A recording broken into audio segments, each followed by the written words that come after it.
Buck Rogers. It's got everything in it, every ingredient. George made a movie that he wanted to see, not a movie that he thought the public would want to see, because if he thought that if he'd made a movie like that, we would be seeing a disaster film again or something like that, probably. And touch of the Flash Gordons as well in this.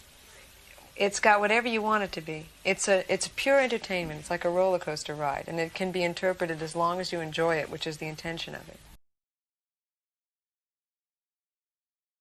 Something that George initially set out to do was a kind of 3-act saga with these 3 trilogies, and I think we felt that we should honor and respect that. Liar! Liar! Liar! Luke would never say that. I'm sorry. Well, in this version, see, I'm talking about the George Lucas Star Wars. This is the next generation of Star Wars. So I almost had to think of Luke as another character. Maybe he's Jake Skywalker. He's not my Luke Skywalker. I think that the thing that George never did was maintain the status quo.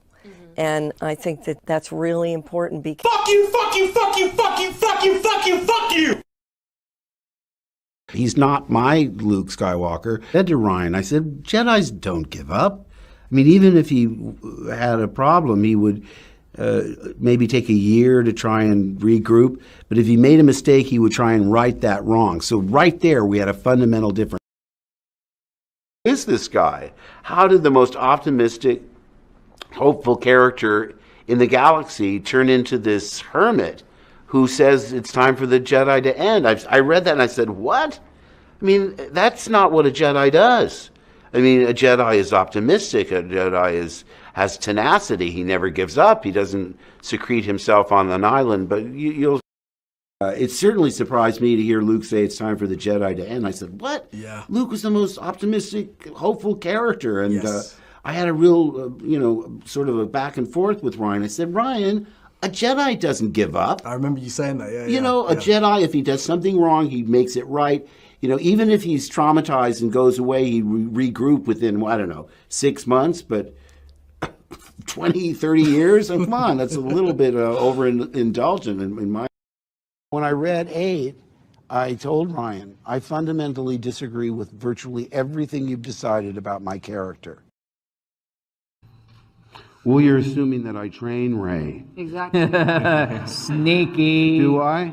Sneaky. I know, I have to be really careful. People say, was it difficult to pick up and wield a lightsaber again? And I go, do I pick up a Is it difficult acting in this movie? Am Well- I in this movie? I can promise you my part is twice as big as it was in Force Awakens.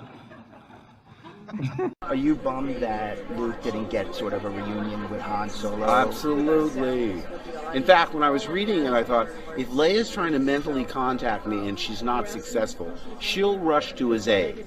She'll get close to him and then get into some dire situation, and that's when I show up for a big yay, save her life. Then we rush to Han and are in the same position that Rey and Finn and Chewie are. Too late to save him, but witnesses. And I say, because it would carry so much emotional resonance into the next film.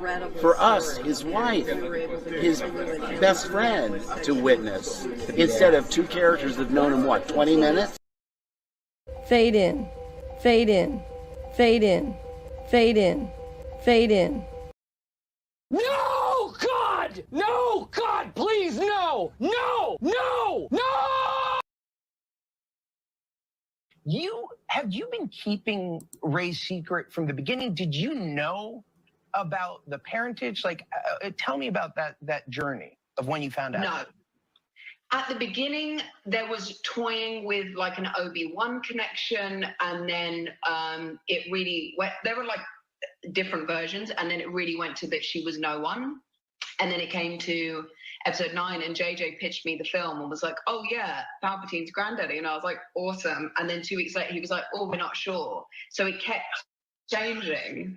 So then even I was filming, and I wasn't sure what the answer was going to be. But this was incredible. Fuck you!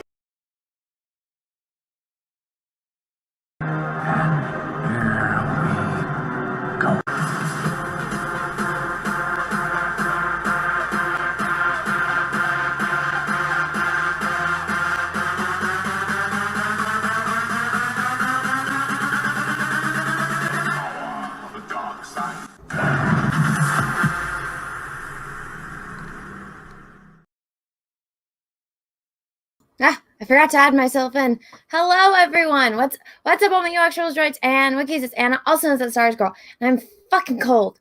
I'm so cold, and we're gonna go through hell tonight together.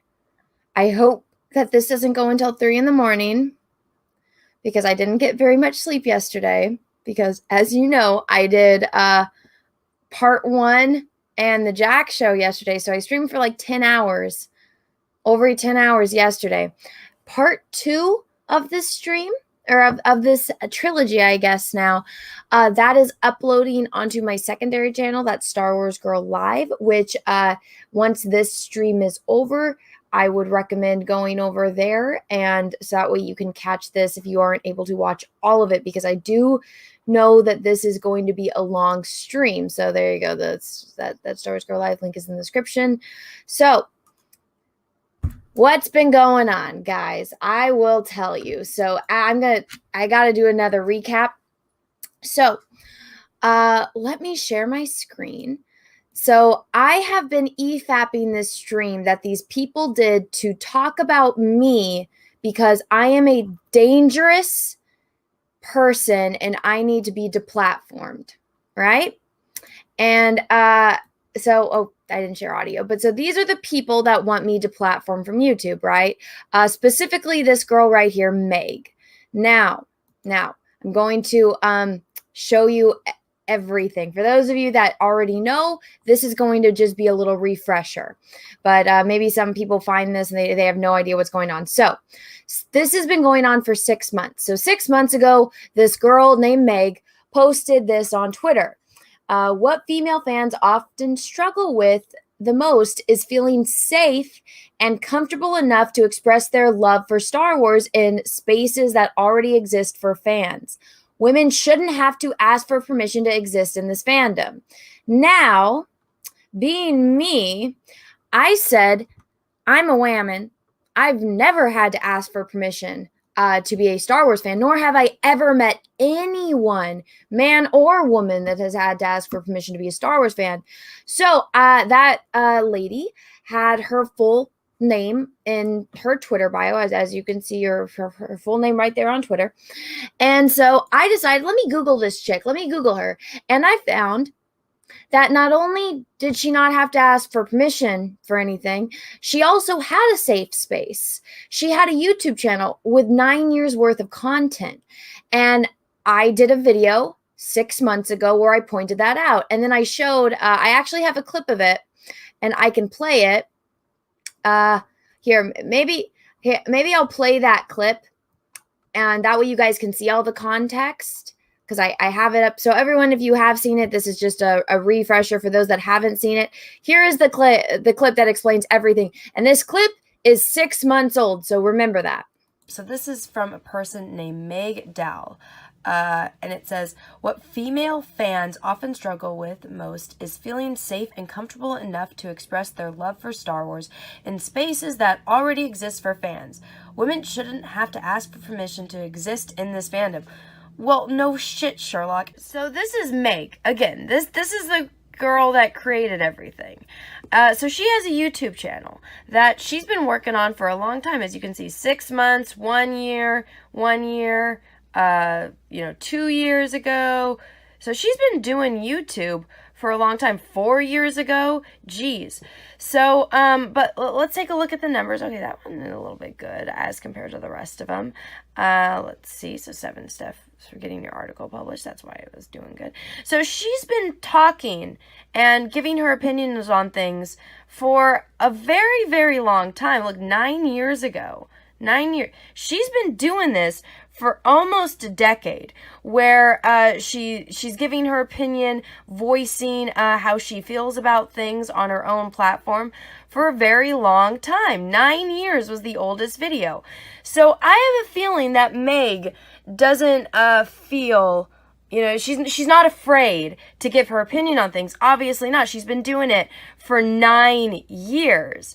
So that's interesting that on her Twitter, she's saying, oh, this is why women don't speak up. This is why women are afraid to talk. Or, we are too afraid to talk and if we're hurting or about something going on in our lives. But, I mean, you've had your platform for almost a decade now. You've been talking about how you feel for almost a decade. But now, again, look at the numbers here, and then look back at the numbers on this tweet as compared to the tweet from the day before. So, I know what you're doing, and anyone that like has a presence online, or even people that are online and like just watching, we know what you're doing. You weren't getting attention the way that you were, you're just doing you, giving your opinion and voicing, A, B, and C about how you feel about things. So you purposely went out of your way to create an issue and use certain, terminology and, phrase things a certain way to piss people off, because that's exactly what you did. And now you're finally getting the attention that you've been wanting. I'm assuming you've been wanting it for 10 years, since that's how long you've been at it. And it worked. It worked. You pissed a lot of people off. You got attention. You spent the next, day, the entire day complaining, playing the victim over a situation that you created. Nobody had this problem until you made it up and created an issue to cause, to cause all of this uproar, so that way you could get attention and you could get clout. That's all this is, guys. That's so. Again, that clip was 9 years, or not 9 years. That clip was 6 months old. But so I found, I figured it out, guys. It doesn't take fucking rocket science. So, and everyone had made a video about this girl. But I think I was the first one that found her YouTube channel and posted it. And I think it did get under her skin because I'm a woman. And, oh no, women aren't allowed to say the same things that men are saying, right? Because that destroys their narrative, because women need safe space. Rah! Even though she had safe space for 9 fucking years. Then this comes up, because I called her out, so she tweeted, so this is what started it up again. She tweeted this: "It's not that men don't want women in Star Wars fandom. They just want to control which women they think should be allowed to exist in their space. If I have to explain that to you, why that's wrong, you're part of the problem." And then we find out, because I retweeted, and I was like, oh, but it's funny because remember when you, so after I posted that clip that I played for you guys, or I posted the full video, right? Because it was an 11-minute video. So she wiped her channel. She did. And people caught her, because I didn't know that she wiped it. I posted my video and everyone saw it, and everyone started calling her out on it, because yo, you're just doing this for attention. You're just doing it for clout. You've had a safe space. This whole bullshit about needing permission to be a Star Wars fan, that's exactly what it is. It's fucking bullshit, because you've had a safe space. You didn't have to ask for permission from anyone. You've been doing this. And I called her out on it. And then people were pointing that out. And so what did she do? She went back and she wiped her channel. She privated every single video. So it went from 173 videos to zero. And people called her out and they tagged me and they let me know. And I was like, oh, funny. So you're hiding the evidence. But so then she tweets this, and I point out, oh, you're full of fucking shit, because you're the one that's gatekeeping. You're the one that is saying that women are too weak, that they need, that we have never had a safe space. We have never had a platform before until you created Project Stardust 6 months ago. And so that is the only space on the internet for women to go to feel safe. The only one. And it would never existed before, even though you had a YouTube channel for 9 years that you were posting, feeling safe. I'm sure that you never asked for permission from anyone. And I retweeted this, and of course she blocked me, saying what I kind of just said, but maybe a little bit more harsh. And I wouldn't say, I think more straight to the point, I should say. Straight to the point, because I wasn't mean, and I called her a liar, which is what she is.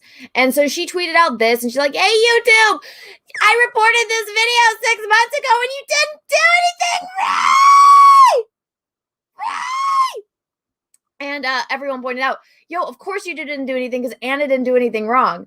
And I even pointed out when I tweeted the screenshot, I'm like, I called you a liar. Because she's complaining that I called her names. And I'm like, I called you a liar, which you are, because you lied. And I also called you a clout chaser, which you are. And I proved it, And I'm sorry, but facts don't care about your fucking feelings. If your feelings are hurt because you're a liar, because somebody called you a liar, then don't fucking lie. And if you have to lie, don't be stupid enough to get caught, you know? That's one of the things that irritates me to no end. It's like, oh, we're going to go complain about there's no safe space for women, even though if the Google search away to find my safe space that I've had for 9 years. And then this happened. Oh, what did I click? Oh, and then this happened. Deplatform her! Deplatform these people! They're all dangerous and shouldn't have the amount of reach they've been allowed, which is ironic considering she said they just want to control what women think and should be allowed which women they think should be allowed to exist in their space. I'm like, isn't that exactly what you just did? Calling to deplatform me because I called you a liar, which you are. And then also, guys, I'm apparently a hateful and I'm a dangerous person. Now I'm just gonna ask. That. Do I, tiny little hobbit me in my Chewbacca onesie, do I look dangerous to you? I don't think so. I feel like a freaking hard breeze could knock me over. I'm a tiny human, right? So now they did this live stream, right? And the way that they advertised this live stream was, it's literally called She Wants to Fight, a discussion on misogyny and fandom. So since they have that, I pulled up the definition of the word misogyny. So here's the definition of misogyny: dislike of, contempt for, or ingrained prejudice against women. And I thought that this was interesting, right? So, and then this guy, I know if you've seen part 1 and part 2, this is all a recap for you, so I apologize, but some people haven't seen it. So the only ones that I, to my knowledge, have interacted with directly on Twitter is David and Meg. So this is David's channel. It's the Followers of the Force or something. And he has a Twitter account, and so he interacted with me, and he said some stuff, and they're complaining, oh, people have to shut down their Twitter accounts. And I'm like, or you could just not be a pussy, and you can, again, it's I've said this so many times, if you pull a dog's tail and the dog bites you, it's not the dog's fault you pulled the dog's tail. It's your fault for pulling the dog's tail and not expecting for the dog to defend itself, right? So basically what we have seen through all of this, and what I think is so fucking funny, is that 90%, I would say 99.9, but maybe 95%, 95, between 99%, they actually agree with me. And they have said things that I have said in videos and live streams many, many times. They would know that if they took the time to watch any of my videos or do any research on me whatsoever. And it's funny because they've contradicted themselves multiple times, but it's funny because everything that they're saying actually is the exact opposite of what Meg has done, right? They want A, B, and C. They want this, they want this, they like this, they like this. Okay, but you have a woman on your live stream, which I'm assuming they're all friends, right? That's my assumption I've gotten throughout this, and that they had a long, we're going to all come together and have a little powwow together, and then we're going to do this stream and talk shit about this chick that we don't like, meaning me, right? And apparently I'm a terrible person, but then they keep using straw man arguments that aren't issues because they actually agree with me. And they would know that, again, if they watch any of my videos. They're saying shit that I have said so many fucking times. Right? They don't realize that they're actually basically saying things that fandom menace people have said. And then they've made a couple stupid points, like Rachel, right? So also, guys, this again, Meg and David are the only ones that have interacted with me. I didn't know who the heck all the rest of these people were until I watched the beginning of the stream, right? So, yes, my beanie is Star Wars. Yes, it's got stormtroopers. Yeah. But so, the only people that should really be on this live stream is David and Meg, because they're the ones that interacted with me. They're the ones calling me shit, calling for me to get deplatformed on. Well, Meg is the one calling me for me to get deplatformed. He's said some shit about me as well. So those are the only ones that really should be on this live stream. But it's basically Rachel, Hannah, and Emily talking, again, making straw man arguments that they think are things that I'm against when I'm not. And so they're making my point for me, right? But it's like Meg is here just because she's involved with this and she wants her friends to fight her battle for her. And the whole, oh, well, we shut down our Twitter. It's like, why don't you just grow a pair of balls and defend yourself? If you want to go out and die on this fucking hill that you guys did nothing wrong and that deplatforming someone is okay, then why don't you stand behind the things that you believe in? I mean, I've gotten canceled so many times on Twitter, and I don't expect people to defend me. I will defend myself. And people say, well, you have a large following on Twitter. And I'm like, you know why? Because people like it when they see someone that's willing to stand up to the crazies and defend themselves. That's why I have a following on Twitter. It's not fucking rocket science. Well, I guess it is. I guess it is to some people. But so this is part 3 of me trying to get through this damn thing. But so I had to I think part 1 was really long because I had to explain certain things and because they contradict themselves a couple times. Like Rachel said, oh, well, when I was a kid, some kids told me that I couldn't like Harry Potter because Harry Potter was for boys, and that's wrong. And in my mind, I'm like, who on earth has ever said Harry Potter was just for boys? If anything, I feel like more girls are into Harry Potter than boys are in my personal experience. But then later on, she says, oh, well, there's some things that are written specifically just for men, meaning the fast. And she says specifically the Fast and the Furious. And I'm like, wait a second. So you just did what that bully allegedly did to you about Harry Potter was you said, somebody said, oh, well, Fast and Furious is Harry Potter is just for boys, so you can't like a boy thing. And then she goes around and does the exact same thing with the Fast and the Furious. And I'm like, I know plenty of girls that like Fast and the Furious. So what you just did is supposedly what you're completely against. And then Emily said something about how, just because you don't like this part of the story doesn't mean the first part of the story doesn't, the second part of the story doesn't take away from the first part of the story. And then I told a little story and I asked the chat, now that I told you part 1 and part 2 of this story, do you think part 2 took away from part 1? And I will tell you, part 1 is a story about a guy that came from a rough family life, but all he wanted to do was be a painter. And he worked really hard at perfecting his skill and his love and his passion to be a painter. And, the story ends with, is he going to get into this art college in Austria or is he not? Right? Moving story, somebody that's, fighting a bad home life. And, during a time when, maybe painting supplies aren't around, but you're in this beautiful country and you just want to be a painter, and does the best work of his life and submits it to the art college. Is he going to get in? Is he going to get into this very prestigious art college? And for whatever reason, he only submitted to one art college and none. And he has his heart set on going on to this one college. And so that's part 1. It's like the cliffhanger. He thinks he's going to get in. He's so happy. That's part 1.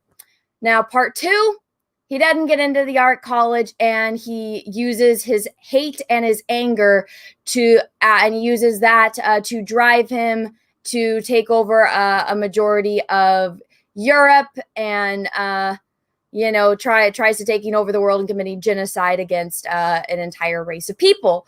Now, does part 2 take away from part 1 of the story of the guy that just wanted to be an artist? I think so. And I didn't even have to say this person's name. Everyone in the chat knows exactly what I'm talking about, right? Right? So by that logic, it's like, yes, the second part of the story can very much affect the way you see the first part of the story. I don't get it, but I mean, again, apparently it's rocket science to some people.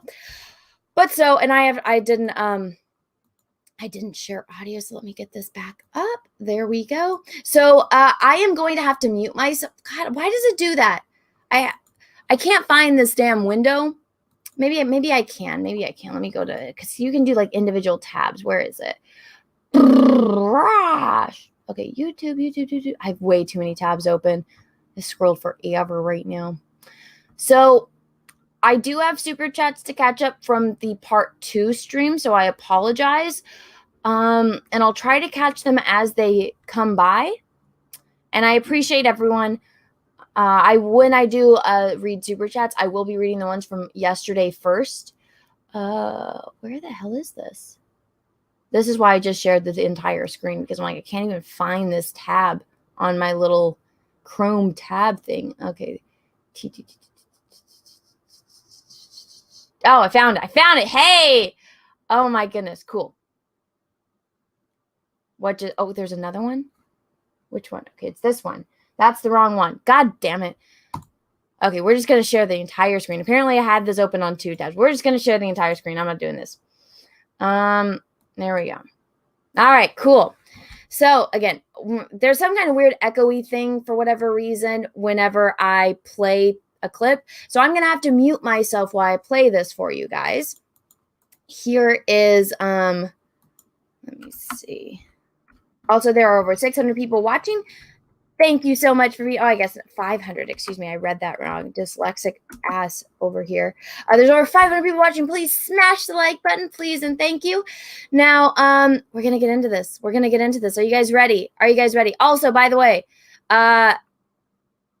Meg barely speaks. She like literally spoke right before I was about to end part 2. And again, I don't think she talks for an entire minute of this entire live stream. That's an hour and 24 minutes. And we're 35 minutes in and 23 seconds. All right. Oh, Cecil, do you want to come on? Anna yelled at me. I'm sorry. I told you I was grumpy. Cecil, do you want to come on? I'll send you the link. I've been doing this by myself. Everyone's like, yeah, I get Cecil. Yeah, I get Cecil. Let me play it. Like, George Lucas is... Star Wars is made for children. We are fully grown adults. Oh, my God. Here's the thing. Oh, yeah. Oh, it's made for children. Then how come you have to create a safe space for women? Why is it all about safe space for women? If it's for kids, then why should you have to create an entire website? Why should you have to dedicate like an entire portion of your fucking career to documenting Star Wars shit if it's just for kids? And you need a safe space for women to be Star Wars fans. If it's just for kids, why y'all got Star Wars tattoos? You know, it's just, I hate that argument. It's for kids. And actually, this is a saying that like Walt Disney phrased when he was making his movies. He's like, they're not for kids. It's a family movie, meaning you can enjoy it at any age. They're family movies, you know, all ages. People are dumb. It's a stupid argument. All right. And again, that's Hannah. That's Hannah speaking right there. Analyzing this, like, and again, it's like, it's almost. You know what's funny? She's like, it's for kids. Why are you analyzing, laughing? And I'm like, what have you been doing for the past 35 minutes? You know, if you're going to give somebody else shit for analyzing Star Wars, and then you do the exact same thing and you relate to these characters, but then you're going to laugh at somebody else. This is why I said it's like, I guess not more like 95% they agree with me on stuff. That's such a weak argument, because you do realize that people you can go get a degree in, you know, the study of children and how to interact with children on parenting, child psychology, how to, you know, go in and figuring out how kids learn certain ways. And so what's the best way to utilize the school system so that way kids learn better? There's actual people that is their entire job and that's their life, and their life revolves around that. And it is a deep dive analysis into the stuff that children see and consume. Why do you think it's illegal in the United States to collect, you know, for, you know, platforms like YouTube? And this is why YouTube got in trouble recently, because YouTube was collecting information on what children like to watch and selling it to companies, which is illegal in the United States of America. That's a really big thing. So the whole thing was, why are you analyzing these? They're for kids. It's like, you really don't know how the world works. Anyways, let's get back to it. Again, did Cecil say in the chat if he wants to come on? Yeah, fuck it. I'll just send him the link. Let me mute myself. It's like, it's the thing where you have to suspend disbelief when you watch any of this. Like, I don't, and that's what we keep saying. It's fake it in space. You suspend disbelief. You have a bit of childlike wonder without overanalyzing the entire context of everything. Yes, there are stories we can pull from it. There are important life lessons that can be pulled from any medium, be it books, movies, TV shows, whatever. But that does not mean the rest of the world sees it that way, and does not No shit, Sherlock. mean that you need to attack someone for jumping into a space and going, hey, I thought this was super cool. And that's where the problem starts. Yeah. I mean, yeah, I know. It sounds like you agree with me. It sounds like you agree with me, Hannah. Because, yeah, you don't need to attack someone for liking the things that they like. And, oh my God, for saying and forget. You don't need to overanalyze things and da-da-da-da-da. Who overanalyzed something and created an issue that didn't exist? Meg, the woman sitting right next to her on this live stream, right? You don't have to go and attack, right? So it sounds like Hannah is actually on my side and not Meg's, but for whatever reason, she doesn't say anything to Meg. I don't understand. I mean, did they just not read what Meg was posting? Did they not read this? Deplatform these people? They're dangerous? Did she not read this calling me a hateful and dangerous person? I don't over what she says is just a movie and it doesn't need to be overanalyzed? That makes sense. Doesn't make sense, right? I don't know. Also, who do you think is making all... How do you think Star Wars makes money? Because let me tell you right now, kids don't have fucking money. Unless they have an allowance or mow the lawn and have some kind of paper route, which I don't think you can even get as a child anymore because child labor laws. But anyways, who do you think is giving kids money if they are buying shit? Oh yeah, mom and dad. So where is the money actually coming from? Mom and dad, grown-ups. I don't get it. I really don't get it. All right, let's get back to this. This is also why it's taken me 3 streams to get through this. As somebody who studied martial arts wise, does the throne room fight in The Last Jedi make a ton of sense? Not so much. Not really.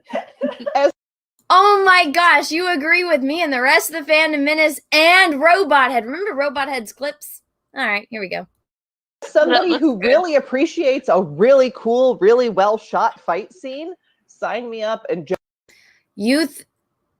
I don't think I've ever heard somebody refer to that as well shot. Friends with Fandom saying that Star Wars wasn't for kids until George Lucas said so while trying to defend I can't see this, it's so small.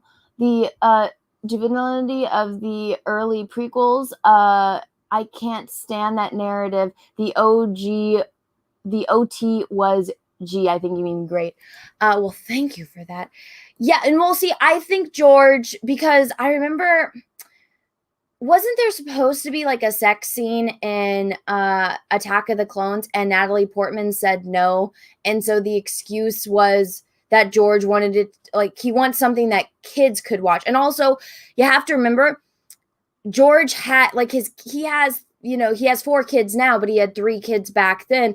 And so he wanted something that his kids could watch along, because a little kid can watch the prequels and not get scared.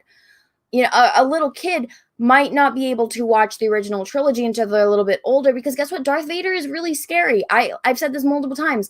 I watched Star Wars when I was very, very young, but my cousin couldn't watch it until they were older because my aunt knew that my cousin would get scared and would have nightmares because, yeah, the opening scene is a bunch of people getting killed and Darth Vader like strangling a dude. That's scary to little kids, but the silly CGI alien is not gonna that's not going to scare kids the way that, you know, Darth Vader is.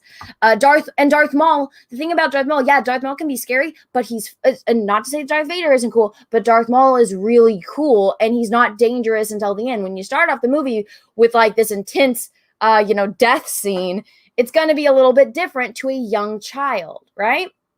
And some kids can take it. I obviously could, but not all kids can. All right, here we go. Back to it. Oh. Runs of Phantom, thank you for that. The Ochi was gangster and fuck right up until the teddy bears on Ewoks. I love the teddy bear Ewoks. They're so cute. You be nice. You leave Ewoks alone. They're good. They're so cute. Okay, here we go. Inject that scene directly into my veins. I mean, it's oh God, great. the throne it's room's all in of our now. thing. It's an escape, but it's a fictional and universe. I don't ever expect to be taken seriously for saying I'm a Star Wars fan. Like, I'm just like, this is something. So then what is this whole stream about? Oh my God. I think I read that one. What is the whole needing a safe space as a woman? What is this all about if you don't expect it to be taken seriously? Oh my God. Flicks by Cody thinks that these people are lame, bought and paid for. No, they're definitely not bought and paid for. Except Meg does work for a website where what they, and I know this because I do my research on people, and it was in some interview that she did, that she works for some website that catalogs Star Wars EU novels, and they basically go and say, here's like this character, and this is every single book that they're in, you know, in the EU, but in all the Star Wars books and comic books. So, I mean, she is getting paid on some front. I don't think it's directly for Disney. I think it's a fan website, but I'm sure she's getting paid for it. Let's see. All right, let's get back to this. It's going to kill my brain and my soul. Something I enjoy. I spend my money on it. And yes, I just bought a lightsaber. Like, so we what? should not tell you how much money we've spent on it because they might commit us. Yeah, but like, it's okay. I bought a $1,200 statue of David Bowie from Labyrinth, and it got canceled, and I cried. And it's a Star. Okay, what do you? This was what kind of. I know this is a stupid point to freeze at, but we're Star Wars fans. We all know how much shit costs.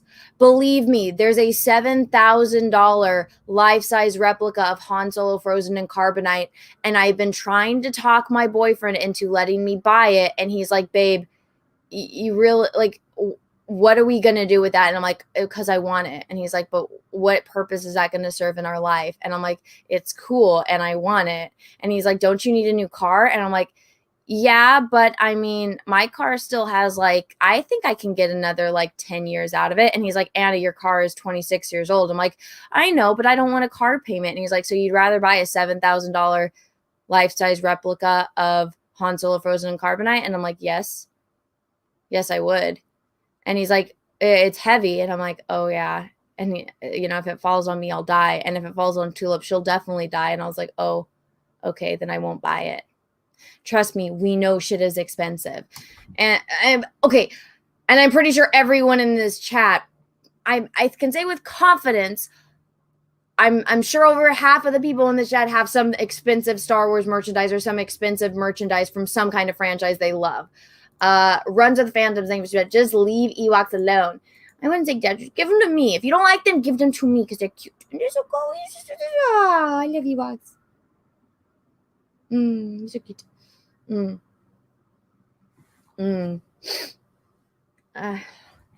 Yo, where's Tulip? She's inside with Peaches. My nose just started itching. Oh my goodness. We get back to this. Here we go. I don't expect to be taken seriously. This is something I enjoy. This is just a hobby I have. I don't really care to be taken if I am. Then why are you doing this? I don't understand. Taken seriously or not. Yes, I'd like to have an adult and logical argument about things or a good conversation over like meta-analysis. Oh, wow. Oh, wow. Like to have an adult conversation, huh? how come you haven't had an adult conversation with your friend about this, which apparently is something you're not for, considering you have said multiple times this is a kid thing and you don't expect it to be taken seriously. But when your friend says somebody is hateful and dangerous and their livelihood deserves to be taken away, why don't you say that? Because say something about that, because that is a serious thing to do. Here we go. Which I suck at. But I don't take myself too seriously in this space. I'm here to have fun. David, Jason, and everybody, are you okay if I pop a comment up real quick? I don't know. It depends on which one. It depends on which one. Just one that somebody said about they hope that none of us were the ones caught stalking actors. Because that's the one thing that we're telling people. There's somebody in the comments who said, well, I hope none of you women are the ones who were stalking Adam Driver or tweeting harm. Guys, that's what we're telling you. This is a movie. We're not, it's a movie. That's what people taking it too far. Oh my gosh. Oh my gosh. Look, she's saying things that fandominous men and women have said. Well, the movie part, it's like, okay, for these weirdo Raylos, to them, they don't care about Star Wars. All they care about is Raylo. So for them, yeah, it is just a movie, but they're fucking insane because they're going off and harassing people. What she's about to say is what fandominous people have said. The Raylos are fucking weird, and going in and harassing somebody is fucking wrong, right? And again, they would know this if they watched and did any research on anyone, right? Right? Barbara Rogers, Little Miss Sunburn, thank you for just super stickers. Little puppy going, thank you. Thank you, thank you, thank you. All right, here we go. Here we go. Every person who likes the sequel trilogy is just someone who wants to see Adam Driver with his shirt off. It's a movie, guys. I didn't want to see him. Emily's like, no, I will be no. Look at that. Oh my God. They agree with me again. This whole segment, they agree with me on. Watch. It disturbs me that I mean, okay, like if you're a Raylo fan, I understand there are Raylo fans. I'm not one of them. Emily and I are in the same camp. We're like, nope, okay. I was here for his aesthetic, like, love the black. Yeah, I mean, and then other Megan, who couldn't be with us tonight, and I are Raylo fans, and have we ever decided to go fight it out in the parking lot in somewhere? the Denny's parking lot? In the Denny's parking lot. Never. I'm not a Raylo either, but like she speaks. Okay, I like how they say, oh, well, we're not going to go fight it out, but what stream are they on? She wants to fight. Discussion on misogyny in the fandom. Funny. We haven't fought anyone about it. What are you doing then? What is this whole stream about? I wonder. And now here's Meg again. It's the third time she's talked. Gonna be less than a minute. Jesse Padilla, thank you. I support you, Geeks and Gamers, Star Wars Theory, and so many others, but the people in the stream are aggravating me so much. Hypocrites on steroids. I'm serious. I'm sure I identify as a Sith at this point. Dude, this is... I feel like this is and thank you for the super chat, by the way. I feel like this is everyone, especially me. This is Jedi training. Being on the internet has taught me patience, because before I had no patience for anything. And people called me out. My friends called me out on this all the time. And I was like, I don't fucking care. I'm an impatient person and everyone has flaws. That's going to be my damn flaw. After being on the internet, people are like, how can you be so patient? I'm like, I've been on the internet. It's done things to me. It made me into something I never think I would call myself, which is a patient person.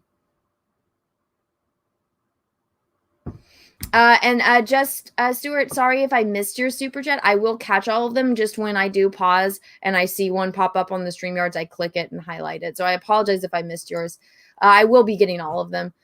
Anna's seen things. I've seen some fucked up shit on the internet.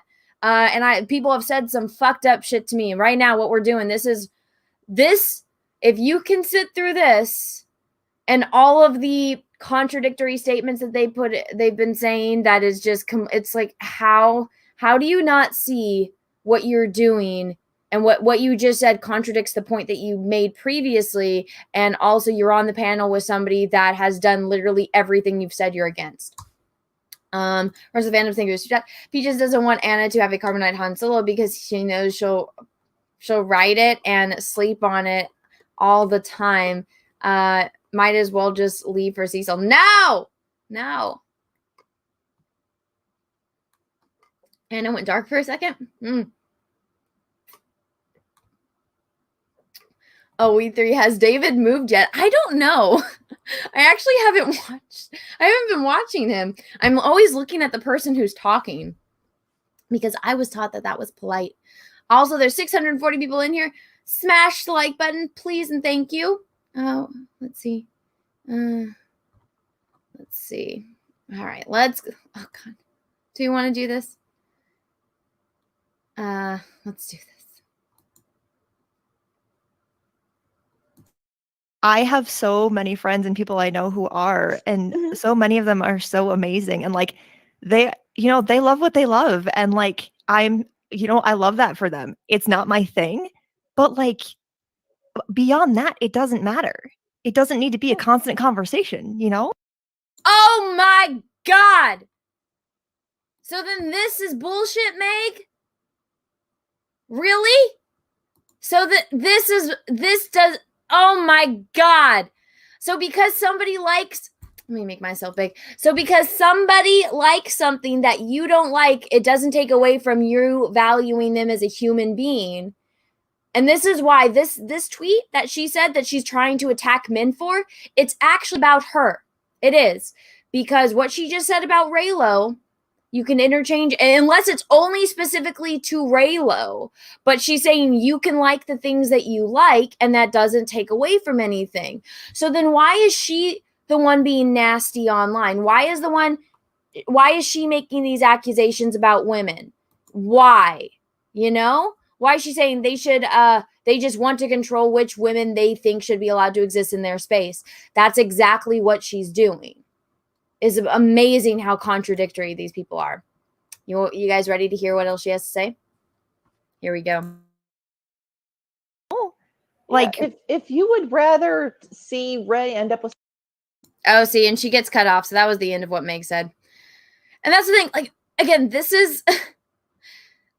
they are all here on this, and they said this in the beginning that this isn't their usual night of streaming. They're all here because of a problem that Meg started, because Meg pulled the dog's tail and the dog bit her and she's crying the victim. So they're all here to defend her. All right, here we go. Somebody else, or I have very valid friends who were happy to see Ray and very valid friends step alone because they personally don't, they're aromantic or asexual or just don't feel the need to have a partner. And that's valid. You're valid. I wonder if any of those people have cats. I wonder if any of those people she just mentioned have cats. Valid to want to see what you want to see. I mean, I'm the world's biggest rebel captain shipper, but like, it's totally valid for all of my friends who are like, no, I like that they never kissed in the movie because I liked that two people of the opposite sex could just be friends and find comfort. It's valid. We can all engage with it in our own way. But there are people... I like how it's valid for them, but it's not valid when I say anything. It's not valid when anyone says that they don't like Raylo. It's not valid when any men say anything. It's not bad. Why do you think the two men on the stream are fucking silent this entire time? Oh my God. Drunk! Good evening, Drunk. Had to do that. What are you doing? What are you doing, Drunk? I haven't seen you in forever. I hope you're doing better. Let's see. What's up, Drunk? Drunk3PO. Everyone go send Drunk3PO some love because he had a hard week and he definitely needs it and he's getting back into the swing of things. But what's up, Drunk3PO? Lisha Thorne, thank you for that. I was thinking of getting the life-size NECA Wonder Woman. Why would why would you get Han and Carbonite when you can get a life-size Henry Cavill? Because the life-size Henry Cavill sucks compared to the real thing. Have you seen him stand next to his statue and how fucking ugly the statue looks? I'm like, that's how you know that this man was sculpted by the fucking gods, when he literally looks better than a statue. Okay, if Michelangelo carved him out of marble, you know damn straight I would try to get that thing in my house, and I would commit I guess high treason going into an art museum and getting that thing out. But all of the life-size replicas of Henry fucking suck. Now, the life-size Han Solo, Frozen, and Carbonite, it's fucking cool. You know, that shit's literally, like, somebody walks in your house and sees that, they're like, holy shit. And I'm like, that's right. That's right. Thug life for life. Get my hood on. Thug life. Oh my god, now I look like a cone head, like a furry cone head. But that's why I honestly carved out of marble. Did I say it wrong? Did I say carved out of marble? No, it's honestly all of the figures of him just don't look like him, so I've been disappointed. Drunk, do you want a link? I'll send you a link. I sent Cecil the link, but everyone's saying that he's mad at me because I yelled at him, and he's not mad at me. I apologized to him and Captain Chokeout. They wanted to have a conversation that I did not want to have, and I had been trying to end the stream for hours, and I was grouchy, and I don't think I said anything wrong. And it does, when you're exhausted because you've been streaming for 10 hours, and it's the same conversation, and it's just a bad situation about, and nobody's agreeing or disagreeing. It's just hell. And I think I already justified that back in the second part 2. Cowman plays. Thank you. Typical leftists do as I say, not as I do. I don't know what their politics are, and I don't care. That doesn't have anything to do with what they're talking about. Let's see. All right. Oh gosh. Okay. I'll read this last one, then I'm getting back to it. Nate Dogs 212. Thank you for the super chat. It says, keep at it, Anna. Love the hat. Haters don't know. Well, thank you. Thank you for the super chat. All right. Let's find Drunk3PO in here. Let's see. Where is Drunk3PO? There we go. There we go. All right, he has it. Let's get back to this. But thank you for the super chat. I do appreciate it. Now I'm getting the damn hiccups again. Going out here that they're immediately going to attacking us about our appearance, attacking us as, oh, well, you like, just these terrible stories, or going after us thinking we're automatically crazy stalkers. And none of that is true. Okay, none of it's true. Okay, but people are just assuming that about you? Oh my gosh, and none of it's true. Okay, well then how come you're doing the exact same thing to me, right? You're sitting on a panel. You're obviously against misinformation, right? How come you're sitting on a panel next to a girl that accused me of being dangerous and hateful and called to deplatform me? How come you're making all of these, you're sitting on a panel with somebody that literally put on social media this extremely sexist tweet about men, making assumptions about all men, when you're literally sitting on a panel with 2 other men? When, the people that you're calling out are none of these things, right? And if there are those assholes out there, then take screenshots and post your receipts. Prove it. You're expecting a bunch of strangers on the internet to take your word for it, and they're not going to. I wouldn't, and I don't expect anyone in this chat or anyone on the internet to take my word for it, because they don't know me. Unless it's like, people that do know me. And even then, I always show people, the evidence, or I tell them where they can go find it because it's where I found it, right? So what she just said, it's like, why don't you do that too then? Why don't you practice what you preach? If you're complaining because you're upset that people are assuming that you're a Raylo and that you stalked Adam Driver and people didn't do the research on you, and so you're upset by that, how come you're doing the exact same thing to me? And you're on a channel and you're on a live stream with a woman that is literally calling to deplatform me, even though you guys claim that you believe all women, you support all women.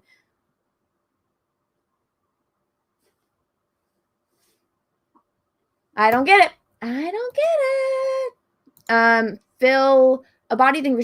She's using qualifying words to describe friends. People using qualifying words as a believe me tactic when they are lying. No friends, no one cares. Oh, that's mean. Let's see. And then Mostafa, thank you for the super chat. Even it's a super sticker. I don't know what it is though. Let's scroll. It's a shades with glasses. Thank you. It's an emoji. I wish that this would show it. Runs of fandom. Thank you for super chat. J Sec C and classy as Fook, no homo. Oh, Jake is sexy or Jay. Oh, Jay is sexy and classy Jay is sexy and classy as fuck, no homo. God, I'm surprised I was able to read that. Jesse Padella, thank you for that. In the beginning, when of the sequel trilogy, Star Wars was assumed that there would be a love story between Rey and Finn, but a battle between Finn and Kylo Ren that would have been a better story. It would have. Thank you for the super chat. I see Cecil sent one. Cecil, what the fuck are you doing? I can't highlight it. Cecil says this is adult only content. Thank you for the super chat. Anna, I'm not mad. I was just clowning around. I can't come on because I'm driving. Well, fuck you then. How dare you? It's okay. I know. Everyone thinks that you and Captain Chokeout are pissed at me because they say I censored you, which I didn't. But it is what it is. I just didn't want to have that conversation right then because it was dragging out and it was there's a time and a place for things, right? I think we all understand that. All right, let's get back to this. You guys have all hung out together. We're all pretty sane humans, other than our Star Wars budgets. Yeah. Sane humans. How come none of you are realizing the hypocrisy here? We don't talk about that. No. Yeah. Trying to read the comments, but there are a lot. He moved. Interesting. Yep. So they're upset. I think at this point, because I took a screenshot of this and I posted it on YouTube. Or excuse me, I posted it on Twitter and I said, these are the people that are trying to deplatform me, right? And I said this multiple times in my stream where I looked through the tweets. I said, don't harass these people. Do not bother these people. And I said, I'm not, at the same time, I'm not your mom. I don't condone harassment of any kind. Treat people the way that you want to be treated. And again, I'm not your mom, and I can't control everyone. And I said, if you do feel the need to go and say something to these people, please be respectful. Not everyone listened to me, which is unfortunate, but I was able to see some of the chat that was up, and some people were just asking over and over again, well, then why are you trying to deplatform that Star Wars girl and stuff like that? And they just don't answer. They pick out the worst things. But I think based on the smiles, and they even comment at the end that, oh, they got attention. This actually has almost 1,000 views up on the channel that I see over here on my other screen. I think it's the most views they've ever had. So it's this is their moment of fame. And once I'm done with this live stream, unless something else happens, I'm done talking about it. I'm done. I don't want to deal with these people anymore. All right, here we go. Well, I just to get back to something somebody was, if it is a man spoke. Oh my God. It's all about the writing. If you don't like the new movies because it's all about the writing and you don't like the writing, then how does that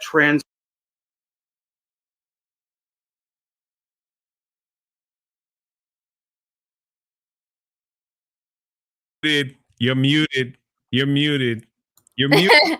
I gave you an awesome intro too. I said, are you guys ready to see the most handsome man on the internet? Here I am. There you go. Hi. I like your Superman curl. It's an accident. It won't go away. I was just watching you not destroy, but Boomer, I know. I'm a young old person. I'm the youngest old person ever. I actually did that for like 3 minutes. I was on this hardcore rant on the part 2 stream, and I see the chat, like, because, you know, you have it up, and I just see it moving so fast I couldn't read anything. I was like, oh, I must be on a roll. People must really like this. And then it finally slowed down enough, and everyone's like muted. I was like, oh, I just talked for like 3 minutes and nobody heard me. Were you watching that stream live? No, it was during mine and Jesse's stream. Yeah. And so I kind of had it up in the background, but I was muted and I could only see the chat and like see the reactions. So then I watched it after, and then I was like, all right, I'm going to EFAP this, because I kept having to stop like this. I'm like, you guys are contradicting what you're saying, you know? It's just, you know, the yellow flash was like, dang. I saw a yellow flash pop in at the end, and I was like, oh my gosh. The things that they were saying, like I had it up actually, and I was just like, yeah, you're right. The funny thing is they would stop. Oh, I guess you watched it, and they were like, this is the most people we've ever had ever. Yeah. They're like, it's the most people they ever had ever. So well, it's funny because the point that I just, you know, watched, you know, like 5 minutes ago with the, oh, well, you guys all think we're Raylos, but we're not. Don't try to group us in with that. I'm like, that's exactly what you did to me. Like that's exactly what you guys have been doing this whole time. Like, what are you, like, I don't get it. And then this guy, the guy, he actually, you know, posted on Twitter. He's like, oh, I asked for constructive criticism, and somebody said that it was bad that I asked Anna if she wanted a cookie, so I apologized to that Star Wars girl. And I'm like, well, I that didn't offend me, but why don't you hold anyone else accountable for anything? You know? Did you guys like work it out? Because I saw on Twitter he was like, we're good now. No. None of them have spoken to me. To be fair, because they say like multiple times, I think they want me to DM them, which I'm not going to do. These people, why? Did they say that it was all good? It looks like the guy tweeted like saying, I'm just going to leave my tweets up. I guess it was a misunderstanding. What? Yeah, what's the name of that? What's the name? The Followers of the Force? Yeah. Here, I'll find it and put in your DMs if I'm right. Okay. Well, no, I saw, I didn't tweet this out. Here we go. Let's see. Well, I didn't, I saw him like apologize, but there wasn't a misunderstanding. This chick literally called to deplatform me. Yeah, he tagged you in that. Yeah, the one where he said that he was sorry for asking me if I wanted a cookie. Oh, that's what he said? I'm not going to delete any tweets and pretend I didn't say it. I did it and I was dumb. My apologies to that Star Wars girl. Oh, yeah, there it is. Oh, here you go. You want a cookie or something? All right, I got you. All right. And then I responded with, yes, please. I like chewy oatmeal raisin. And then he said, that explains a lot. And I said, please and thank you. And then he's like, that explains a lot. And I said, yes, that I'm older and more mature than you. But it's just, you know, it's just drama, but it's drama that Meg created. And none of these people hold, because could you imagine if one of us or like one of our friends did this, what Meg did? And one of her tweets where she's just like, if you care about me, you'll go and you'll do this and you'll go and report that Star Wars girl. Well, she didn't even say it. It was a response. Wait, what video did she want to take down of yours? The one that you talked about her? The one where I showed her YouTube channel 6 months ago. Yeah. She's like, I don't like being called these terrible things. And it's like, then don't fucking lie. That's right. I remember. But I think you were the only person to find her YouTube channel. I was. When she started all that stuff, you were like, oh my God, she has a YouTube channel. That's right. Yes. And then like your whole video was, she was just trying to get attention to her failing YouTube channel or something like that. Something along those lines. I do remember something like that. So well, I showed the difference in the tweet from the day, but like literally her tweet the day before, then the tweet from the Project Stardust, and the tweet from the day before had 1 like. She's Project Stardust? Yeah. Oh yeah, I know. So yeah, Jay, up on the screen. This is That's what she right. said. Yes. All right. I'm all caught up now. Yeah. They haven't blocked me yet. Oh, maybe it's because you're so handsome. No, but see, this is she reported this video 6 months ago for harassment, and I'm like, it's not harassing when it's true. Like and I didn't harass you. But no, I found her YouTube channel and I showed it, and I'm like, you've had a safe space. You never had to ask for permission. You've been doing it for 9 years, and you literally worded your Stardust tweet a certain way to get attention. And then she's like, Rah! Yeah. I'm like, you're a liar and a clout chaser. That's all you are. And then now they're doing this stream. That live stream was so. God. It's like one would talk and then it'd be like dead silent. Yep. And then they'd be like, okay, somebody else talk. And then it's the. Well, see, that's the thing that's really. Only Meg and David needed to be on this live stream. None of the other people did. She literally has other people fighting her battles for her. It'd be like me calling you and all of my friends and let's get on a live stream because I started a fight with someone, and then you guys all talk and I sit there silently laughing. It's the most bizarre thing ever. It is pretty bad.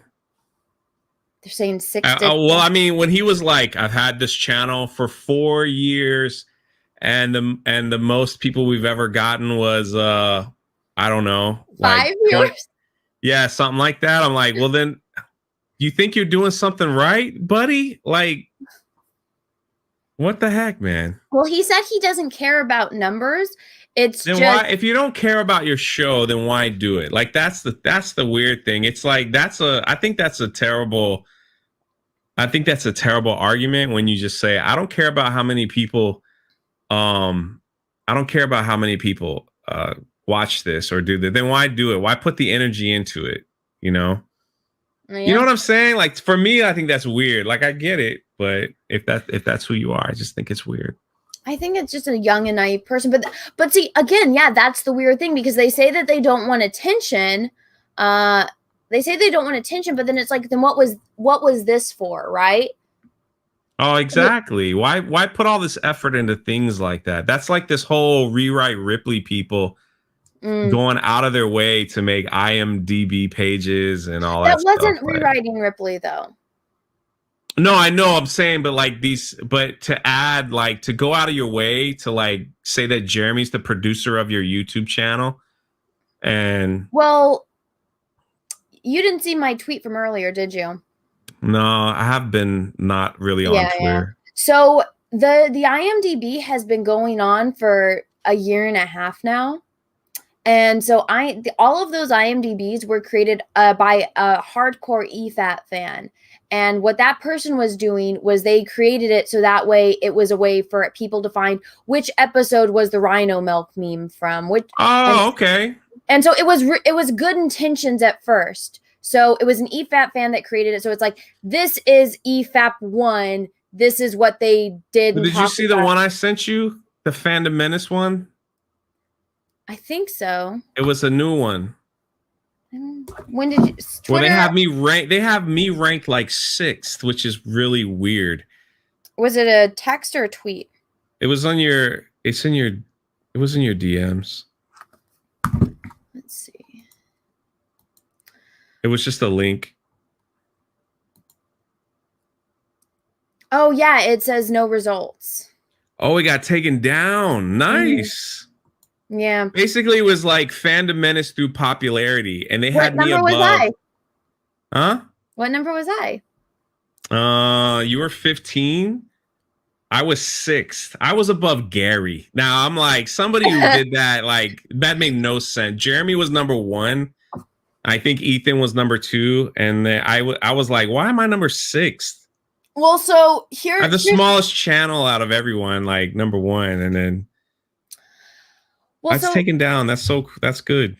Well, so yeah, it happened. A year and a half ago. I've been. That's the one. I'm sorry, I didn't mean to cut you. That's the one I was talking about because that one was claiming like that whole alt-right thing and all that stuff. Oh, okay. So the that was the origin on how it was made, but then because IMDb, anyone can add to it. It's like Wikipedia. The trolls found it and they used it as because it was an EFAP thing, so they used it as a way to dox everyone. Oh. And then Okay. I think because I don't know, it could be the rewriting Ripley chick, but I think then what happened is they saw that because people had and all you have to do, if anyone in the chat could go and look at it and see that it was bullshit, because it said that it said that I was like the middle child and I had an older and younger sister, and I'm like, I think everyone that's watched my channel knows I've said multiple times I'm the oldest.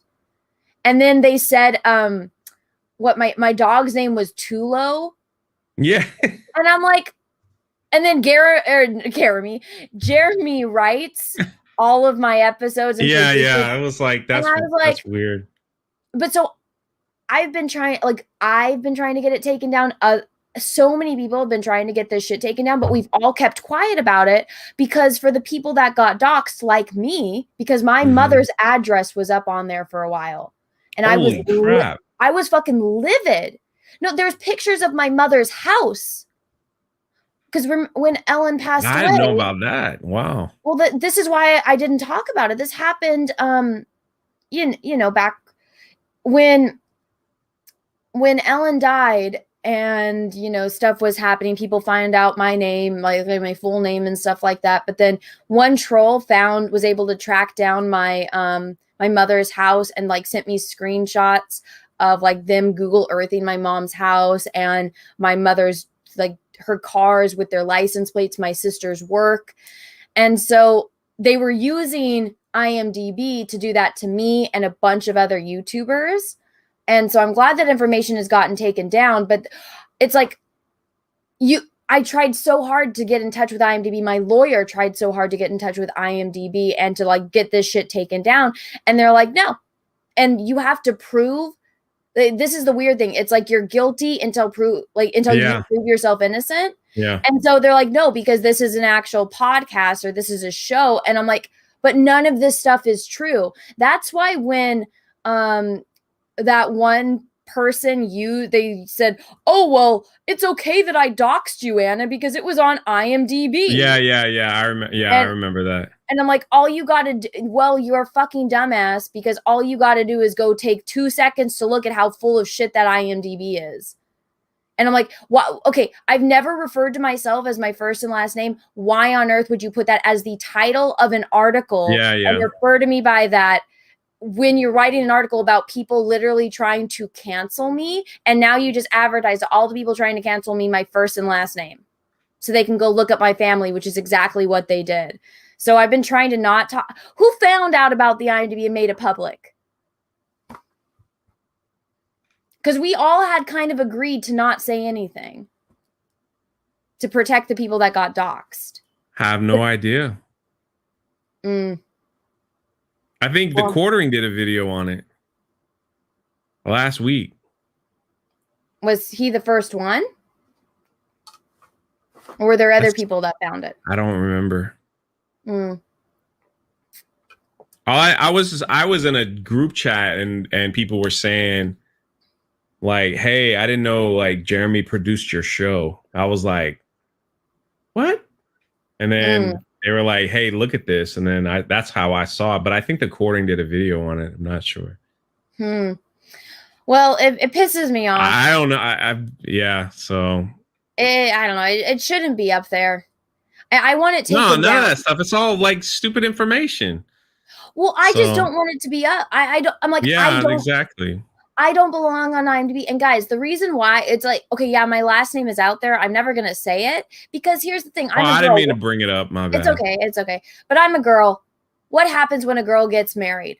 She changes her last name. So why on earth would I build up my entire brand on my first and last name if I have the intention of changing it? I'm still waiting, George Lucas. happily change my last name to George. But yeah, it's just, and also my family, because there's a lot of people. Of course. I have a huge family, so I'm like, I just call me that Star Wars girl. That's all I like. But it's just, it really pissed me off. And so when I saw everyone talking about it, I'm like, didn't we all agree to not talk about this? So why is everyone talking about this? But at least things are getting taken down. Yeah, that was good. Yeah. It just is like, you know. But that's why everyone that I talk to about it, I'm like, IMDb going through the back end to try to get it removed. It's a fucking nightmare. And you can't, there's not even anyone you can get a hold of to call. You know, and so even if you, and here's the weirdest thing about it is if you delete a profile, you literally have to go and create another one. So that way you're in charge of it and you have that name placeholder. So if somebody else tries to remake that account, they can't. And so it's like, once you're up there, you can't get off. And I'm like, this is a super fucked up system. Why has nobody said anything or tried to fix it? It's probably because they're afraid of getting doxxed, but. Are you cold? I'm freezing. It's cold over there? It's like 40 degrees right now. It's nighttime. It's like 85 right now, and it's 1:15 a.m. How is the weather in Florida right now? It's hot as balls. The last 3 days is like 96. Are you gonna have a good weekend though? Are you gonna just die and melt? Oh no, I like it. I like it like that. Like, is it a humid heat? Yeah, it's awful. But actually, like Monday, it's supposed to be cloudy and 86. This is nice, but the rest of the day is 91, 92, hot. It's gonna be hot. Go to the beach. Yeah. I go all the time. Go in a hot tub, do a hot tub stream. Did you see my hot tub photo? Did you? No. Did you tell me you didn't put your feet in there? Because you know how people. I did. So people don't know. I'm gonna share this in the Geeks and Gamers Facebook page. There's a guy that loves Anna's feet, and I don't know what it is, but once a week, he's got to post a picture of Anna's feet. You want to see my feet? And it's usually like the third, like the same photo. He's like an appreciation to Anna's feet. And I tag Anna. Anna's in the group. And I'm like, Anna, this guy's posting your feet. She's like, what am I supposed to do? Like, whatever. Oh, hello, Ethan. What's up? So, hello. What are you doing? Mr. Van Sciver, how are you? Hi. How are you, Drunk3PO? Hello, I'm okay, Anna. man. Hi. I'm okay. Freezing out. Freezing right now. It's hot. It's very warm. Is it really? Well, you're you're someplace nice. I'm in Central Florida. Oh, see, I wish I was too. I miss being in Central Florida. That was like, those were the best 5 years of my life, and I'll tell you why. The frogs are free. They're free. Yeah, they're everywhere. Every day. I had an apartment. I was in an apartment building with a lot of single moms. And I don't know why. There's just a ton of single. I was married. Don't worry about it, Drunk3PO. I was not messing around. I didn't say nothing. No, I could see it in your eyes. I know what you're thinking, Drunk. You're a great storyteller, my friend. I was deep in the story. I'd come home, and there would be a frog, on my door waiting for me. Green tree frog. Green tree frogs are everywhere. They're so cute. They just you can grab them and like fling them and stuff, and they'll just stick to anything.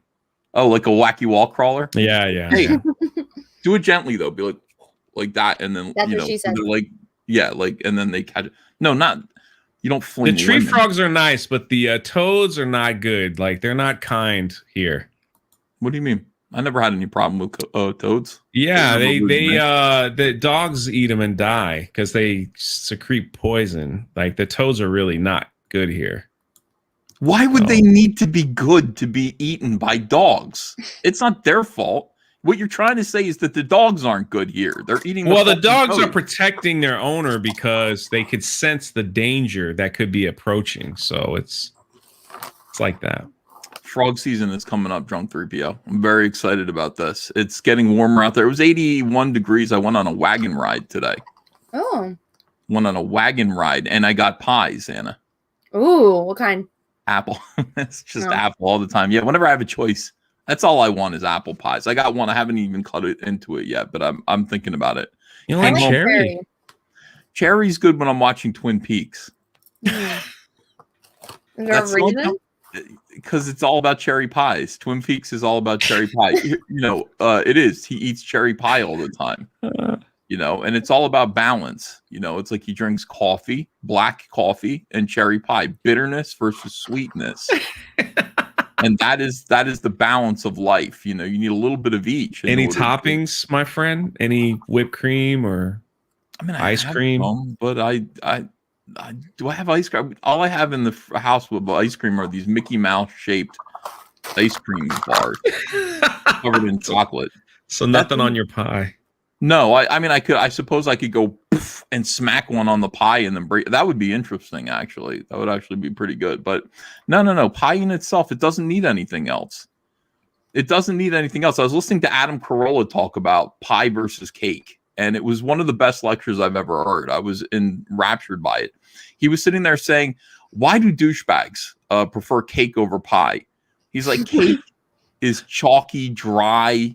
It's overrated. The icing is just nothing but sugar. On the other hand, he called pie.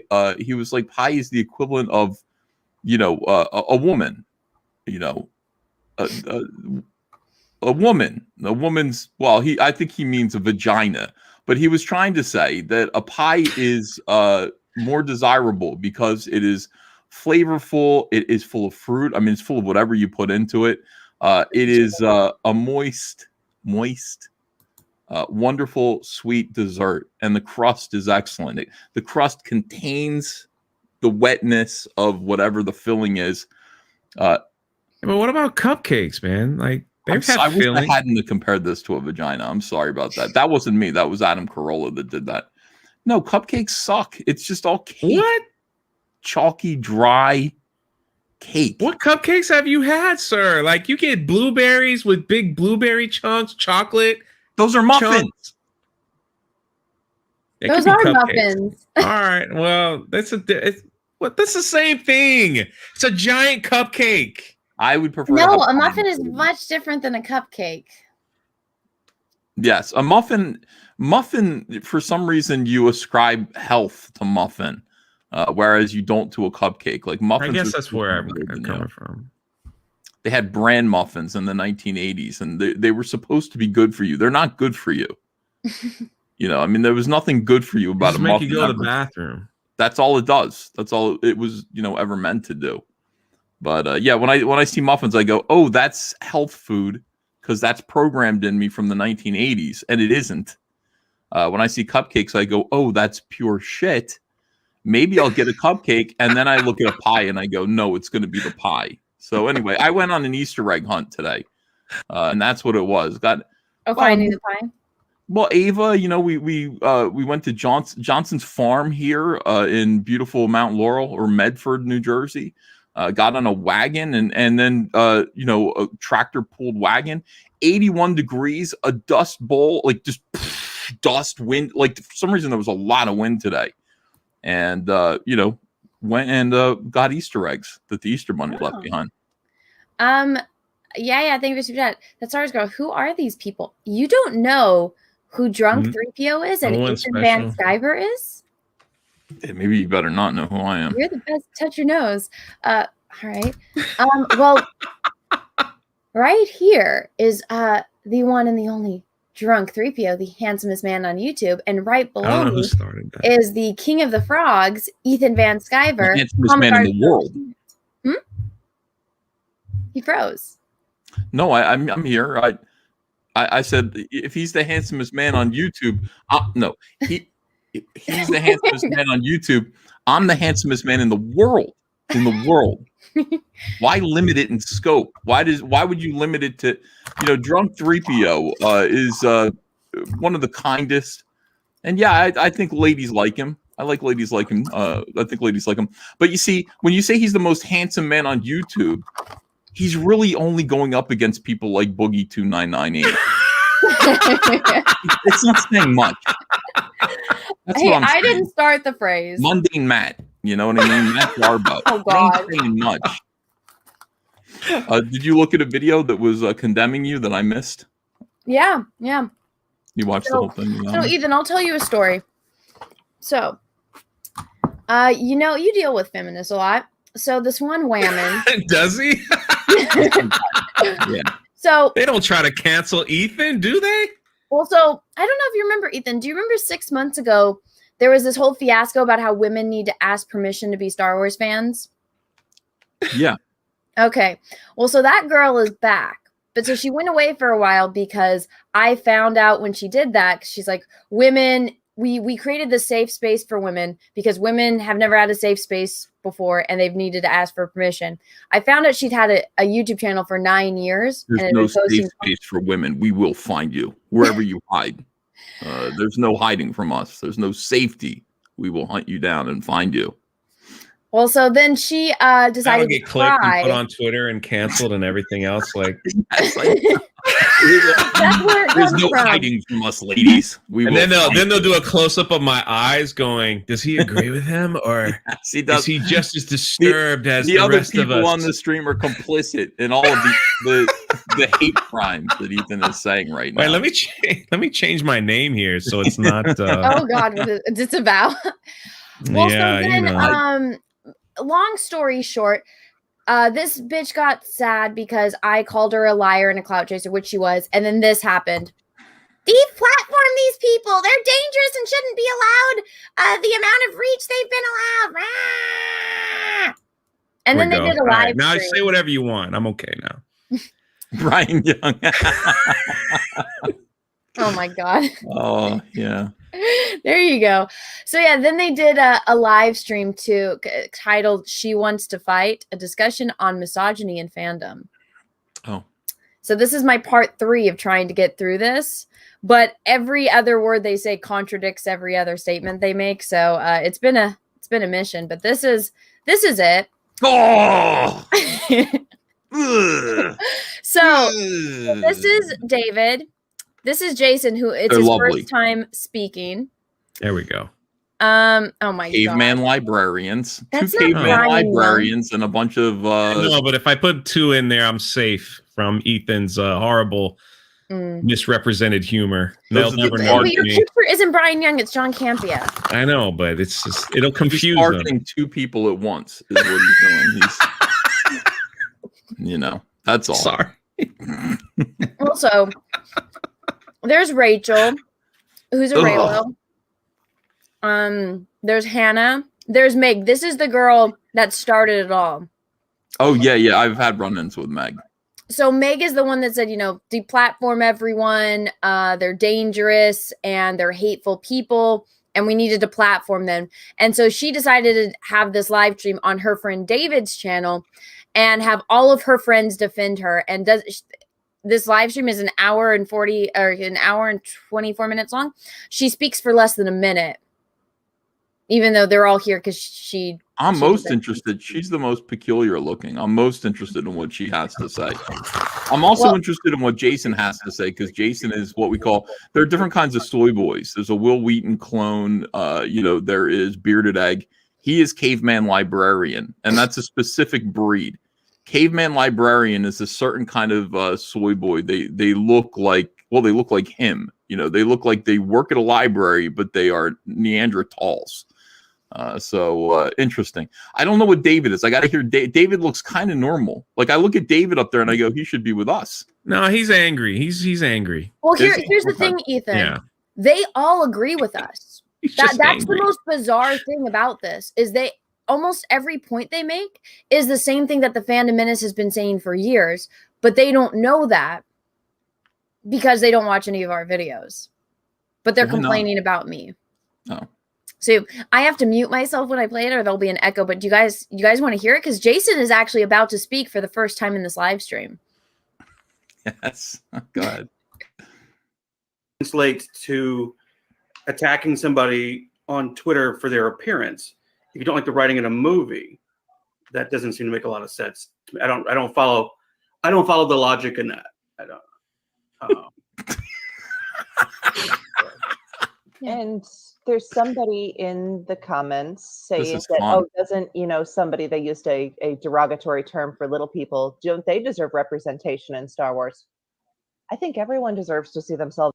This is what blows my mind. Midgetry has been in Star Wars throughout. I mean, it really has. She doesn't know who played R2-D2 or who played the Ewoks. Yeah. I mean, look, this is the whole thing. You only have to pay them half union scale. So it's. I mean, wasn't Willow in the Phantom Menace, like the first one?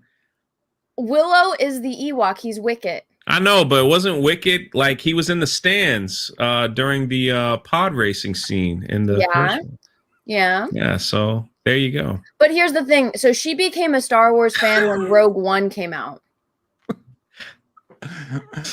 I made Ethan laugh. Like, my day's over. I'm good.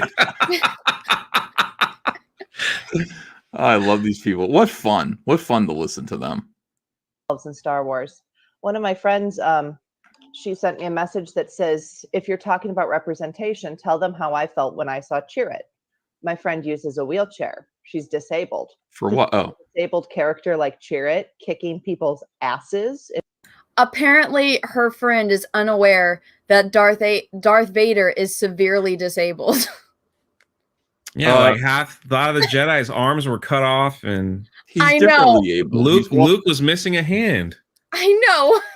Well, they're walking around. They're making the best of it, Well, they see, have better prosthetics. that's the thing that they don't understand, because what they're complaining about, we need to see people in wheelchairs. I'm like, there wouldn't be somebody in a wheelchair in Star Wars because they have prosthetic limbs that can emulate actual limbs, unlike the technology that we have now. So there are plenty of disabled people in Star Wars.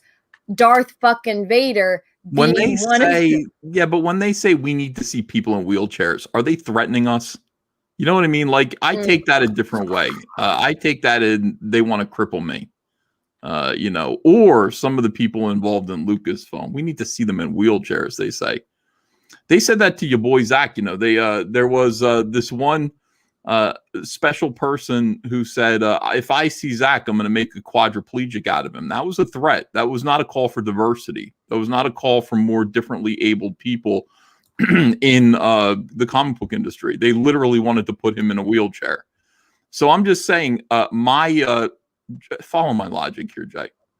I'm hearing two different messages here. All right. I'm hearing my ears are open for threats at all times. I hope yours are too. Situational awareness. Watch each other's sixes.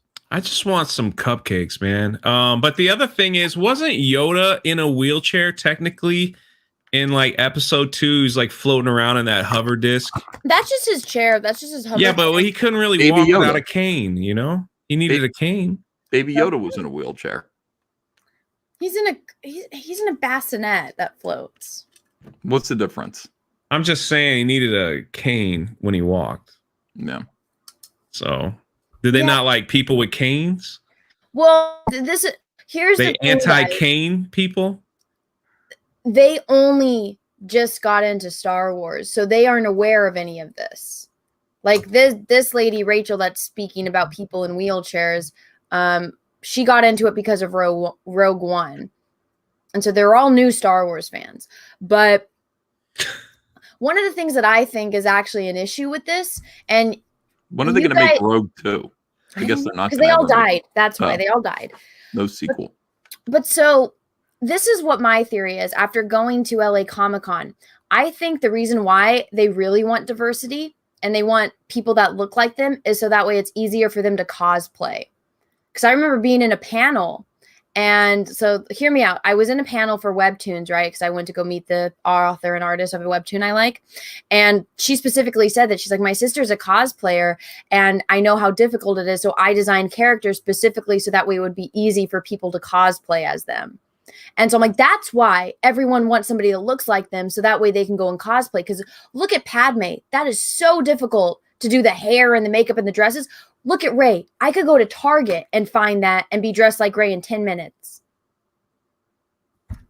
I just want to say something. There's people in the chat telling me that they walk with canes. I was not making fun of anyone walking with a cane. They're giving you a hard time. I was just saying Yoda walked with a cane. So does that count as your representation?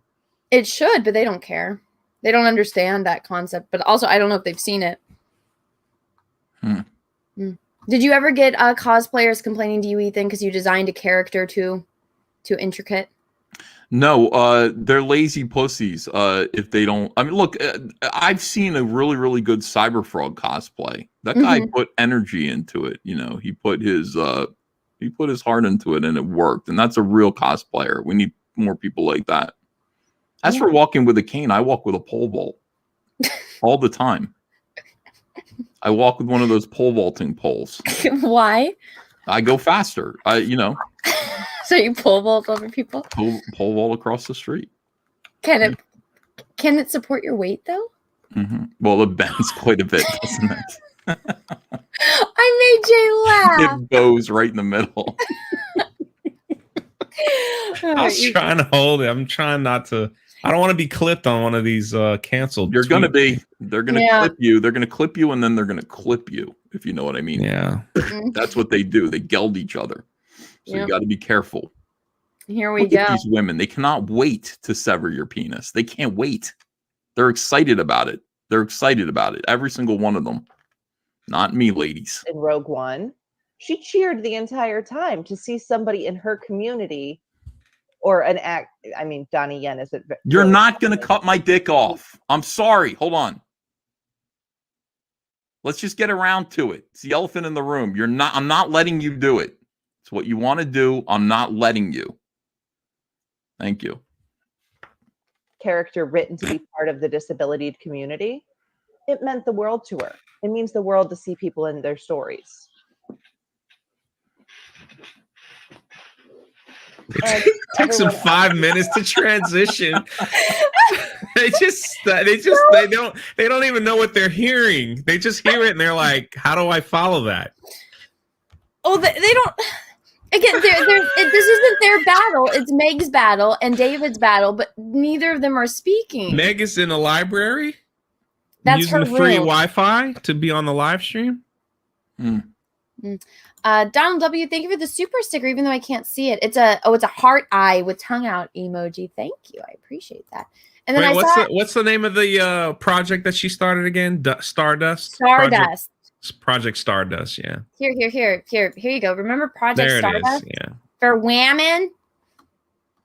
Apparently, though, I didn't know this. Yellow Flash told me it's on the same website, I guess, that Anita Sarkeesian started Feminist Frequency, and so you have to pay to use it, and that's why Feminine Frequency did a GoFundMe or something to get money for it, and never did anything with it. So, they're watch, that's probably going to happen. All right, who do you think's going to talk? It's definitely not Meg because you said she only talks for 3 seconds. I'm going to say Emily. Emily, I think Jason is engaged. I think Rachel are engaged. All right. If I'm correct, then Ethan has to do a cover for my up and coming. Now wait a second.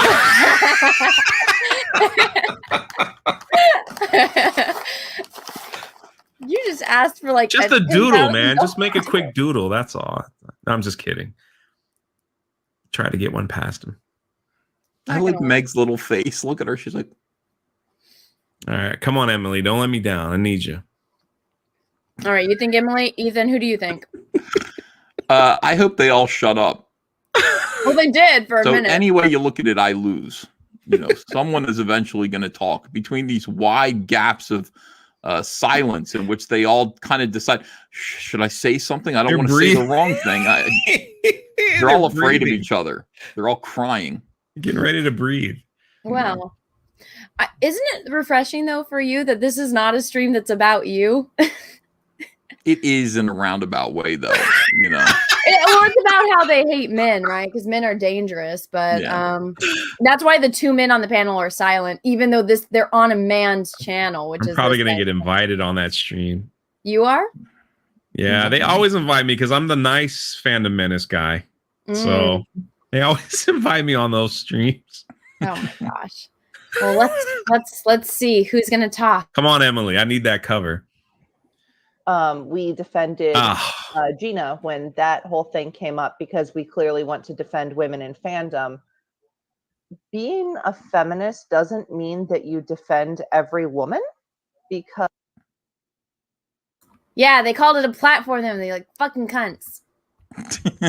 You can't defend every woman. Because good. You know what then? I'm a feminist. But the only thing is, I refuse to defend every woman. In fact, there are only like 3 of them that I'm going to defend. The rest of them I'm going to persecute. But I'm a feminist under those guidelines. I want 3 women to have their rights. That's Andrea, Kaylee, and Ava, and everyone else. All these other ladies can suffer under my Don't you have like a restrictive mom and a bunch of patriarchal boot. sisters? Yeah, but you know, I haven't seen them in a while. I'm Same. seeing one of them next week. All right, never mind. Maybe extend that a little bit. Your family. You care about the women in your family. Yeah, my rules don't apply. My restrictive, awful, rules do not apply to the people who are in my direct circle. It's everybody else that must suffer. I mean, it's wrong to compare stuff. It's to be anti-Semitic, to be transphobic. It's not right. I mean, just because she's a woman, we loved her character. I loved Cara Dune. I have her Black Series figure sitting where I can see it from here. But all of How much you want to bet she's going to sell that for because it's so much money now? Have her black figures sitting there where I can look at it, keep my eye on it. I like how she complained earlier about, she's like, I'm not a Raylo. I didn't attack Adam Driver. You guys really should not just judge people. But that's exactly what she's doing, because nothing Gina said was anti-Semitic or transphobic. Blows my mind. Well, that it doesn't mean that you have to blindly accept every woman when her views may be harmful to others. It just means that you don't put women down. You believe that they're equal to men. I disagree. I don't think they're equal to men. I just don't. We're so much better. Men are so much better than women. And that's why you ladies are trying to look and behave like us. You know, of course, there are some exceptions. There are some men who are trying to be like you. I understand that. You want to play do-si-do with them, change places. But men are so much better than women. We're better at everything. We're smarter. We're stronger. We are more industrious. We're protective. Like there's more creative, funnier. There aren't any funny women out there. Look at them. Are any of those women funny? No, they're not. They're a bore. They're a bore. So they're boring. I would say. Yeah, I would say that men are not, women and men are not equal. I'm not saying women aren't good. Women are great. I thought you were calling him a Borg from Star Trek. Well, that too, that too. Ethan doesn't like Star Trek. Oh. Yeah, but I know what Borgs are. I've seen those he's going to get clipped. I know he's going to get clipped. I'm not getting clipped. These bitches aren't clipping anything from me. Unlike these 2 guys up at the top, I'm not getting clipped. Staying fully intact, ladies. All right. Takes the men are boring too there. Yeah, that's true. I'm sorry. Yeah, there are some ladies in the chat who are like, no, the men up there are boring too. They are boring. Yeah.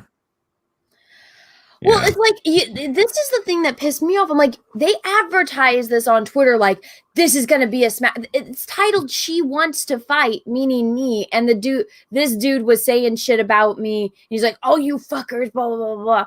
And I was like, oh my gosh, is this like, well, what's that wrestling thing that all you guys talk about when they're like gearing up for a fight? And then it's like, you click on it and it's this. I was like, I thought you guys were going to actually bring some fire, because I mean, you're going on Twitter calling, people hateful and dangerous and calling it a platform, all of us. But then they're here and they're like, well, my friend liked it that she saw a disabled person in Rogue One. These are the people who, at the end of Return of the Jedi would hate on the Ewoks celebrating. This is the other group that, you know what I mean? Like the Ewoks are like, they're like having a great time. And these are the people going, look at their faces. I don't know. They're really sad that they lost the second Death Star. They're really upset about it. Yeah.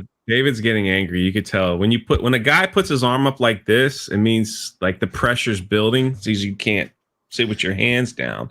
Well, so you know it's what I like it's noticed? building up. He's getting angry at the discussion No, he's angry because he's looking at the chat. or the chat. Yeah. Because That's at what this it is. point, I had already tweeted out the picture, and people were like saying, "Well, why are you trying to deplatform that Star Wars girl?" Yeah, he throws a temper tantrum. Oh. And calling them out. And I didn't know you guys were there. All right, cool. No, I was on a stream, and I kind of had the chat up.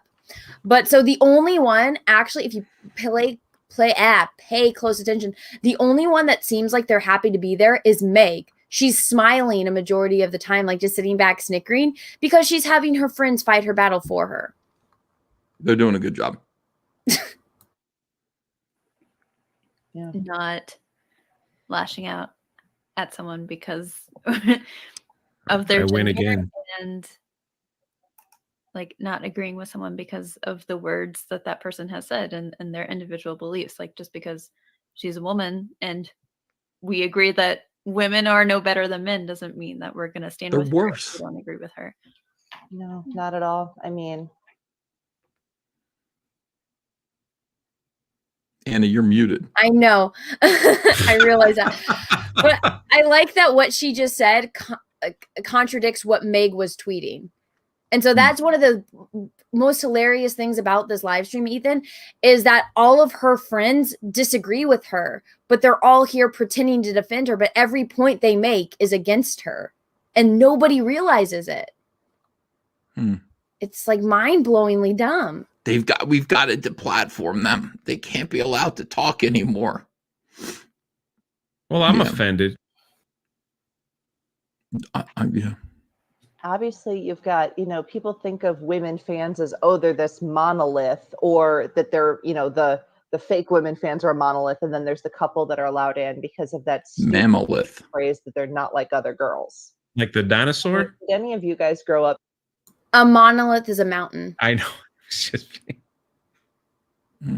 Happy Black Man, thank you for the super chat. Anna looks like New York. Thank you. I'm in my Chewbacca onesie. Thank you for the super chat, though. But yeah, All right, it's almost 2 a.m. here. Well, yeah, Stick with it, Jay. It gets better from here. Now's when they start to liven up. Not like other girls, like liking girly things and women, and like women-centered things was almost wrong because that meant that it was less than. Because I definitely felt like that. I was a tomboy growing up, and to fight for something to be like feminine was like lesser to an extent, just in the cause of being taken seriously.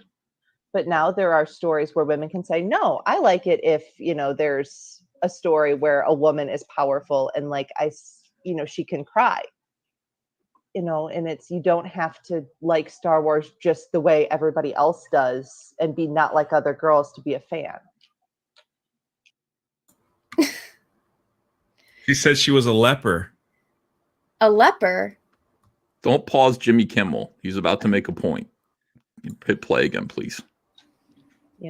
That's at least my experience was like, Yeah. I'm going to use another example. Can anybody relate to that? No.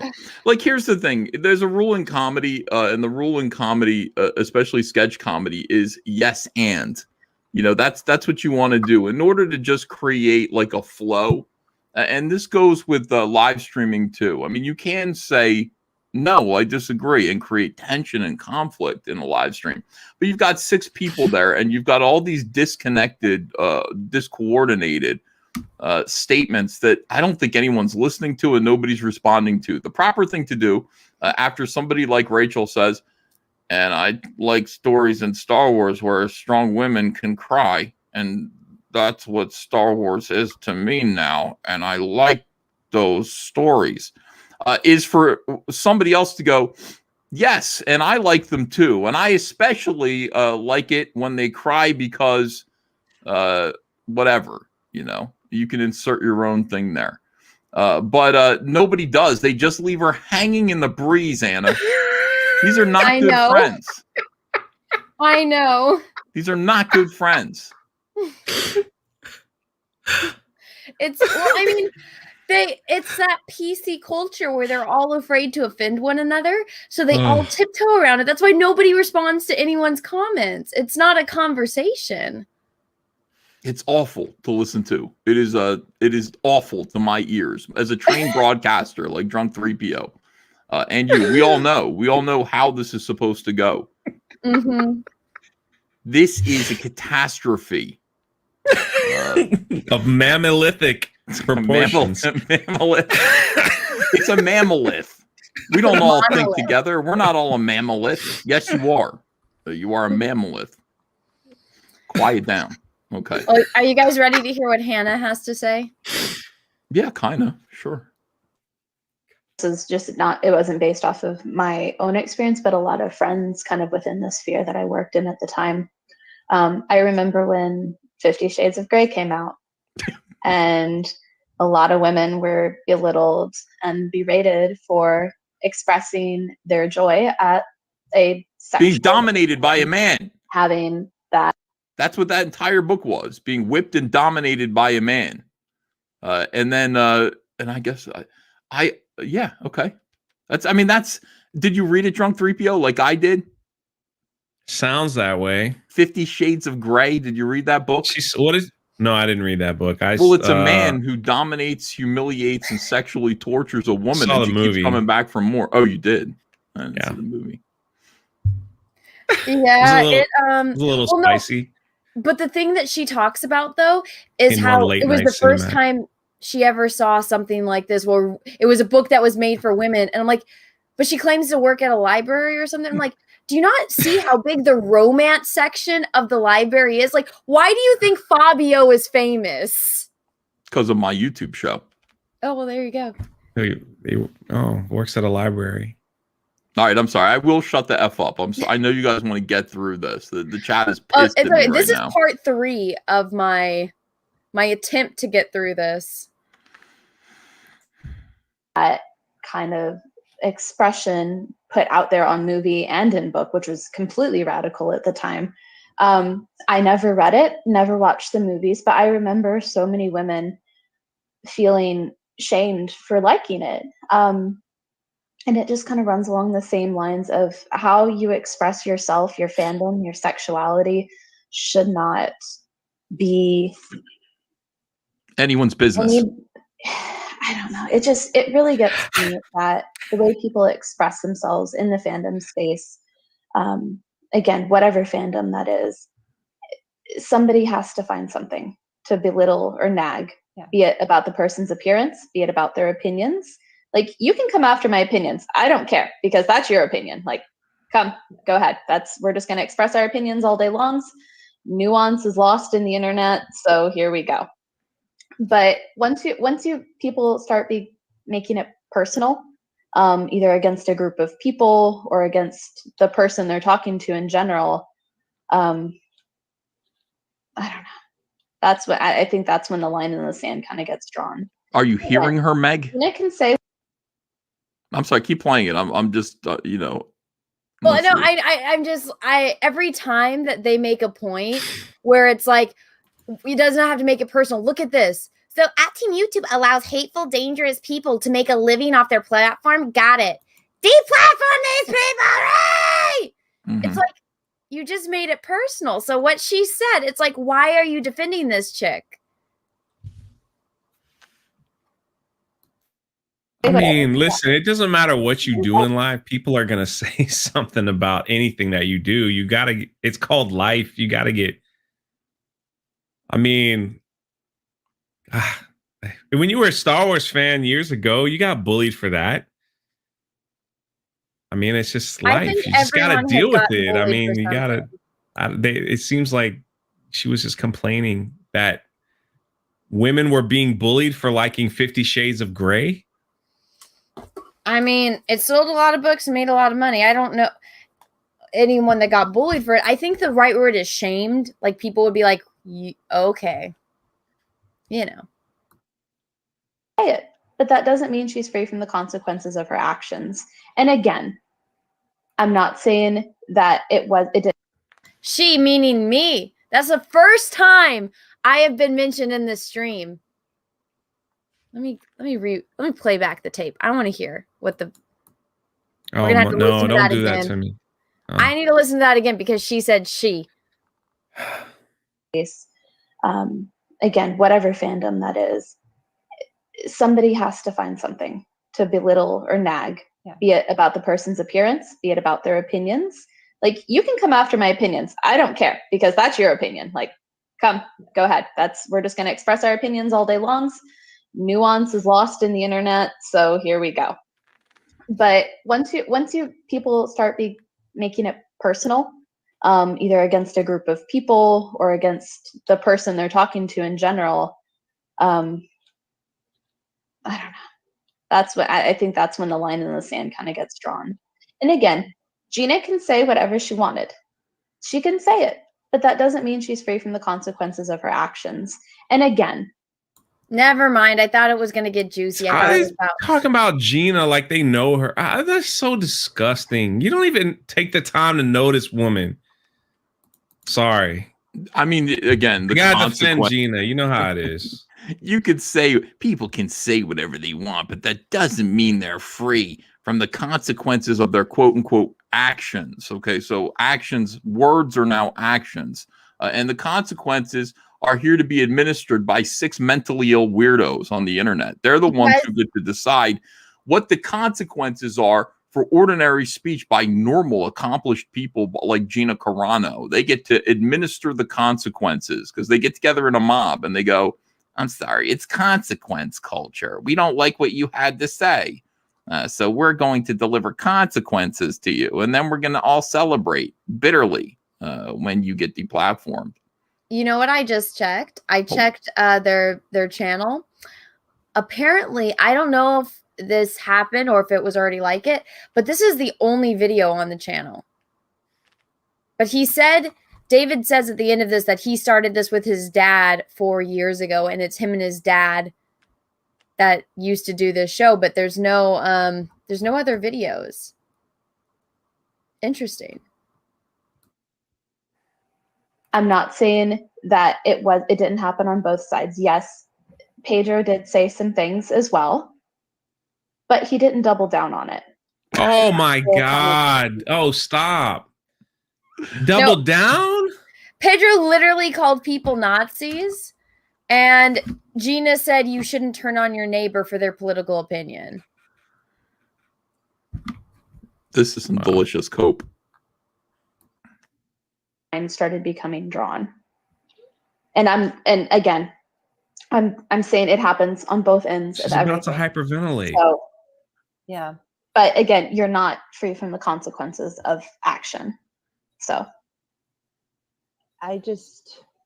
So double down is the line in the sand? Sorry. Golly. Well, did you notice how Jason was actually about to say something and then Rachel said something and so he stopped?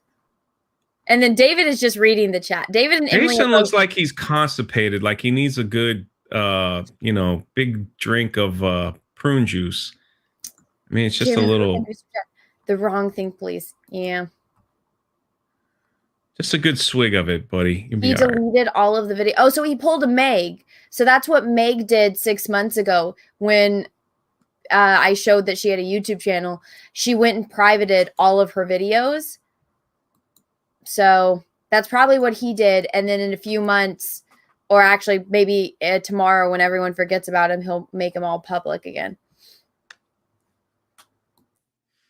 You know, talking like you said about 50 Shades of Grey, I mean, that I worked in a bookstore when that book came out. And are they all librarians? First time I'd ever seen. No, I think I might have gotten it mixed up. I think she's just or was. No, it's not a librarian. She worked in a bookstore. This other woman was a librarian, and Meg is in a library. Yeah. And I'm just saying. Well, she has a dog, but I think that they might have cats. Women come in excited about this book because there was finally, I mean, a book. It was okay to be, I guess, a little more risque and have a book written for women. And I read parts of it. It was not my cup of tea. It's not my kind of book. But it was kind of cool to see that for once there was this mainstream acceptance of something like this written for women's sexuality. Like every book that Fabio has been the cover of. Like every other romance novel. Whatever. Cool. You don't have to like it, but not liking Accept it. doesn't make you any better. Unless whatever you're liking is, racism. That's you're not a better fan because you like different Star Wars. There's that. You should have loaded the video of that dude that does the TikTok about the rules of the Church of Star Wars. About no gatekeeping. Oh, I love him. Thou shalt not gatekeep. Sentence to the pit of despair and watch the holiday special forevermore. And not another one. See, that's a good way of expressing your fandom. And he did, and I watched some of his other TikToks afterwards where he did Donald Trump as a Jedi, and then he did Bernie Sanders as a Jedi. Like, he did both sides, and that's just his way of expressing his fandom. And it's fun. It's entertaining. Do I agree with both or all of them?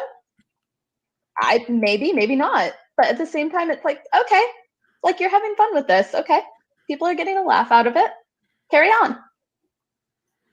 And it's like, Poor Jason. If you want to say, well, I like how it's okay for that dude to do videos, but I'm not allowed to do videos. Because you're not on pointing out TikTok. You're not a TikTok Yeah, star. that's true. It's okay to whatever. If you agree, if you like something that somebody else doesn't like, that's just your opinion, and you're allowed to have that opinion, unless what you like is cannibalism. If you like cannibalism, then maybe not, and then you are not free from the consequences of your actions, Anna. So smarten up. Yeah, Gina Carano, double downer. Gosh dang it. that your absolute favorite era of Star Wars is the prequel trilogy. It's not mine. Does that make you any less of a Star Wars fan? No, go, for the love of God. Enjoy your prequel trilogy. I'm going to be over here in my little Rogue One table. We can do that. We can Get out of here. It doesn't mean that there's not a place for each of us.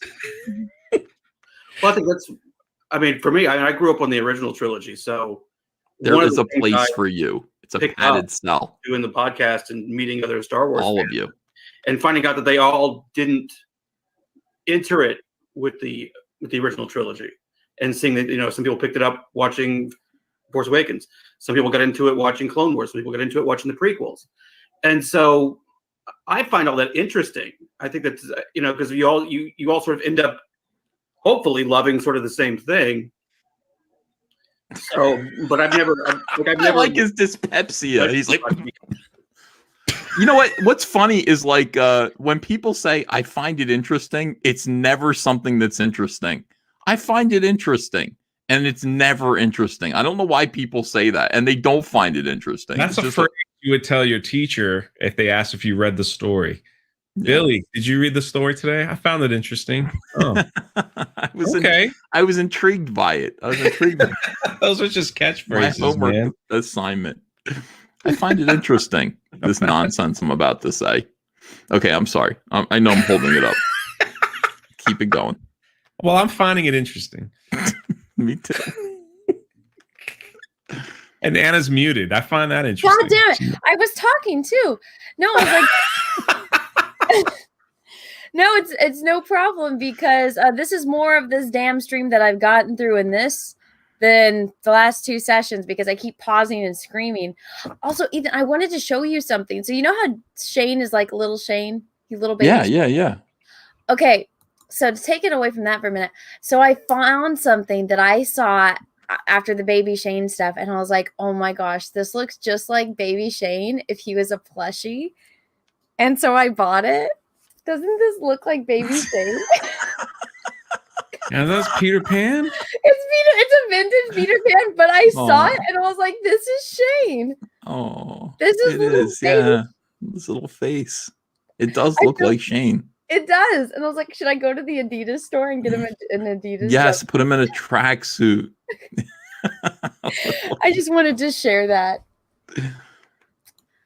A beam of light in this thing that we're in right now.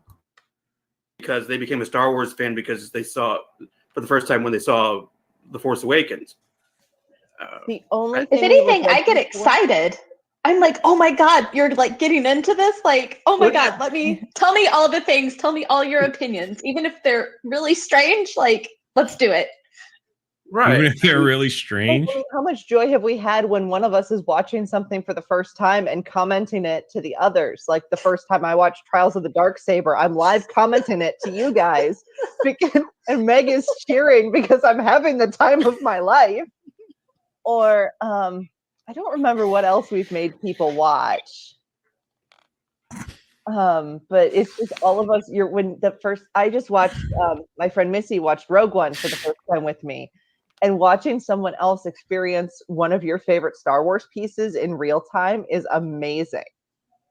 And we all get excited about that. And I mean, like, the first Star Wars movie I saw was Phantom Menace. So, like, if you come back from that, you're a real fan. No, I'm kidding. We will only judge you if your favorite Star Wars movie is the holiday special. And that's only because we watched that. I'm sorry, Ethan. Kind of is. It's getting there. Yeah. I feel judged. That's only because we want to know who hurt you. Who hurt you, Ethan? Jim Jones, the Jonestown Massacre did. You know, that took place the morning after the Star Wars Holiday Special aired. So it did have far-reaching effects. That's a true fact, Drunk3PO. The Jonestown Massacre happened the next day after the Holiday Special aired. Look it up. Thank you. I did a whole paper on that. Maybe it did. Oh. No, it definitely did. Yeah. It's interesting. Fun facts with Ethan Van Sciver. I love it. Who hurt you and why do you like Wookiees so much? I wish I were them. Oh. She talks. She's talking. Oh, good. Okay. This is the one that wants us all deplatformed. Honestly, the reason we all got into Star Wars is because we thought it was fun. And we're all here because we want to have fun. And we should all be here and be allowed to have fun in whatever way that we want to. But if I see a woman say that she has not been treated right because of some Star Wars related thing she has made or something she has said, Gina that's Carano. not okay. And I'm going to call out that behavior. I don't always want to do that. I'm here to have fun. But I think who's the woman who plays Ahsoka right now? Rosario Dawson. Gina Carano. Okay, sorry, I interrupted the. Oh no, you're fine. Don't you guys think though how everything she's saying contradicts what she tweeted? Of course it does. Interesting. An opportunity to have fun. And that is why we're talking about this. Because we all should be able to just be here and have fun. But sometimes certain people ruin that for other people. Jason hasn't moved in like 10 minutes. It's like a stone. Whole argument against that. I mean, David, sorry. Sorry. I didn't mean to interrupt. We should all be able to have fun. And hold on. Well, we should all be able to have fun. And there's some people who are ruining the fun for other people. And when I say a woman saying that, yeah, like her. She's ruining it. She's calling to deplatform other women. She's calling this dangerous. Oh yeah, I think she is actually having fun doing that because I'm having a lot of fun. It's her 5 minutes of fame, but now So David is like, I think on the inside having a mental breakdown because he's dying. He's reading the chat right now, and the chat are all like, "You guys are full of it because what you're saying." You say this, but then you try to deplatform that Star Wars girl. That's the entire chat. That's when you cry on the inside. That's the face you make. That's what David's doing. Mm. That's Well, what now- guys do when they cry on the inside. Now it's Emily's turn to talk. She's smiling though. Emily's happy. That doesn't happen. That women are accepted. I mean, just look at the comments on this video. The argument is, oh, you guys don't need a safe space because this is a false narrative you're creating. Well, ironic. It's right there. Choose a safe space, go there, and stay there, and leave everyone else alone. Well, the thing that's funny that she's laughing about, she's like, look at the comments on this video. But then they say at the end that like nobody ever watches their videos. I'm like, so the reason why the comments on your video is bad right now and you guys are playing the victim is because you have a woman on your stream that called to deplatform me. And so it's like, yeah, like look at the comments on these videos. It's like, yeah, you pulled a dog's tail and you got bit by the dog and now you're playing the victim. Well said. That's what they do. Of the turntables. Yeah, it doesn't mean that we want Turntable? Star Wars to be all women. I don't want the Amazon Isle of Wonder Woman of Star Wars fandom. I don't want it to be. God, I can't remember the name of the island right now. Sorry. Fake Geek Girl was the name of the island. We just want to be able to exist and like the things we like. Mm-hmm. Same here. Look, none of them are talking. They're not. None of them. This is the most clueless group of people. It's like the self-awareness in this room. David might have gotten it. Like David's got the little smirk on his face that goes, "I'm a dumbass." I get it now. He's crying on the inside. I mean, he's just like, yeah, this is pretty ironic. I think I realized that I'm a dumbass. I'm going to rethink my life. Nobody else here. You've got Meg, who's got a hateful agenda. You've got Hannah and Emily that don't quite know what they're talking about. And Rachel, who just wants to talk a lot about women. So our man is Jason. Is that what you're saying, Ethan? That's our man on the panel. David is our man. David, look at his smirk right now. He's just like, this is stupid. I'm a moron. Jason is just here like, I'm around some girls right now. Well, I don't know if Jason is David's father or not. Because I don't think so. David said that he started this podcast with his father. So, and I don't know if he meant Jason. David might be 29. He's in his 20s. Jason is younger than me. Jason is like 40. Maybe late 30s. No, because he went and saw the Star Wars when it came out. Oh, maybe he's my age. I don't know, but I don't think he's that dude's dad. I think that dude's too old to be his kid. They're too close in age.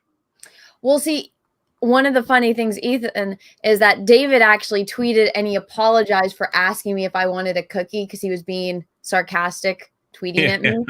So he's the only one that has apologized and done anything, lent out an olive branch. Everyone else, nope.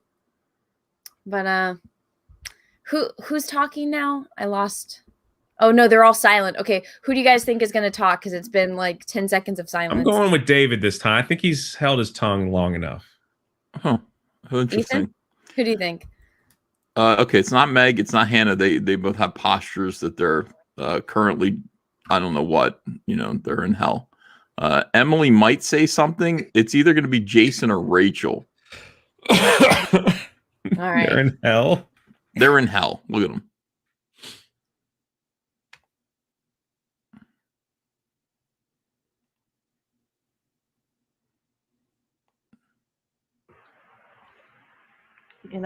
And that's not been happening. I mean, that's the thing, is we're all talking about things that have happened to us or around us, and we're being told that we're wrong. That's not how it was done. And I assure you that you don't know my life better than I do. That's good to know. I don't care about your I know life. for me personally, David's done. Look, he's doing the forehead rub. I mean, that's a clear sign of. Well, David is getting chewed alive in the chat because they're all saying, "What are you guys? Everything you're saying contradicts." No, what you that's did not. to Do you Anna." know what Yellow Flash was saying in the chat? No, what was he saying? He's saying, he said, I can't say it on the live stream. You can. He just said that David probably possesses bad stuff. Why would Yellow Flash went in hard, man. He's like, the FBI needs to be watching this and check all these men's files. Jeez. Brutal. Oh, you mean cheese pizza? He has cheese pizza. Okay. Ready for Meg? I have a lot of projects. I have a lot of things. Oh God, yeah. You've got I'm a doing. lot going on. I don't have time to make up stories about things that aren't really happening to me. So when I'm sitting here and we're talking about our experiences and we're saying this stuff, we've seen this stuff happen to us, I wouldn't be here if that wasn't true. I don't have time for, that kind of thing. So, I mean, when we say that this is actually happening, why would we make that up? But what benefit? I mean, the benefit is that they get attention. That's why Meg is doing this. That's why she made up a situation. That's why she created this. Yeah, but if you're online, someone's gonna say something bad to you. Mm-hmm. It's just how it is. If you don't want that to happen, then don't create a Twitter account or a Facebook account or a YouTube page. That's just how it is. So then she created this account and someone said something not naughty, and now they're upset. Well, I didn't say anything naughty. I said the truth. I'm not talking about you. I'm just saying she created the Project Stardust before your event happened because she said that she didn't feel safe being a Star Wars fan. But that's all I'm saying is like people are gonna being a Star Wars fan. It's dangerous being on a live stream with EVS, but I'm still here, damn it. I know. It is dangerous. I'm just, God. I can't wait till tomorrow. Tomorrow's Saturday, and then I'm gonna get all this hate mail. Yes. That's what weekend's for, reading hate mail. And then I'm gonna have to make my own little Project Stardust. I'll call it I don't know, Pixie Pie or something, and then make a support group. And I'll just tell people how I was on the stream. I did not know Anna was inviting EVS on. I'm sorry. Sandbagged them. I sandbagged Drunk3PO. I didn't know. Ethan just came in and started saying all this racist stuff. And I'm gonna say I have a lot of projects I'm involved in. Why would I make this up? So that you can get attention for your projects. No, that's actually exactly a good point because she has all these projects, but guess what? She's been doing this for 9 years and nobody cared and nobody listened to her until now because she started lying for clout. That's it. I got no time for this, guys. I have all of these projects. The truth is the internet isn't for everybody, and some people shouldn't. Yeah. They should take a test before they get on Twitter. That's all I'm saying. I agree. Straight up, I don't have a great following. I'm not important enough in the fandom to have any sort of say or influence on anybody or anything. What benefit do I get from making this up? Like Meg said, like, what benefit do we get out of this? Like, we're just here sharing our experiences. And again, it has to become something personal to some of the people in the comments. Like, we're just here to share our experiences. We're not here to espouse what we think about this controversy or that controversy. Where's your father? Made some. Where is he? Where's your dad right now? See here, I mean, this is ridiculous. All of these people, I want to know where your fathers are, except for David. Apparently, Jason's your father. The rest of you young ladies, explain yourselves. All right, go ahead. Sorry. Oh no, I think it's funny. She's Just like, we're listen. not trying to do anything personal except The platform, yeah, Where are your fathers? All right, go ahead. In relation to our own experiences. And people in the Go ahead. comments, everybody is saying that we want to do this for attention. And I don't know if you've ever been a recipient of the kind of attention right now that we're having, but you have 4 women sitting in front of you with Jason and David supporting us. With an open comment section. I thought that they don't need men. You don't need no man. But yeah. Section. With an open comment section. They've insulted our appearances. They have falsely accused us of going after various people. Well, not Hannah or Emily's. Platform people. Single-handedly, apparently, we got Gina Carano fired. So I'm glad to know that I have power. It wasn't single-handedly. We were part of a big stupid mob that did it. They think we did it single-handedly, but it wasn't. We were part of a mob. Yeah, God. I want it right after. Remember a couple of years ago when they swore that everybody who protested like anything against Trump got a paycheck? Because I'm still waiting. I'm still waiting for my shill paycheck from Disney. I'm waiting for a lot of paychecks. Yeah, and I'll give you 5 cents to shut the fuck people up. People that are espousing, and I've seen this word scroll past me many times throughout the night, censorship. I don't want to censor anybody. Again, everybody is entitled to their own opinion. Except Gina Carano. I'm just going to walk away.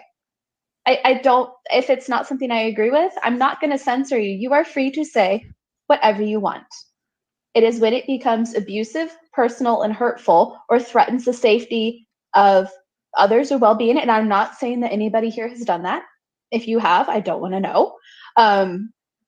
But that's when I have a right to set my boundaries and say, no, I'm not going to put this in my space. That's not what I want in my space.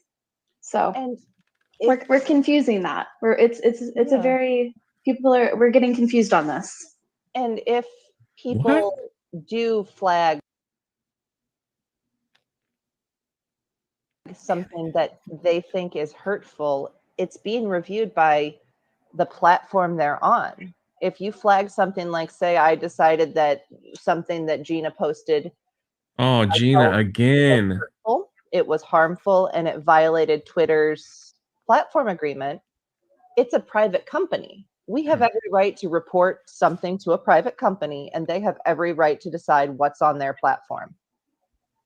That's not trying to censor someone. Trying to censor someone would be if we were trying to go to the government and have it be declared absolutely illegal for you to not like Ray. This gaslighting is hilarious. It's not insulting at all, weirdo. It's not. You're really convincing everyone of everything that you're saying. All the cognitive dissonance isn't coming through. Your contradictions, the hypocrisy, your sarcasm, all of that is really working to prove that you ladies are not a bunch of deplatforming, scheming bitches. It's completely fooled. Everyone is fooled. Good job. Boy, they hate Gina Carano. They keep bringing her up. They're so proud to see, because Gina Carano is like the scalp that they were going for. It made them feel powerful.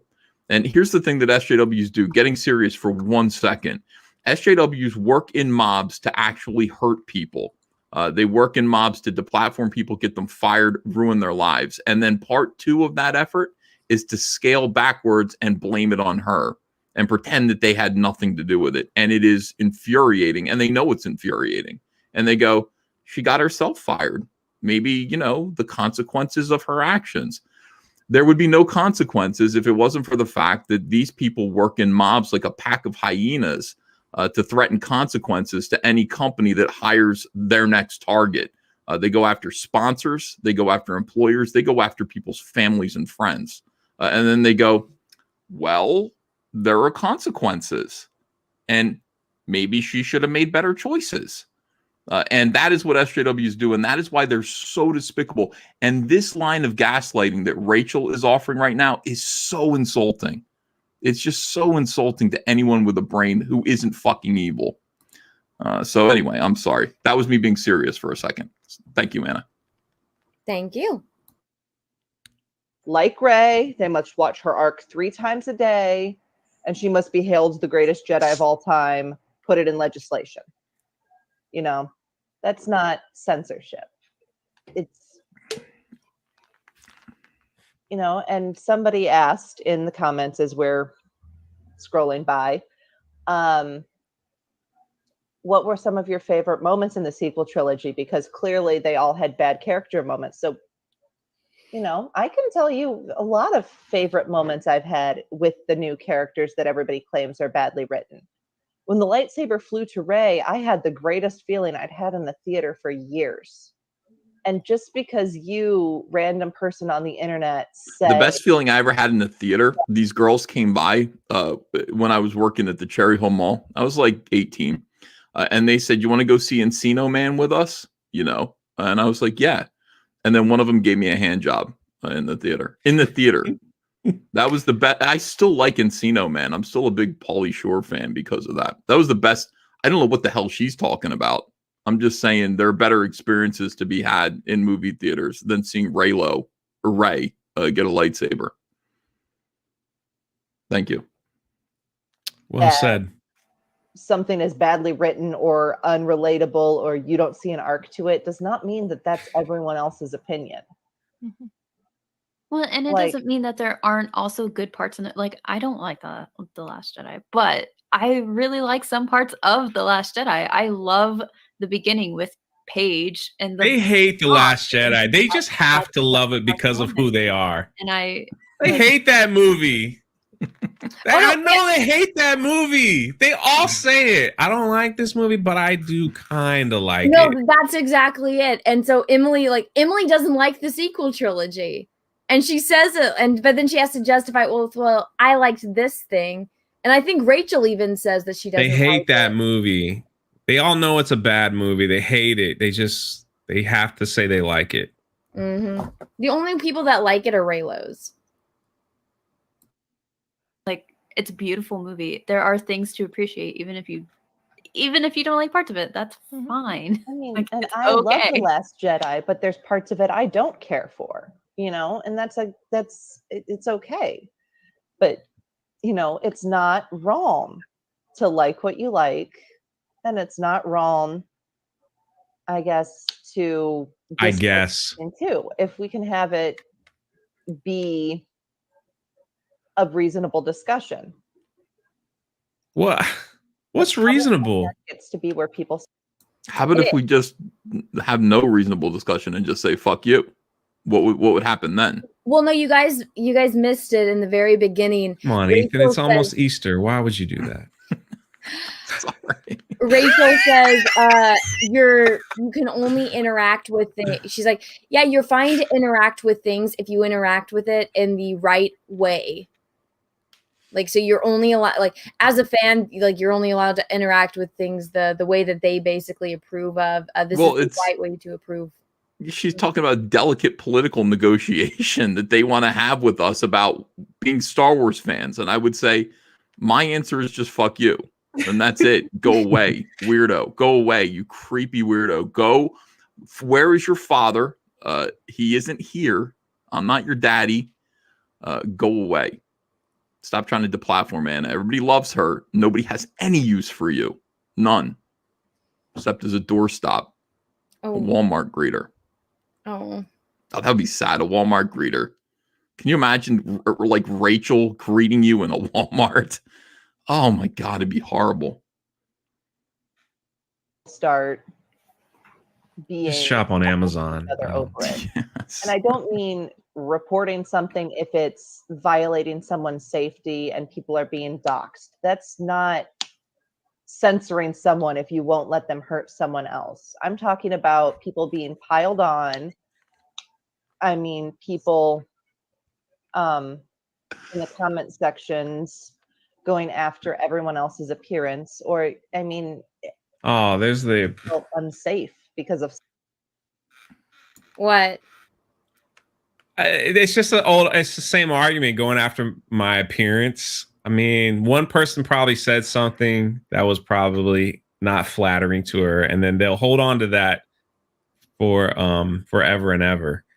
Well, So people are going to say something shitty about your appearance no matter what. I mean, people think Anna's a guy sometimes, so No, they just don't talk about me like I'm a woman. They talk about me like I'm a dude. That's why it says misogyny in the fandom. Because they don't want to acknowledge I'm a lady. No, but there is for a long time. I think I must have gotten one of Ethan's trolls that carried over into mine. just one. Well, no, because it was just somebody, every single video was commenting that I had a giant nose. And I'm like, That was me. that was you? Yeah, that was me. That was one of my alt accounts.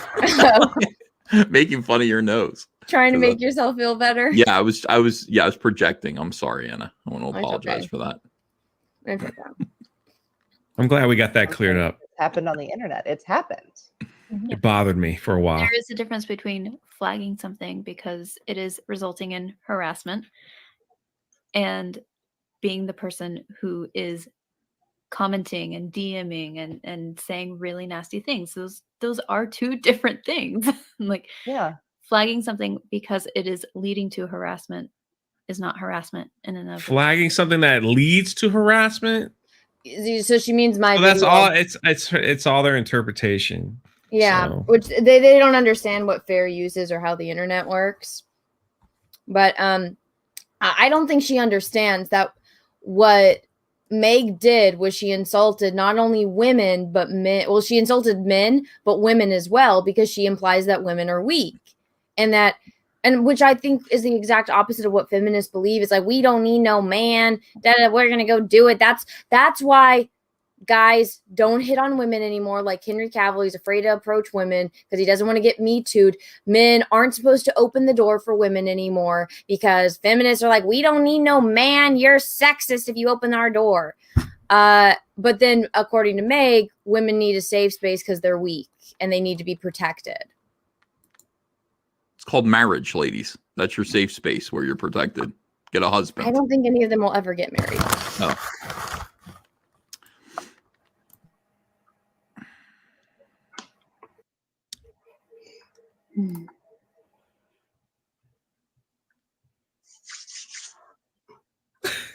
Dead air. I don't know. What else do we have to say?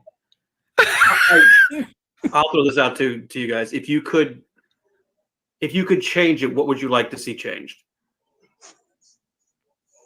I want to see more women making Star Wars stories. I feel like if it started at the top, and we're getting that soon. We're getting it with Patty Jenkins. We're getting it with Deborah Chow running Obi-Wan. Is it?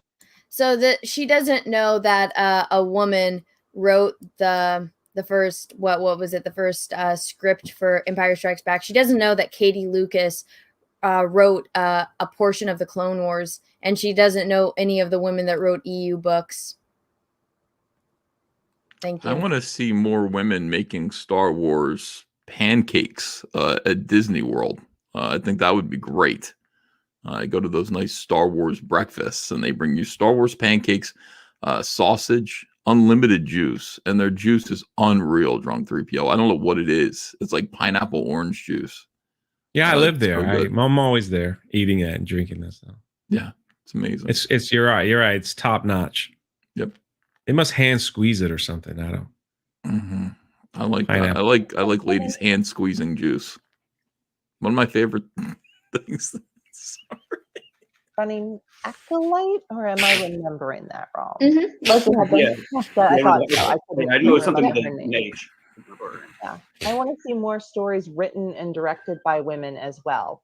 Women, people of color, people of the LGBT community. I want everyone to have their place in this fandom, and I want everyone to see someone like them. But at the very least, maybe we should all just take a step back and realize that it's not a profile picture or an avatar that you're going after at any given time. There's somebody on the other end of that. And she has feelings. Her name is Anna.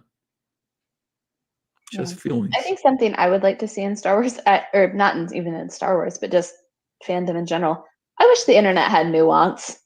It's a pipe dream. It's never going to happen. But I've always thought there should be a font. I feel like because I feel like, and I'm guilty Looking of right it. over Jason. The internet, like you lose all nuance on the internet. Like, I can say something to somebody, and I can mean it in a completely joking manner, and I get just this, this feedback. Like when I said what I said about Chinese people, you mean that whole thing? No nuance.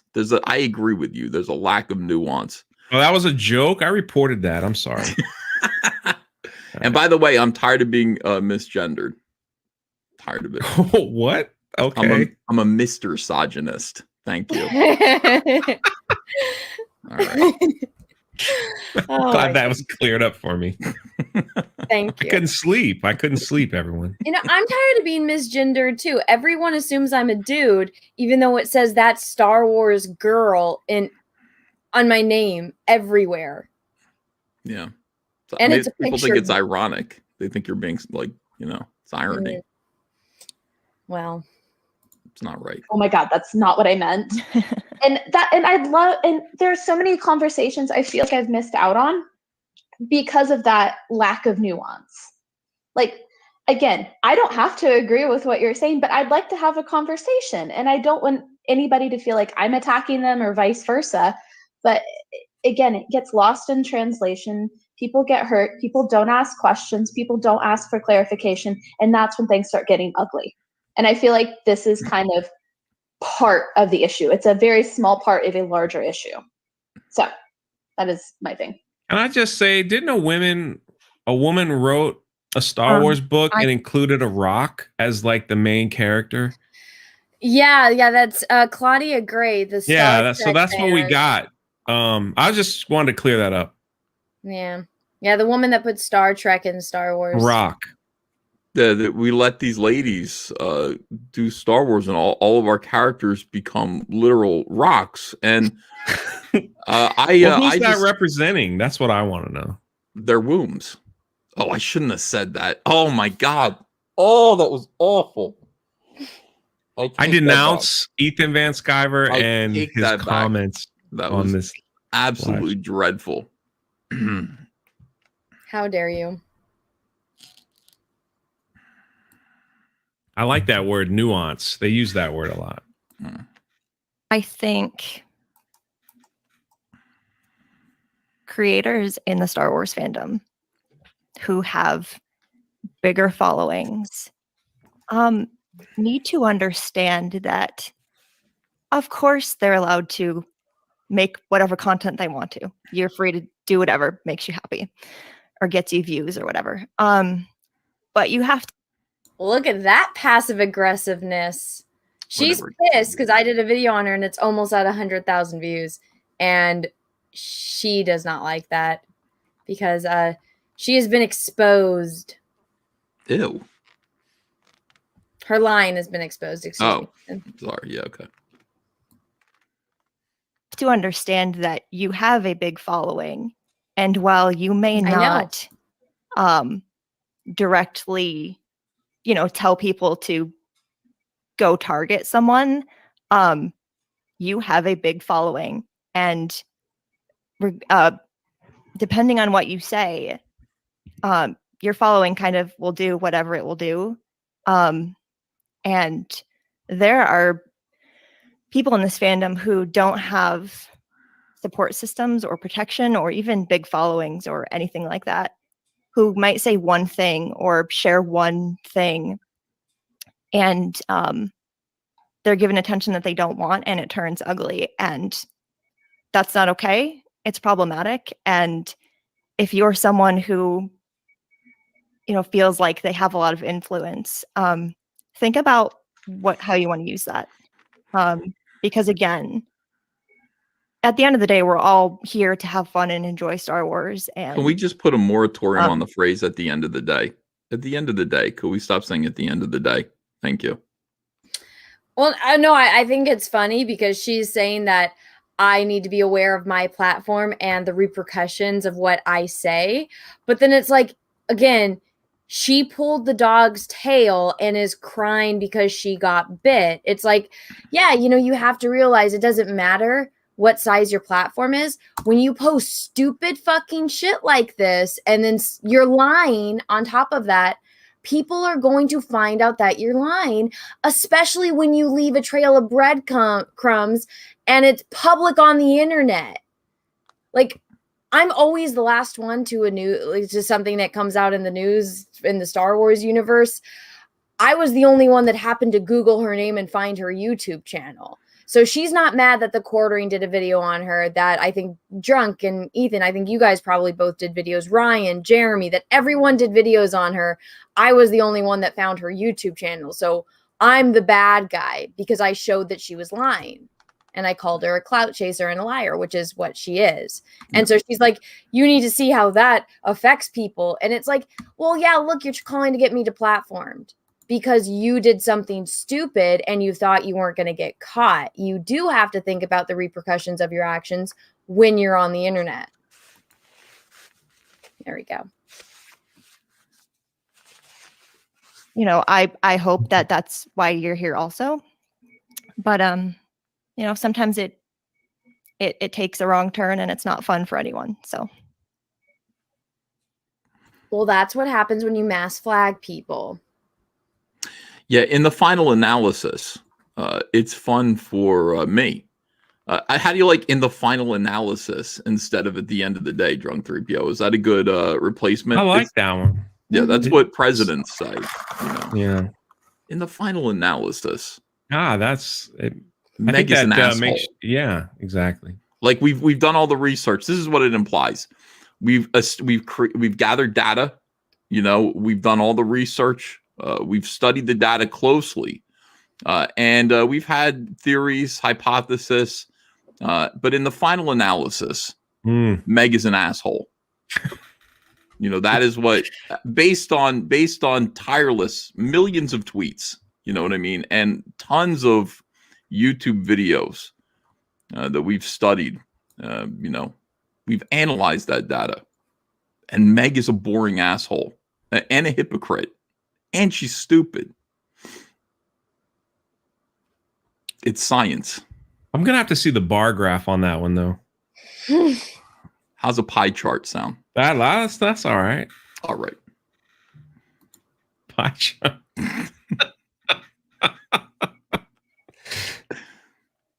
They're all silent after what she just said. Yeah, I would just... She's like, yeah, almost like a meow. Meow. Meow. Like, yeah. To see, man, look at David. He's revving up though, man. Like his wheel has been spun. His spring is about to pop. He can't take it.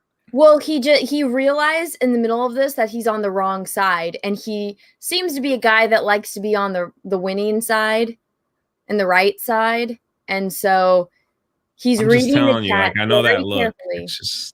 It's a coiled spring. I want to bring Jason a nice tray of microwave Stouffer's mac and cheese. Put it on the tray in front of him, and just let him go to town. One of the big deep dish Stouffer's mac and cheese microwave trays. He looks hungry. He's a hungry boy. He's got an Imagine poster behind him. He's just waiting for his own Yoko, his very own Yoko Ono. And he'll find it in mac and cheese. Well, he's for now. Like he's among several candidates. Frankly, deep dish has like 3,000 calories.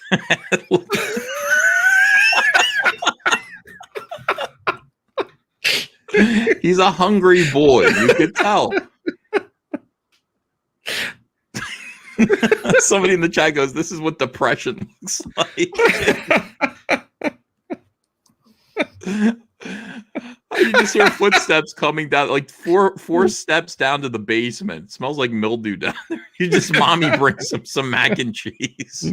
There you go. And a bib. Oh, a sport. The world. Yeah. To be fair, I love Stouffer's microwavable mac and cheese. Do you really? It's so good. Oh my God, we found something else Anna likes. I get the bigger one because there's deep like dish. Yeah, the deeper dish one is so good. Yeah. I actually add more cheese to it though, and so when it melts, it's like so good. And then the cheese is kind of watery at the end because you know the heat has melted it down, and so then I like lick it like a dog. like the plastic thing. I like to lick it clean because it's so good. Sometimes I'll get like a piece of bread and I'll like swipe it and just eat it on the bread. I'm sorry, I'm grossing Ethan out. We'll get back to this. Of all different types, and hopefully written well. That's everyone wants it. No one wants bad writing. If there is bad writing, I mean, I like to be able to dissect that, and I like to be able to do that calmly without issue. Like, there is a difference between having like a debate and an argument. And like, I'm into literary criticism. I was an English major. Like that really, like, I love dissecting stories. Like, so in a way, like, if there is bad writing, She means animals. it kind of makes it interesting. She Well, means look, there's a dog. This is the most interesting thing that came on the screen. wouldn't that be scary? Like, if that was what she actually meant. Like, she's very charming. She's like, I like dissecting stories. I like it. I like to take them apart piece by piece, preferably with nobody judging me.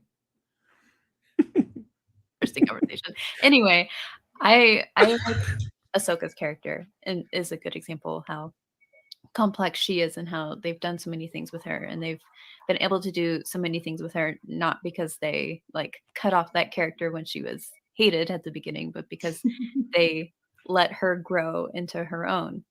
I would love to see more characters like that. Silence. How about Brosoka? And I just want male. Is that Ahsoka. David? Holy shit! I'm sorry. Go ahead. more Star Wars. That's it. You know, Out of all that analysis, that's all you have? I want more Star Wars? I want more Star Wars, guys. That's all.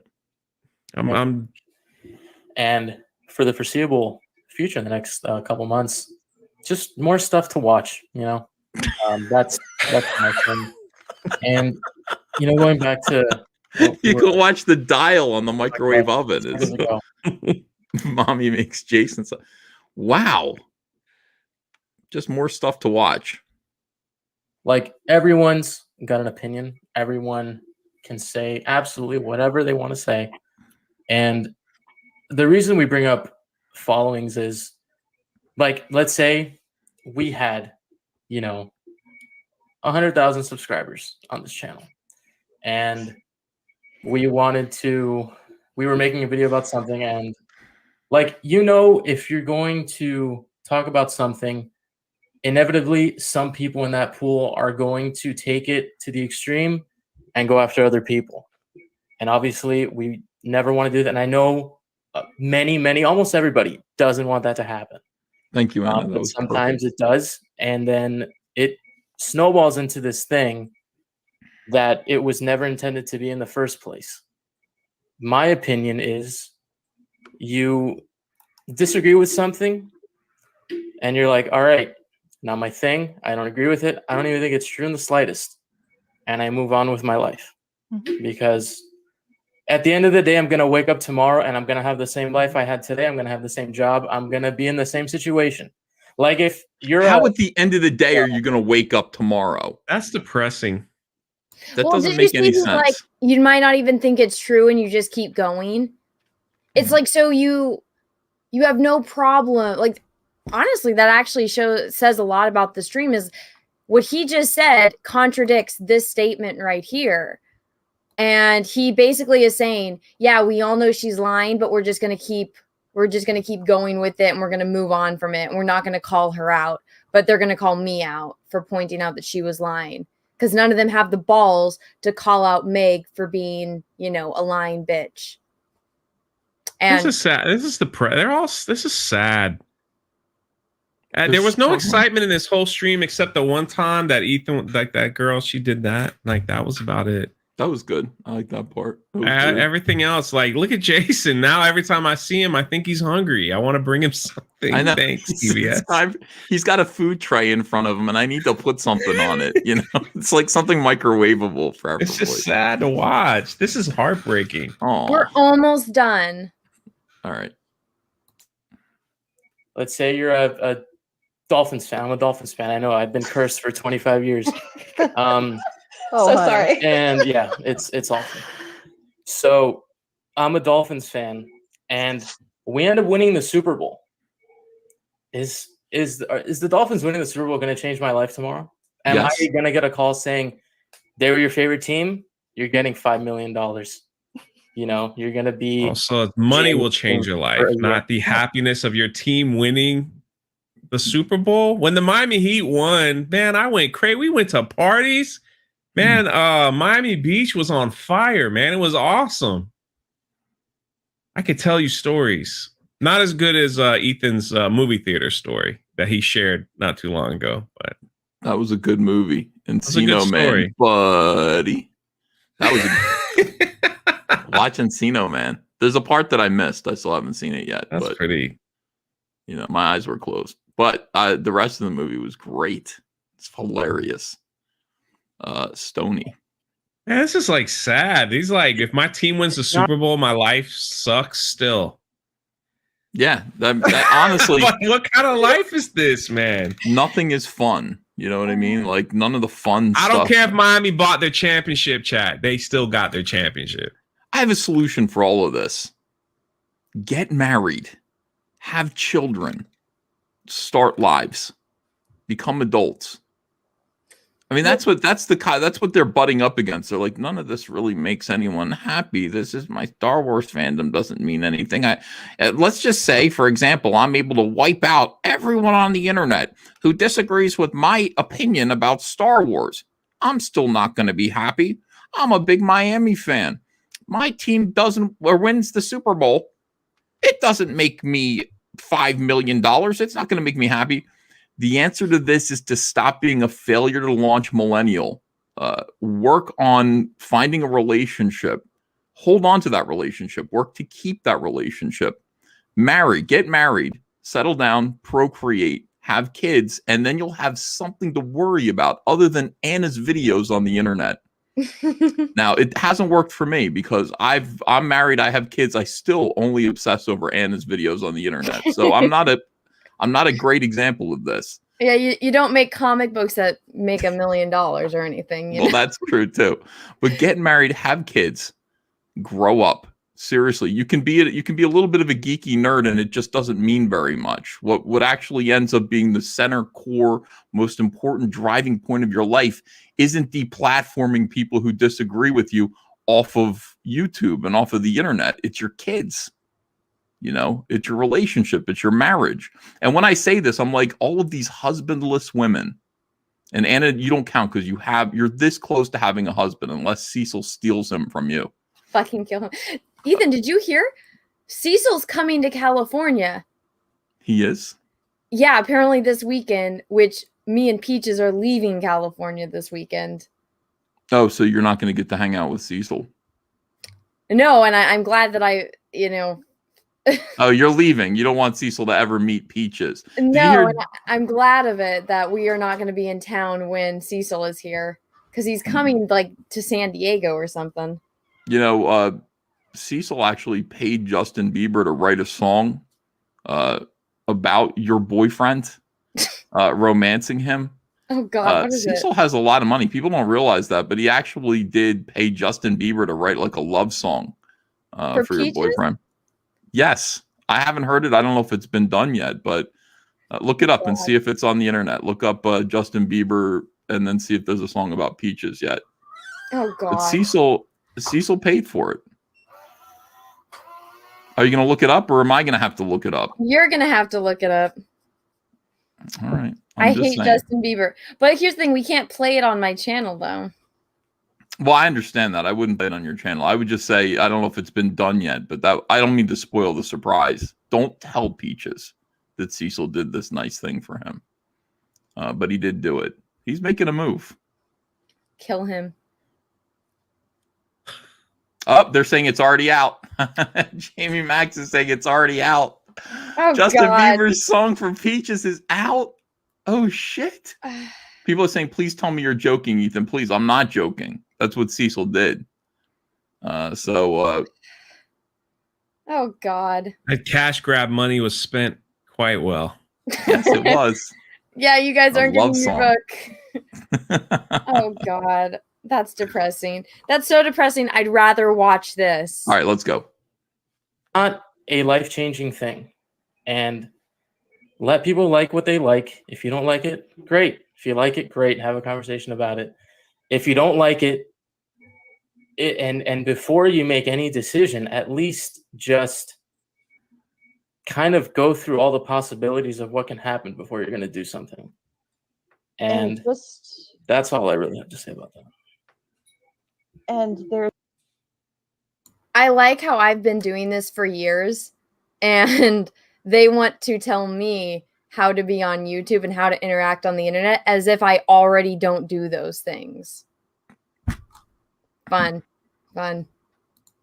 there's a difference because, like Hannah said, the internet does not have nuance worth jack.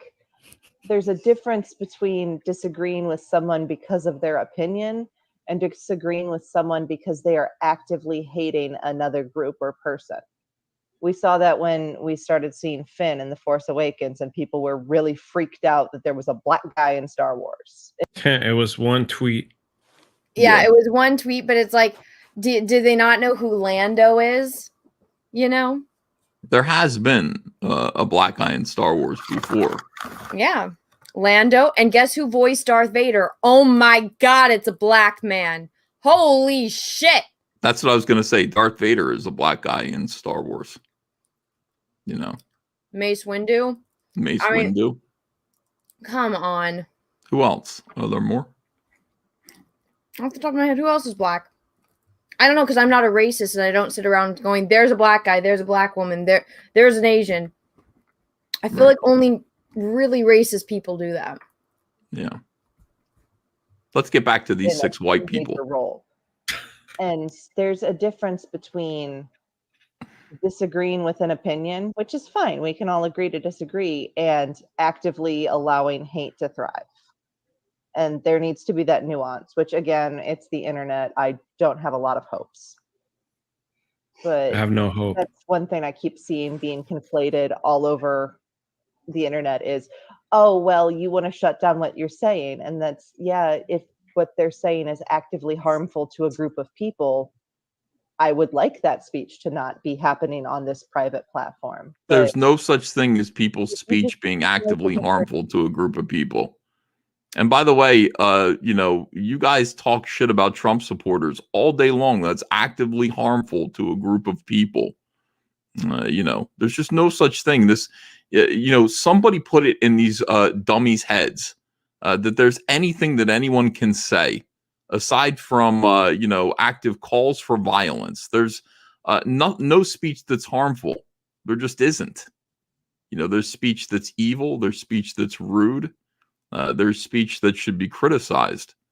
But the idea that it hurts people is some bullshit that SJW's made up in order to stifle speech.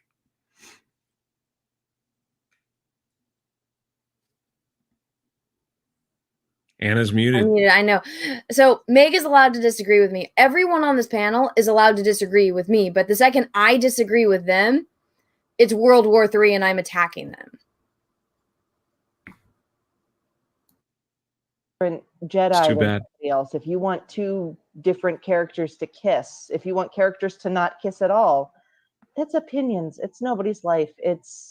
Opinions are like casseroles. I wanted Jabba to kiss Princess Leia. I was going to go I got somewhere my else way. with that, but okay, Hannah. You know what? Everybody's got a casserole recipe. You can't tell me anything different. Okay, up here we call it hot dish, but that's okay. I don't think Anyways. it's a casserole recipe. I got that. you just throw a bunch of shit together, and you're like, "This is it. This is what I got." Sometimes, Hannah, you can really tell that you're from the Midwest, even though you've moved. I'm also from the Midwest. And how do you not have a casserole recipe? I do not cook. I microwave. Ethan, I know you're gonna say something. I know it's coming. I have to disavow. I know you're gonna say something. I'm gonna say 2 things. Learn to cook. It's a much more valuable life skill than complaining about Star Wars on YouTube, and that's coming from me. That's me saying that. And also, since you're good at the microwave, Jason's tummy's growling. Jason's like, did she say microwave? Yeah, Yes, she did. Is that drool from his side lip? Oh no, he is. He's smiling. But He's you know very what I did animated. notice? Emily, He sure is. Emily is the only one that has a wedding ring on. Emily is married and doesn't like to cook. Oh my God, what a prize. What a prize. Well, she's pretty, so I think that might be the. She's pretty, needs to get back in there and learn how to cook, you know. Andrea is beautiful. She cooks great. She cooks wonderful Italian food, you know. Amazing. Absolutely amazing.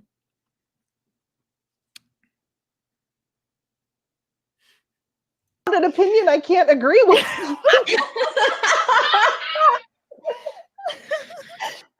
Oh man, that's the thing, is we've all got opinions and we all like different things, and that's one of the things that we love about this group of people.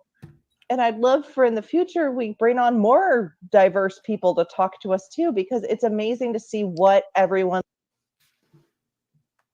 I'm saying I would go on there if in the future when you diverse people to disagree. I would love to be on this panel. It would be so much fun. So you could be the 7th white guy on there? Why not? Hmm. Me and Drunk3PO will go on there and talk to them.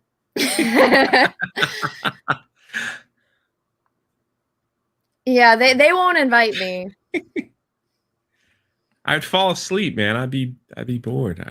Most people are boring. Most people are really, really, really boring. 6 dumb, boring, dull white people who are all very self-impressed, who all think they have something to say. But in fact, we have shown over the course of an hour and 10, 11 minutes, they have nothing to say. They struggle for words to try to say something. Nothing coherent comes out. Nothing that doesn't contradict the last thing that they said comes out. 6 very, very boring people. What they do are able to do is they're able to be herded up into a mob to attack people. And you're looking at it. You're looking at a slice of the mob here. Yep. Dumb. Dummies. Well, I mean, they seem to be all about conversation, right? And fairness. I'll put it out there. If they want to come on my channel and talk about this civilly, I'm more than happy to do that when I get back from mine and Peaches' romantic vacation, where Cecil will be nowhere near. Because if he does, I'll kill him. I hope he doesn't.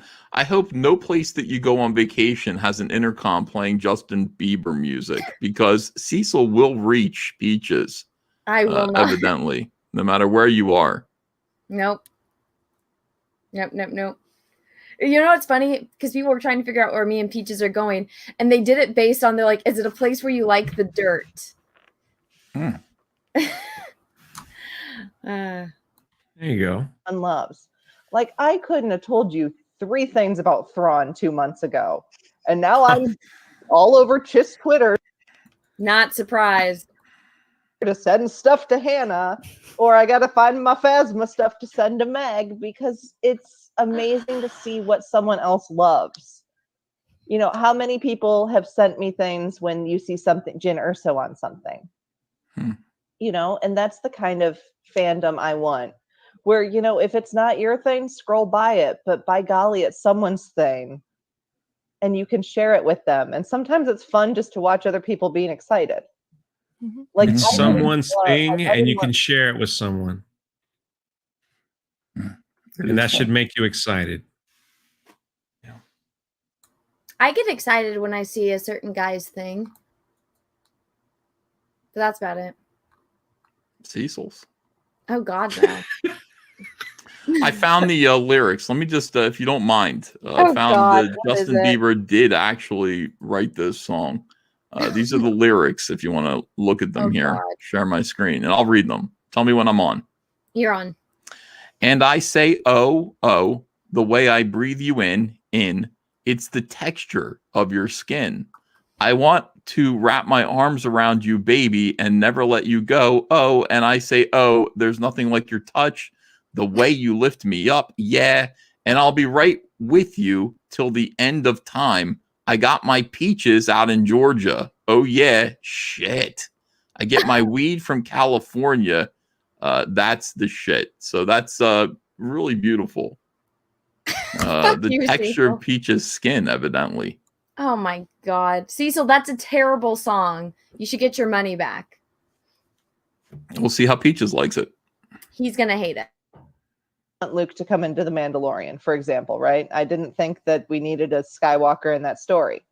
But Oh, there it everyone is. was so happy about seeing Luke in The Mandalorian. It was contagious, right? Yeah. We all loved seeing someone else having fun, even if it wasn't our kind of fun. Fun isn't their kind of fun. When I see Ethan Van Sciver having fun, I'm very angry. Why? Because I should be the one having fun. Yeah. Not watching him have fun. Yeah. Right? Well, yeah. I mean, you can. Is that do how what, it works? You can do what I'm doing, which is to eat an entire pie with your hands. If you want to, you can join in on the fun. Exactly. Why? That's the whole thing. I could join in. But it might be a sweet potato pie. That's the thing. That's up to you. It's not my thing. Sweet potato pie. Come on. And Really? that's the thing. I'm sorry. Well, if you see something making someone else happy, ask them to explain why it's making them happy. This is NTC. Why is that making you happy? I see you experiencing joy. Why? Explain this thing. That is joy. I have no to joy me. in my life. Please tell me your secret. I eat pie with my hands. Yeah. I'm married. I have kids, and I've grown into adulthood. I can still like Star Wars, and it makes me happy. And you should try it too. You should actually try it too. Leave something behind. Create something that forces you to think about something other than yourself, and deplatforming Anna, that Star Wars girl. That would be a good start. That's a big part of growing up. Thinking about somebody or something other than yourself first. I think that's what adulthood is. And it should happen early. I mean, in the 100 years ago, it happened when you were 18. Over time, we've slowed it down. I got married at 24 for the first time. And now maybe you want to get married at 28, 30, but please do it. You know what I mean? Just please grow up. You could still be an imbecile. Look at me. But I have things on my mind other than myself, Drunk 3PO. You got to believe me. I believe you. First, I think about my kids and Andrea. That's first and foremost. And then I think about expensive Star Wars toys and cutting Rose Tico figures in half on video. Oh my God. I disavow. It happens. And we're canceled again. Enjoy that they're happy. And I actually had some really good conversations with people because, again, I was like you, Rachel. I wasn't a huge fan of seeing Luke shut up, but I actually had a conversation with someone on Twitter who was really excited. Like, okay, like, can you explain to me, like, because they were talking about like the storytelling value of having. It's Luke Skywalker. Sorry. She's only been a fan since the last May the 4th. But still, you still shouldn't say I'm not a big fan of seeing Luke there. Well, she doesn't. Here's the. Even though I don't know who he is. Big issue, Drunk. The only She issue, just the only Luke understand- Skywalker I know is the Luke from The Last Jedi. So I didn't want to see him there. That's how that's bad a good he point. is. Yeah. Sorry. Well, so she doesn't know enough about Star Wars to understand why that was an important moment and why what he said hit so many people in the feels. See it. Can you please explain this to me? David's falling asleep. And they did, and I'm like, oh, okay, that's really cool. I didn't see it that way. Thank you for explaining it. And that's Carry it something on. we can all do is change our opinion. Like I've said before, I liked Rey. I've always liked Rey. She's cool, but she'd never been my girl. And then things happened in my life that when I went through those movies, I really related to that. And I really felt what other people felt about Rey because it's. So she got sexually assaulted by a mass murderer. Is that what happened to Rey? I mean, Yeah, yeah. Well, Kylo Ren blew up 5 planets and then murdered his father. So he murdered billions of people and then his father in cold blood. And then he mind raped her with the Force. oh, he showed her his nipples. I didn't see that part. Too. He did that too. So yeah. It's something that spoke to me, and different things can speak to different people. You know, I'm never going to have the same experience as Toaster all of you. talks to me. You know, even people seeing women as a monolith. Clearly, the four of us here. There's that word again. There's that word again. Well, you want to know why? You want to know how these women know this word? Why does that word keep coming up? I'll tell you, Drunk. I'll tell you why they know that word. It's in Pride and Prejudice.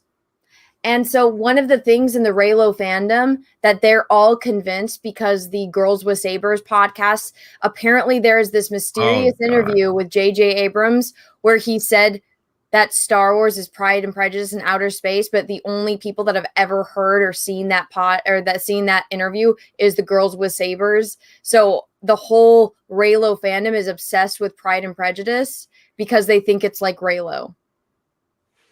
Every time she says that word, it's 3 a.m. I'm half asleep. I keep thinking they're talking about the big elephants back in the dinosaur mammoths. days. No, they're talking about monoliths I with know. their I mountains got it. that I know, Elizabeth Bennet stands on in Pride and Prejudice. That's great. We'll never have the same opinions. We like different things, but we all respect each other about it. And that was a discussion I've had with some people, other women in the fandom space. A lot of us we never really saw ourselves in like Padme or Ahsoka and things like that, kind of like the more stereotypical type women. We were really attracted to characters like Bo-Katan, like Cara Dune. I was excited. So did they say fandom space? Yes, fandom space. Within the fandom space, but here's what I got from that. They didn't relate to the feminine women. They related to the more tomboy women. They said Cara Dune. I don't know. Well, Cara Dune, tomboy. She's still feminine, but she's more of like a fighter, a badass. Like she's not going to be walking around in a ball gown like Padme is. Hopefully, in a few months, many of them will say, "I relate to Geode." The Rock. I think the only one that can say that is The Rock. Mm-hmm. Excited when they cast Gina, when they did all this, like, because I'm like, oh my god, it's a woman who looks like me, and like we talked about with Wonder Woman. Ethan, I know. What's that little creature from the JJ movie that Han Solo was talking to? She owns a club. Anna, you're muted. Oh, Maz Kanata. Maz Kanata, thank you. I would say, but I won't. Thank you. Experience watching it because of the stories that were told behind the scenes. Half of those women were CrossFitters. I don't look like it, but I do CrossFit. And like just being like, oh my God, that's so cool. Like, look what you can do with this. And it was just one of those things where it's like, yeah, I might not ever be attracted to the same kind of characters or see myself in those stories. But when I do, I get excited. It doesn't have to be a female character. It doesn't have to be a male presenting character, but it could just be a character that I see myself in, like, and see that story, or see some part of my life reflected back to me, maybe in a way that is either more palatable. It helps me kind of work through it, or just it gives me some form of escape. Not every character I see that I enjoy, I see myself in. For fuck's sake, like, I like Darth Maul. I do not want to be anything like him at all. Considering half his body is gone. Like, I don't, it's a character I enjoy purely for the storytelling value. So doesn't everybody secretly want a double-ended red lightsaber? That's the only thing I ever want out of this. Only thing I ever want. I'm not saying a anything. Double-bladed red lightsaber, just saying. I'm not saying anything about double-ended anything. Not at all. Cecil, Thanks for super chat. I'm 90% sure that Meg was one of the Hanson brothers from Slapshot. I've never seen it, but thank you for the super chat. So, have you guys seen Slapshot? No. Joke fell, Cecil, but thank you for the super chat. All right. Oh yes, the monologues and the drama. Yes. And I mean, you can see yourself in whoever you want. I mean, we talked the other day about, God, a couple weeks ago now. Where's time?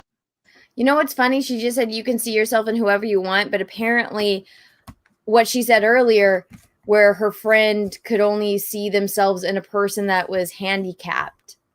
Yeah. And that was the one character in Rogue One. So I'm like, well, by that logic that you just said, doesn't that negate your point you made about the friend that could only see themselves in a handicapped character? Which I don't know why they didn't identify with Darth Vader or Darth Maul or Luke. I don't know. I'm going. The 4 characters you had to like you had to think of someone else, or like to what was it? The 4 Star Wars characters to understand me, and we had crossovers, like both Hannah and David named Mando. I mean, I don't think of Mando when I think of Hannah or David, but they saw something in him. I mean, no idea what's going on. But we both relate to very different aspects of her. So that's something that even if they may not be your female characters or your characters at all that you think are, poorly written, somebody out there feels seen for the first time. Silence. Jason just wants a freaking cookie at this point. He's just... Jason's just I'll like say something real quick. I'm seeing a lot of people in the chat saying that we don't want to hear anybody else's opinion. The Twitter account for the podcast is open. Send a DM, send a message. I'm never going to lock it. I'm never going to not look at anything. I had a couple really good conversations with people today about this issue. Muted. I know. Okay, it's funny though because he tweeted at me apologizing for asking me if I wanted a cookie, and then I asked him a question back, which was, "Why didn't you hold Meg accountable for anything?" And he didn't respond. He should have tweeted to Jason, "Do you want a cookie?" That's what we should have tweeted at.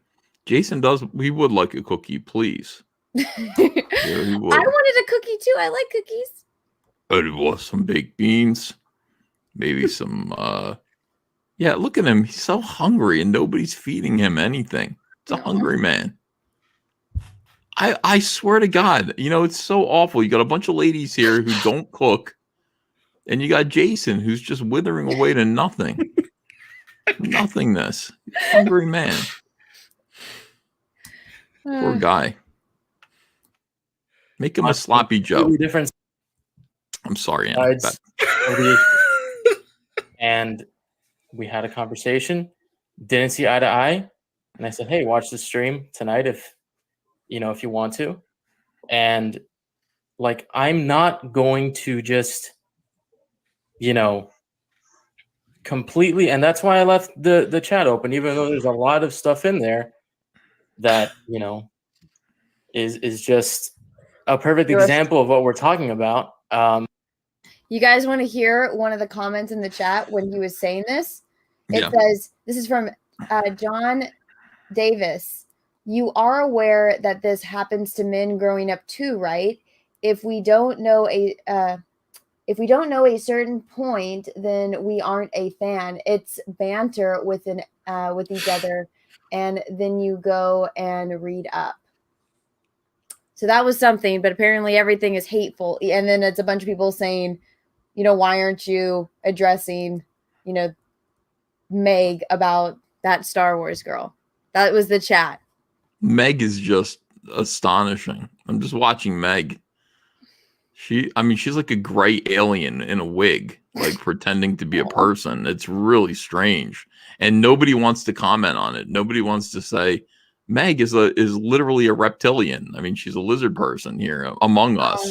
and we're talking around her, and everything that we're saying is condemning her behavior on the internet, but nobody wants to say anything. And occasionally she bursts out into strange laughter. I'm fascinated by this. At the end of the day, it's interesting. At the end of the day, it's very interesting. I'm interested in it. Okay, go ahead. At the end of the day? Yes. Your phrase.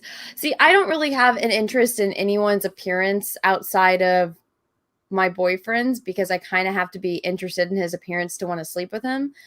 The thing I'm interested is in why. Like, why are you doing this? Why did you think you're going to get away with it? And why did you respond the way that you did?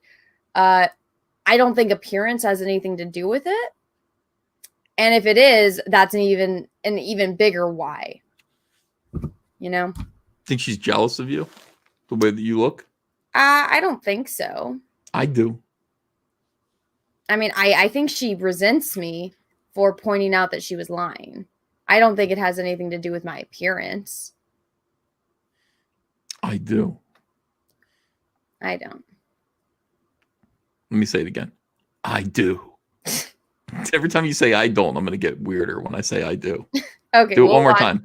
Do it one more time. Say I don't. I don't. I do. Okay, now you can go ahead. All right. I think if that's what you want to say and that's what you want to put out there and that's what you want to leave there forever, go for it, you know? But yeah, if anybody wants to talk to us, our DMs are open. You know, I'm never going to close that account. And if anyone thinks that we are looking for any sort of clout, I've had this podcast for 4 years, and in 4 years, I've only amassed 76 subscribers. Do you think I give a shit? Nope. Tough guy speech. I don't. Guys, this is the Sorry, man who guys. said. I just don't. I mean, we do this. None of us are- It's like, that's an astonishing.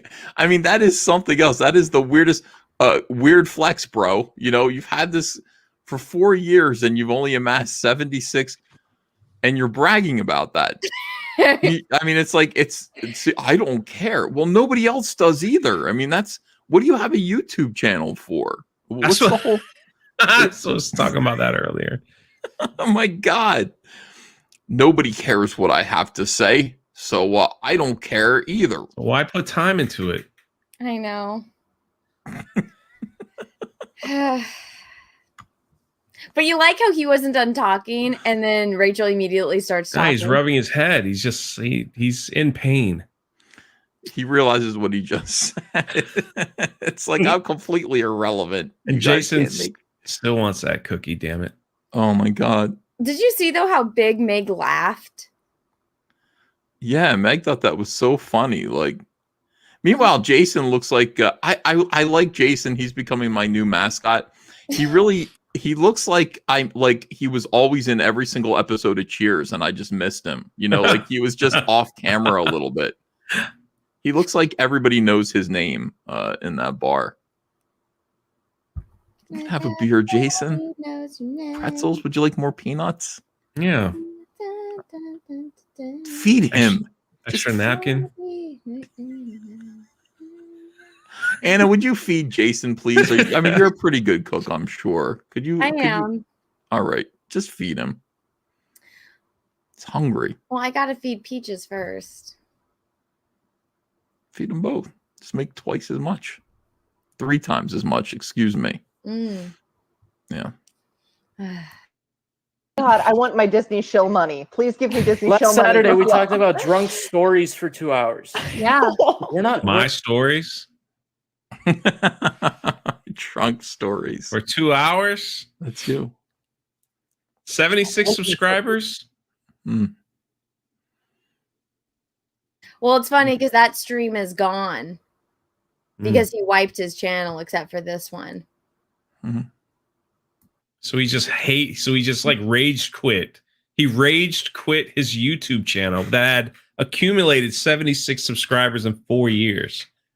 He's got to serve his customers. To be fair, I did gain him some. He's at 124 now.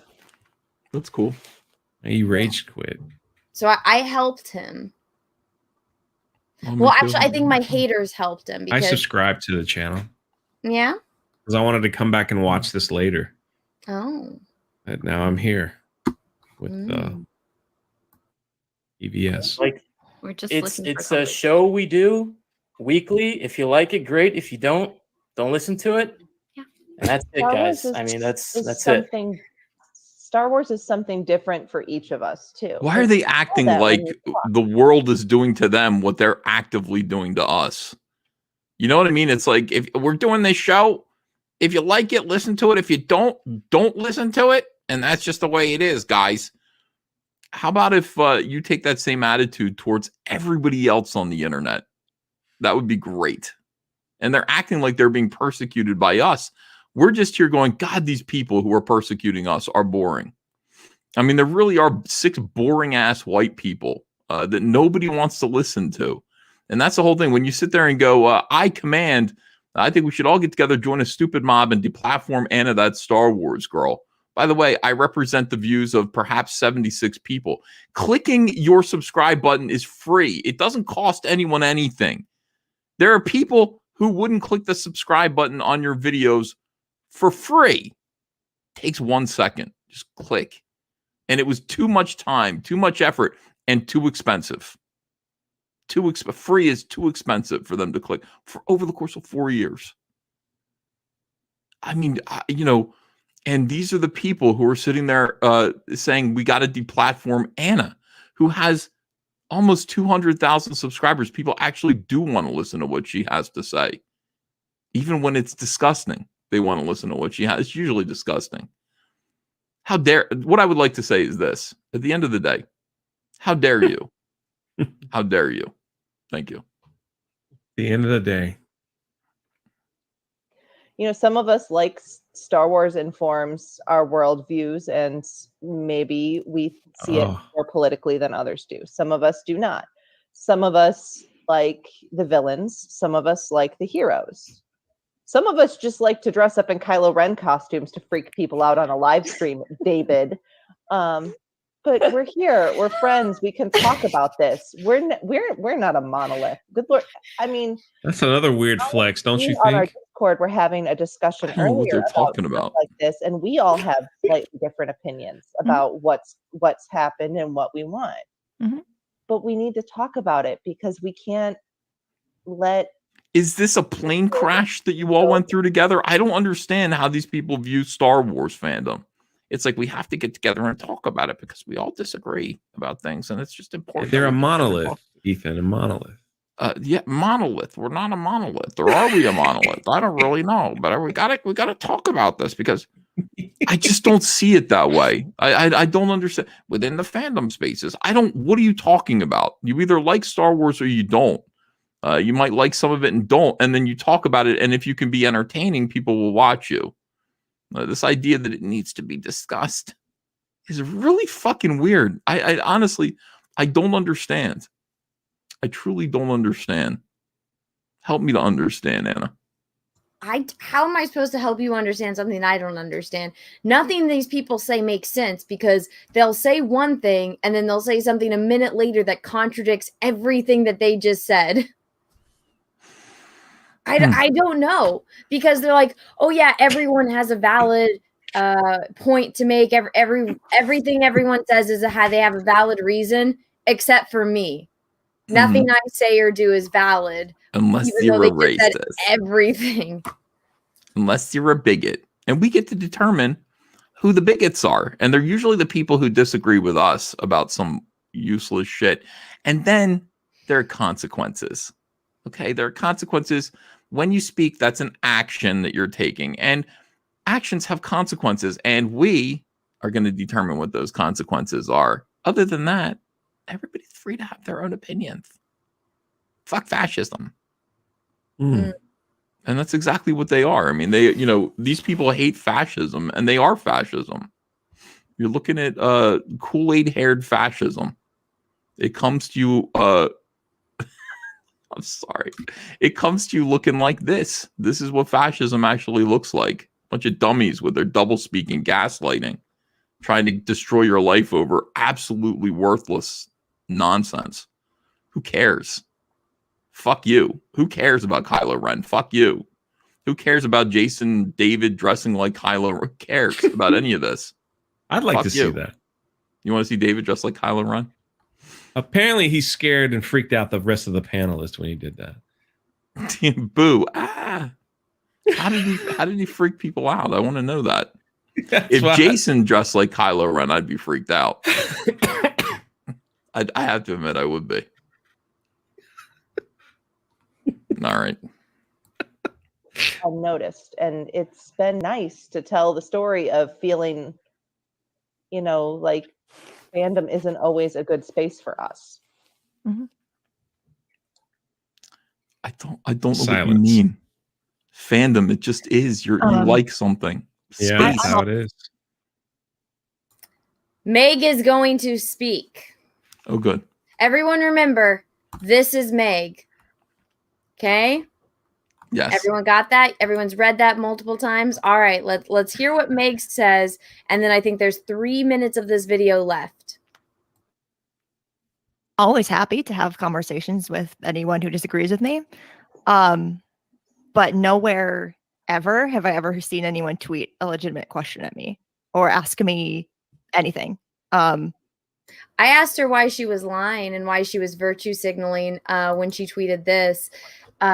It's not that men don't want women in Star Wars or the fandom. They just want to control which women they think should be allowed to exist in their space. If I have to explain that to you and why that's wrong, you're part of the problem.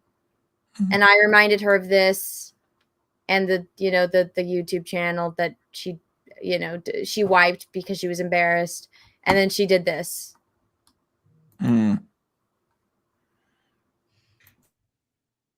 I'm not. Oh, but my point was that she doesn't think that any of that is valid, right? There's been no question that it's a valid question.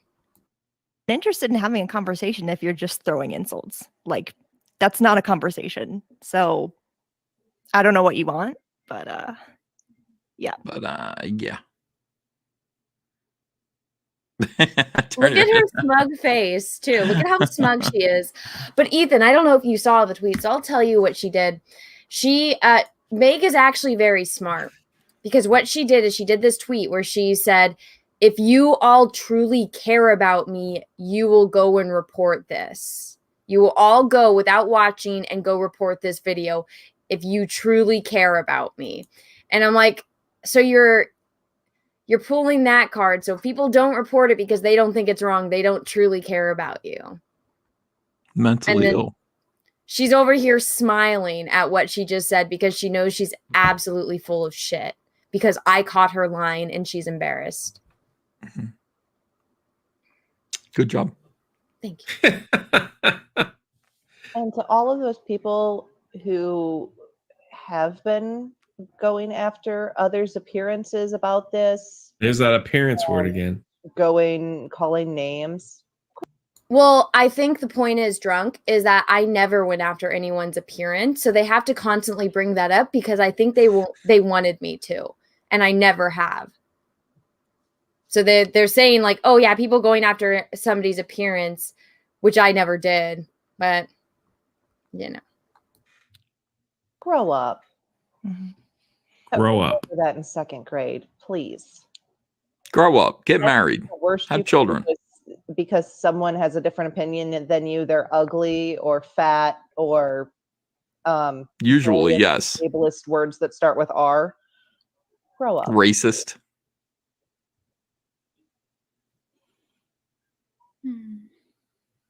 We all Silence. want to be in this galaxy far, far away, and we all want to find a little bit of an escape there. I can shoot you into deep space. And you can find an escape there. I will build a trebuchet large enough to put all of you on it and fling you out into deep space. And I hope you escape there. I hope you find an escape as you suffocate slowly and freeze on one side and burn on the other. I think that's what happens in space. They don't really let me know Isn't one side of you the side away from the sun? Doesn't that freeze on the side towards the sun, like smolders? And then it's a vacuum. Has anybody ever thought to try it? What happens in space? I haven't. All right. Well, anyway, I just want to go to the beach. I don't think about that stuff.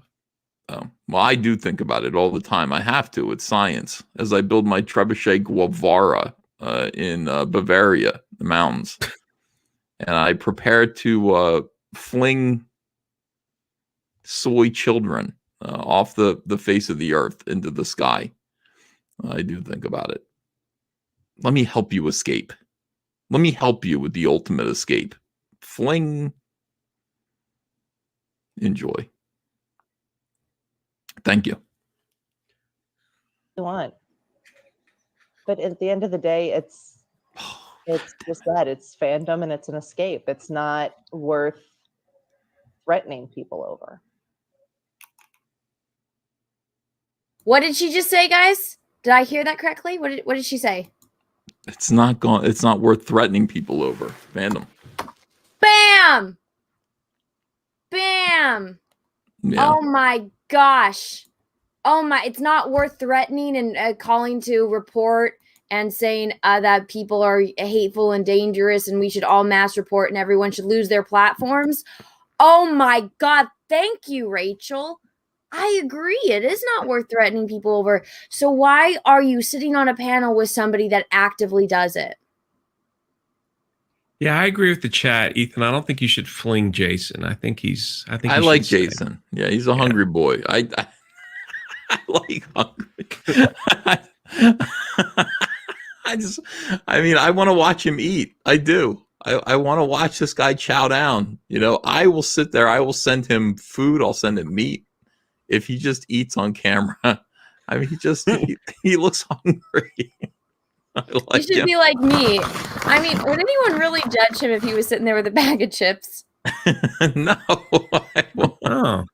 I want him to eat something more substantial than that. That's all, you know. You do. The more you look at him, the more you like him. Exactly. When he doesn't talk. When he talks, his mouth is crooked and it's cool. Yeah, it's like it opens up and you put food in it. Anything else? You know.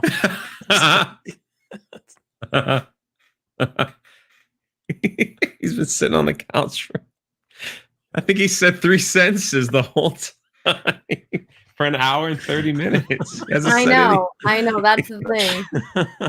I don't want him to talk because I don't want his voice to sound like anything. I want his voice to sound like Hodor. You know what I mean? And demand food. That's what I want. I don't want to hear anything else, you know? Would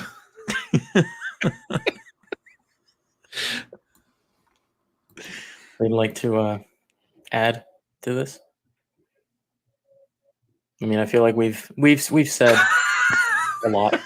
I like him. It's unfortunately it's not something that's going to go away for a while. And again, if you want to have a conversation, we'll have a conversation. A lot of the shit in the chat, that's not a conversation. It's just shit. Okay. The people pointing out the hypocrisy isn't a conversation, but this is. You know? Oh my God, what is it, Ethan? I've got the sillies now. And the chat's not helping. I'm crying.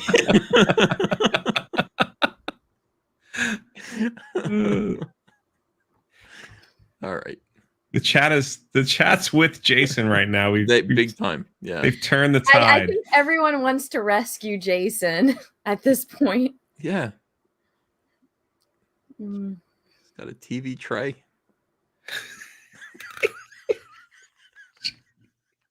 He wants to watch 80s sitcoms. Because you deserve to see the shit. Oh, he's happy. And he knows the stream's about to end. This is him putting on his tough guy face. Hashtag save Jason. He just can't stop looking at Jason. Huh? Well, no, he's about to get up. He thinks the stream's about to end. No, David's like, we're leaving this shit up because you deserve to see this shit. And it's like, okay, why didn't you leave up any of the other shit?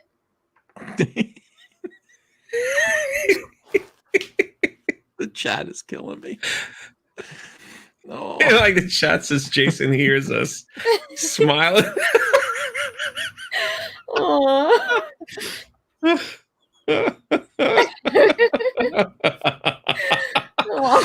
I'm crying. I'm literally crying. Oh, poor Jason. We'll save you, Jason. Yeah, join us. But you ready to hear the big boy speech from David? Yeah, let's hear it. For those of you that actually do want to have a legit conversation, that do want to see. Cecil said, "What if Jason's been standing the whole time?"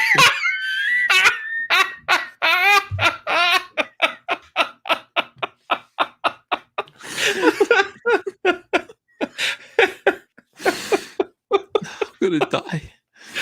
Oh God. Okay. Blink twice if you need a snack. Oh.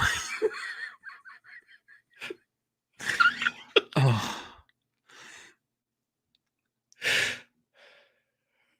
You could still come away with it saying, dude, I think you're out of your mind. It's fine. I don't care. I really don't care. I started this podcast with my dad in 2017. This podcast started just to talk about Star Wars. And that's exactly what it still is. That's all we've ever wanted to do. Mm-hmm. And the reason Please let us talk about Star Wars, please. Why won't you let us talk about Star Wars? That's all me and my father ever wanted to do. Well, they don't. No, want we won't let you. Yeah.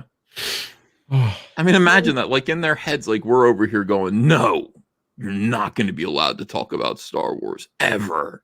No, please, that's all we want to do. No, there's something else that you want to do. You're not allowed to talk about Star Wars. Anna is going to stand in your way. We got to stop Anna. She's trying to stop us from talking about Star Wars, and that's all we want to do. Anna's like, fuck y'all. You're going to do it. This is my world. This is my galaxy. You ain't talking about Star Wars here, bitches. And then they've got to meet up like this in private. Like this is some kind of like speakeasy on the internet. There's got to be some way that we can subvert Anna. Talk about Star Wars. And it's like, nope, I'm watching you even now. Good job, Anna. Thanks. Keep your foot on these people. Hold them down. Make sure that they can't ever talk about Star Wars. Ever. Well, we can't talk about a lot of Star Wars because they don't know very much about Star Wars. Well, that's true. They know about sequel trilogy and beyond, which isn't much. Here we go. It's so close to being done. Good. I want to go to sleep. Because of recent things that have happened, it does no good just to keep your mouth shut. And even if you have a different opinion on it, But didn't he recent say earlier, things that happen? Didn't he say earlier though that if you see something you disagree with, just be quiet and keep going? Interesting, huh? That's a neat philosophy. Yeah, but now he's saying something different. Interesting. share it. So yeah, that's really all I have to say about that. And then if you guys have anything to add, we'll wrap up here in a little bit. I think I said all I wanted to say. And yeah, it's weird. I remember when the most divisive thing in Star Wars was the Ewoks. So we've come quite a long way. I want to give him a baked potato with margarine and like bacon bits, on the top. That's what I want to give him. He's dreaming of Ewok. You know what I do think is weird though? David just randomly has this T-shirt hanging, and it's only like Yeah. one single hook with one single T-shirt, and it's on a wire hanger. Got to keep the wrinkles off of that. Ah, I thought that was interesting. What do you think the shirt is? It's Rey holding Oh. out her lightsaber. Oh, that's pretty gay. Okay. You impressed? That you could tell what that is? Yes. Am I impressed that a grown man owns a T-shirt with Rey holding a phallic symbol? No, not really. Gotcha. Also, just because someone has a different experience than you did doesn't mean that they're lying about that experience or that it's false. Like, try to see people from their perspective and realize that there are experiences other than your own. She's talking about UFO abductions now. Well, no, she's talking about me, but right back at you. Right back at you, because they want me to empathize with them, but they are completely unwilling to empathize with me. And the fact that this chick is calling to deplatform me. Agreed. If you're a woman who's always felt welcomed by the Star Wars fandom, I feel great for you. That's all I've wanted for others. We want you to feel welcomed. But that's not been everyone's experience. So They're can't turning Star Wars fandom into Scientology. Or something like that. They're making it a weird cult. Like, it's like, do you feel welcome in the fandom? I don't understand any of this. I don't care. Like, it's like you have a little club on the internet, I guess, that you call fandom. What is this? Jay, can you explain it?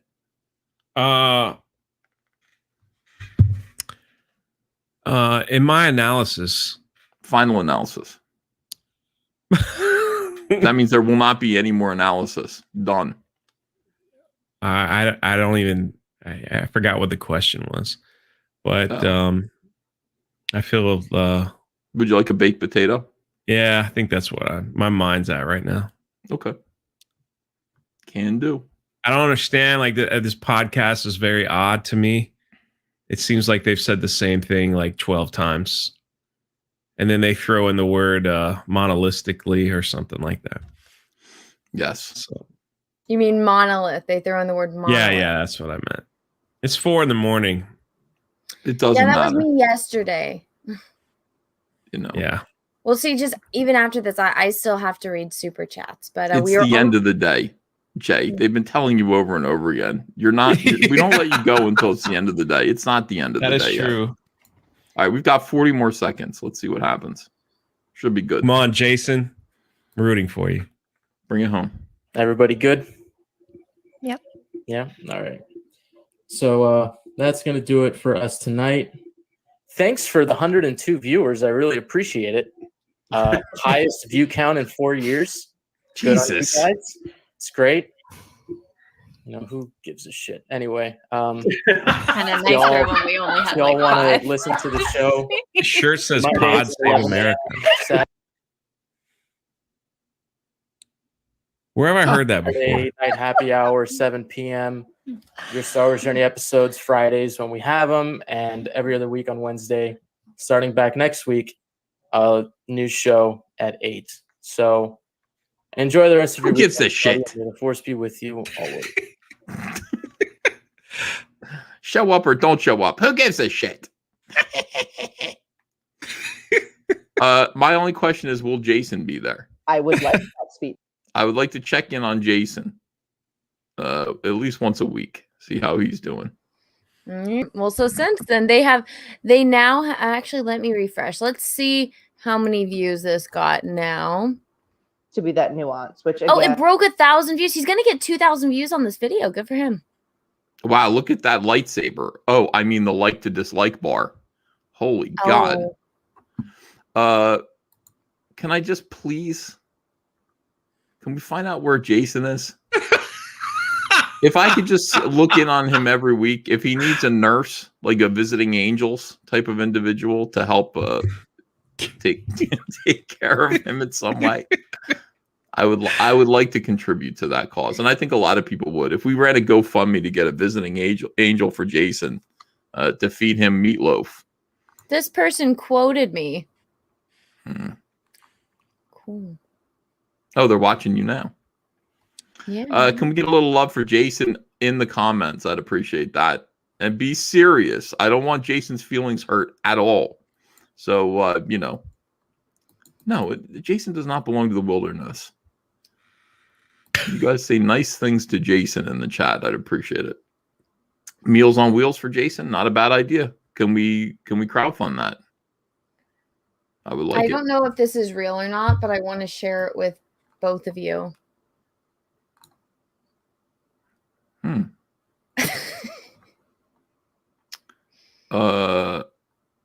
What the fuck? Ew. Ew. Wait, what's that dude wearing at the end? It's it's something. So does it go through the hole when he I think on that note, I'm gonna go to sleep. Well, thanks, Drunk. Thank you.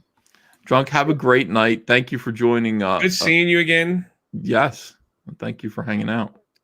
I'll go too. We'll let Anna read her super chats and we'll just say good night to everybody. You'll leave me alone. Yeah, so you can. I mean, we don't want to interrupt you. It's always a pleasure. Yes, love to we the always chat. have the my favorite moment with EVS is when we discovered the takes pills, and it just always brings joy to my. Takes pills. You remember that stream? Mm-hmm. People were tweeting, "I'm so hurt." Takes pill. I think that's where we are. All right, guys, we love you. We're gonna have a great night. I'm gonna get to work. Jay's gonna go to bed. We'll see you later. And I'm gonna read super chats. Bye. I guess it's just me. Hello, everyone. That was a thing. So I'm glad that we got it done. I'm glad that they could have joined me. And now I'm going to read all of your wonderful super chats, which I sincerely appreciate. I apologize that I wasn't able to catch them as much. I am glad that we were able to get through that entire thing. I was so worried. I was like, oh my God, this is going to be part 4 and 5. So we did get through it. We get through it. So I have to first start by reading the super chats that I missed from the last stream. Excuse me. Excuse me. Oh, all right. Well, all right. Here we go. Where was I though? First off, all right. So I got to find where I left off last time. But what did you guys think of that live stream? It was definitely something.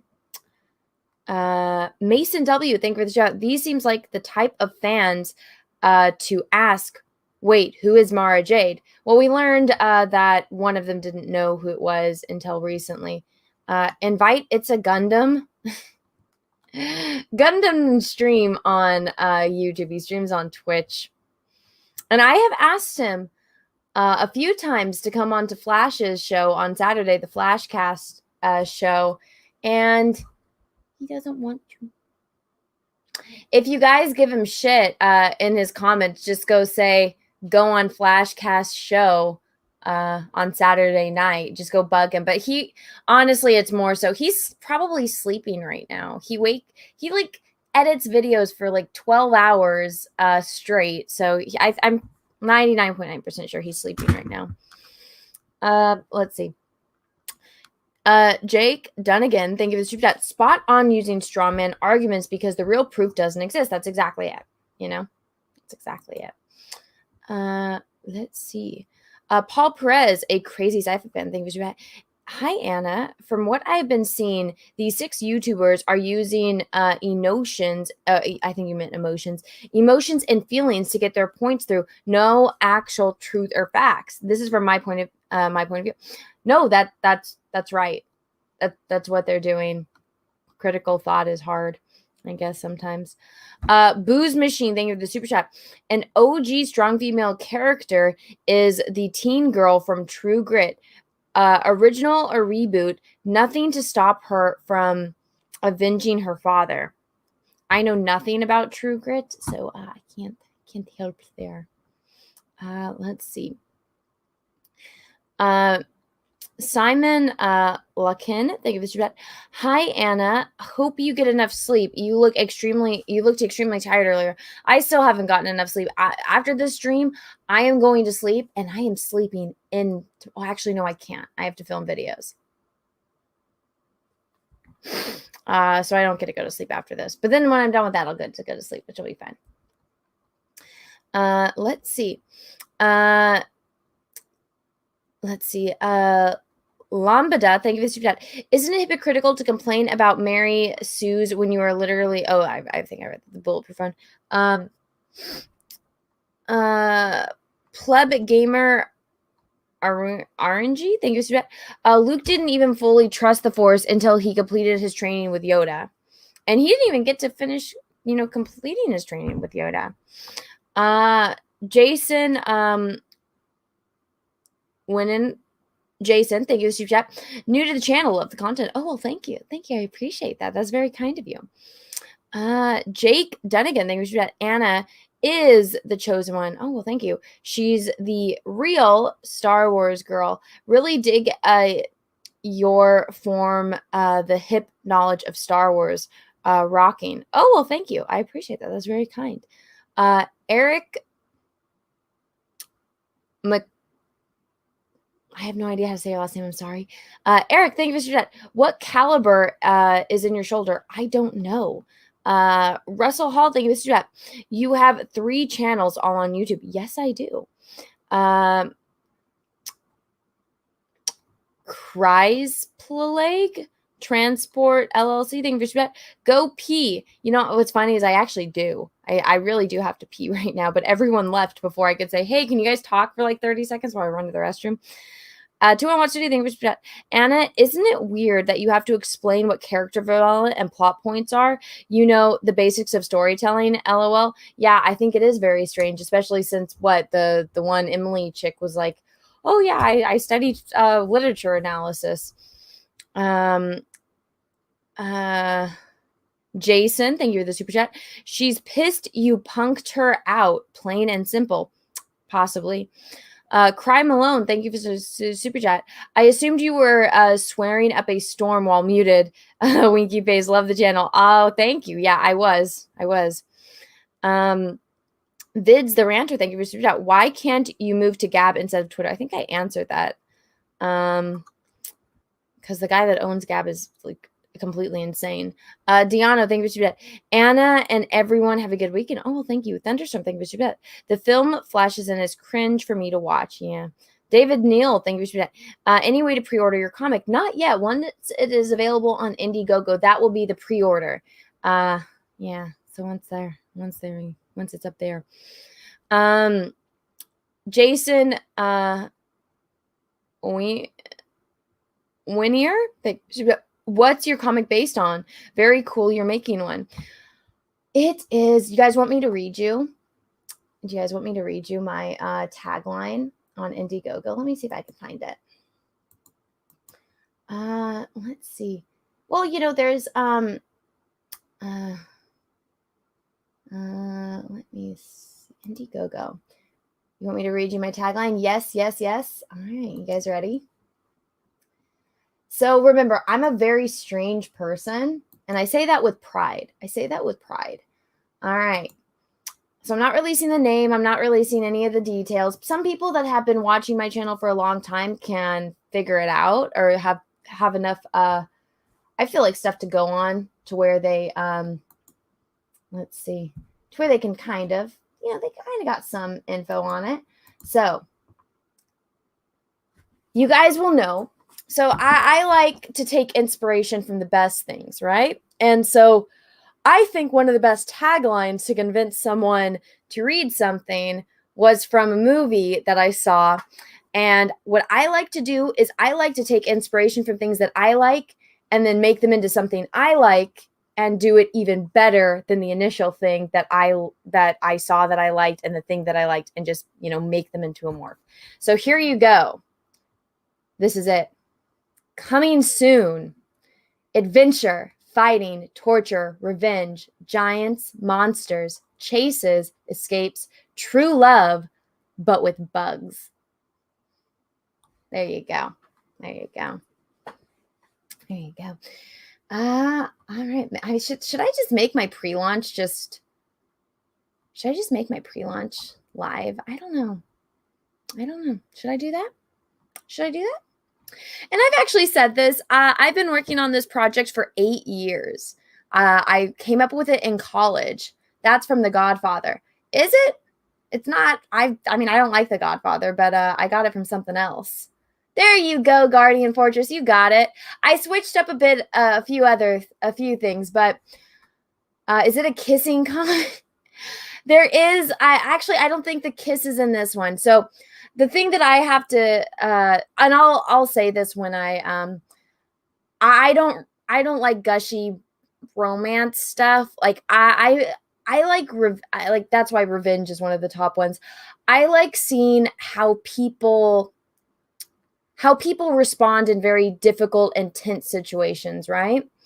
And so there has to be a tiny bit of romance in it because I have to establish one of the other character's parents, right? So that's the only thing, and it's very very minor, but it has to be there to establish so much that happens.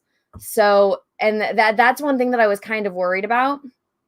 You know, I was kind of worried about, it says true love. It's going to be all about lovey-dovey. And I'm like, no, it's going to be very, very dark and very, very graphic. And I think I was talking to someone and I was like, okay, imagine you have, okay, I like to draw cute things though. I do. I'm a girl. I like cute things. I like things to be aesthetically pleasing. So it is going to be kind of cute and it's going to look kind of magical. And, but imagine if Quentin Tarantino directed a Disney movie and think about how that would end up. But instead of all of like the samurai stuff that he puts in, think about the way my craziness would be in that. So there you go. And I've shown a page. I think I can show it again. Do you guys want to see? Do you guys want me to show you? It's a very rough outline page. And this is actually, I discovered I fucking love drawing these little stories. And that was one thing that I was extremely shocked by. I was like, wow, I really like doing this. It made me think I hate just drawing like a simple image. I like this storytelling thing. So this is a rough outline. Well, it's not an outline. It's a, where is my little image tab? So I like what John, I guess, refers to as sequential storytelling. So I like this because it's a way for me to, tell my story. And I like telling stories. Why is it not showing an image tab for, I'll just make this full screen. Okay, here we go. Oh, I guess here we go. Let's make this smaller. So you guys ready? Are you guys ready? You guys ready? Everyone ready? So this is, well, I guess, it's page 8. So this is technically page 16.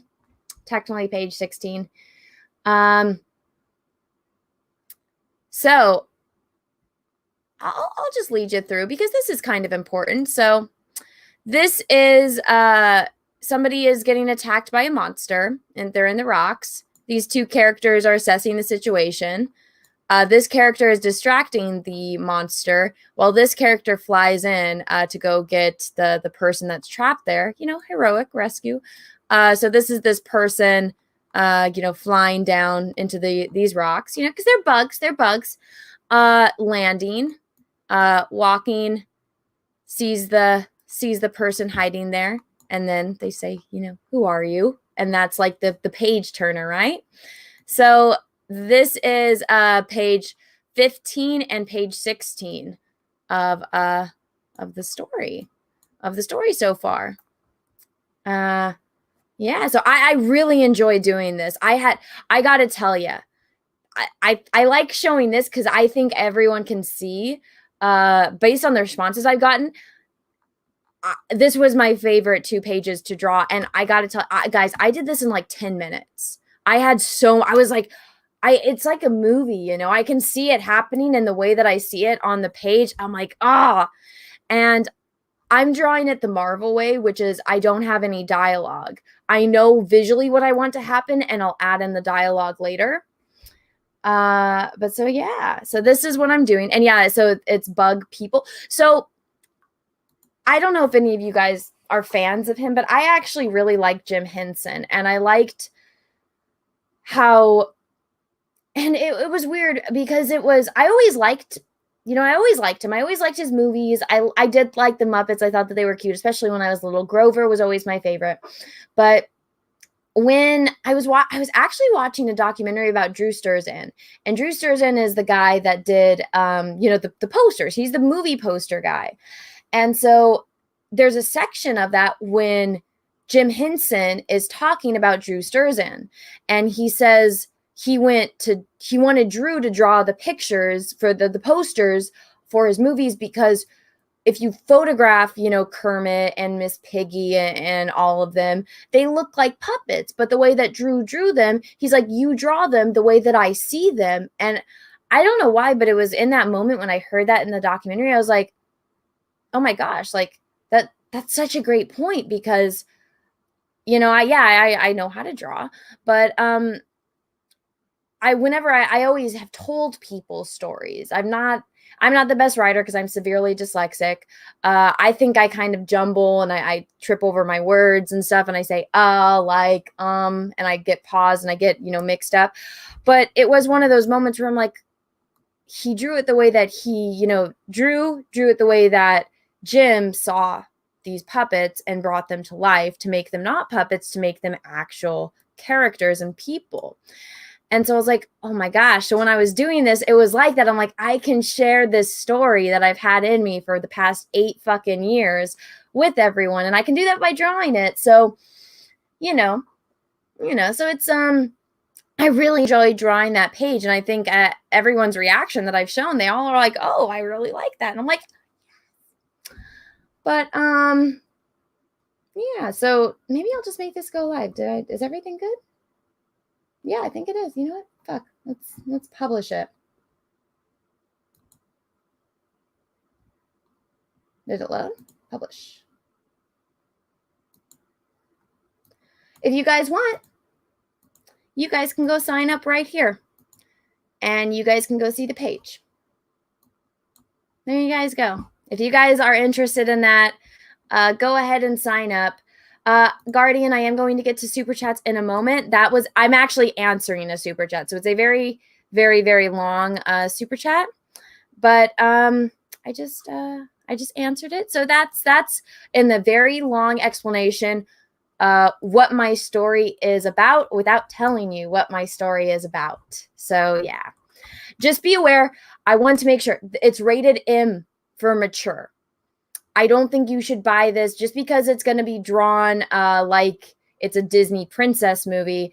Does not mean it is for children. I just like aesthetically pleasing, very pretty, colorful things because I'm a girl and I like that kind of stuff. But I also like violence and death and gore and monsters and intense emotional battles between characters that have a lot at stake. You know, like the fight between Obi-Wan and Darth Vader, you know, in A New Hope. The fight between Anakin and Obi-Wan on Mustafar. I like stuff like that because I like it when people have purpose, right? Because a lot of times you see battles and it's like, well, there's no passion in it. And I don't like that. I like it when the characters got some you know? I like that. And I feel like there's a lot of stuff that just falls flat, but I like to do, I think, things that I would find mentally stimulating, you know? Porn comic confirmed. No, there's no sex in this comic. I'm sorry. There's going to be blood. There's going to be blood. There's going to be lots of blood.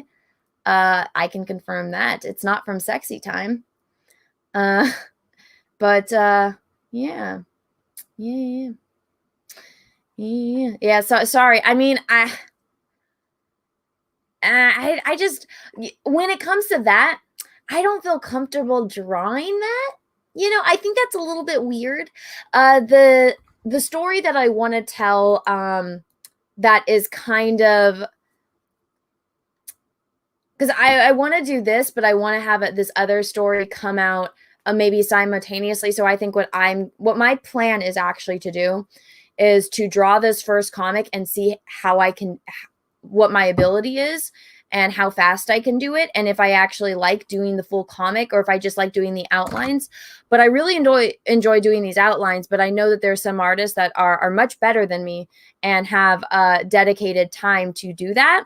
Whereas I'm kind of doing a bunch of things. So I think what I might do is see how this goes, see how, if the Indiegogo is successful or not, and utilize whatever profit I make off of it to hire an artist to do this other story simultaneously at the same time while I'm doing the sequels to this one. So I can have multiple comics come out, because the other one that I want, it's more sci-fi, and I'm not really, I hate drawing spaceships. I fucking hate it. I love looking at them. I like playing, with them.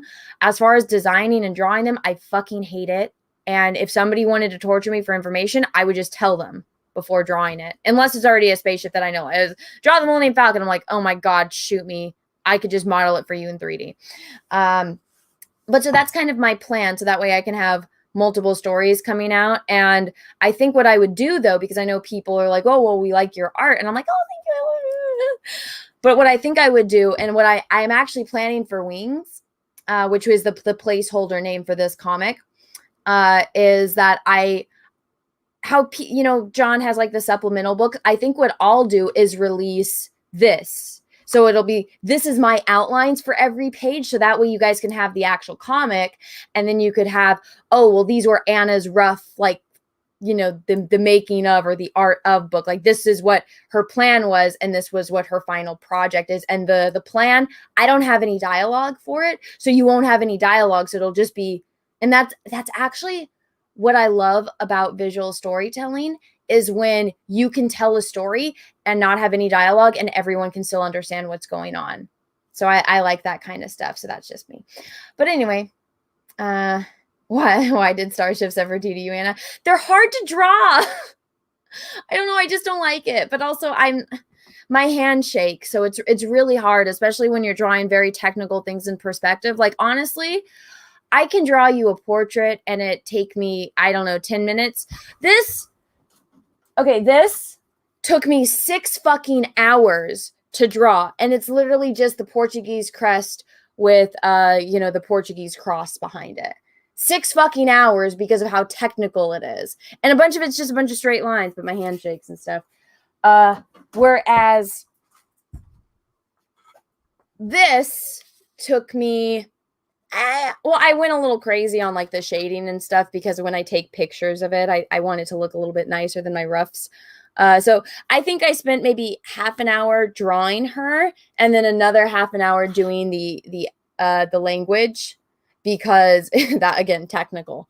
But because it wasn't a lot, because I hid it behind her head, it didn't take as long. So and yeah, this was this painting I wanted to do.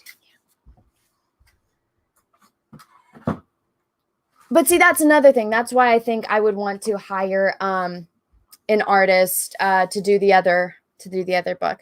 And I had a couple in mind, but I'm like, fuck, everyone's busy. So I'm like, maybe I'll just go on ArtStation and find someone. But we will see.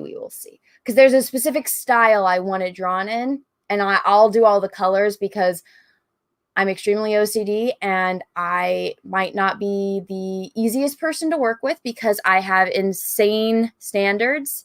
And, I just, yeah. But anyways, yeah, if you guys want to sign up, I think my mods have been awesome and have been dropping the link in here. You guys are actually the first ones. I wasn't planning on launching this tonight, but congratulations, everyone. You guys convinced me to talk about this. Let's see. Let's see. Let me go over here.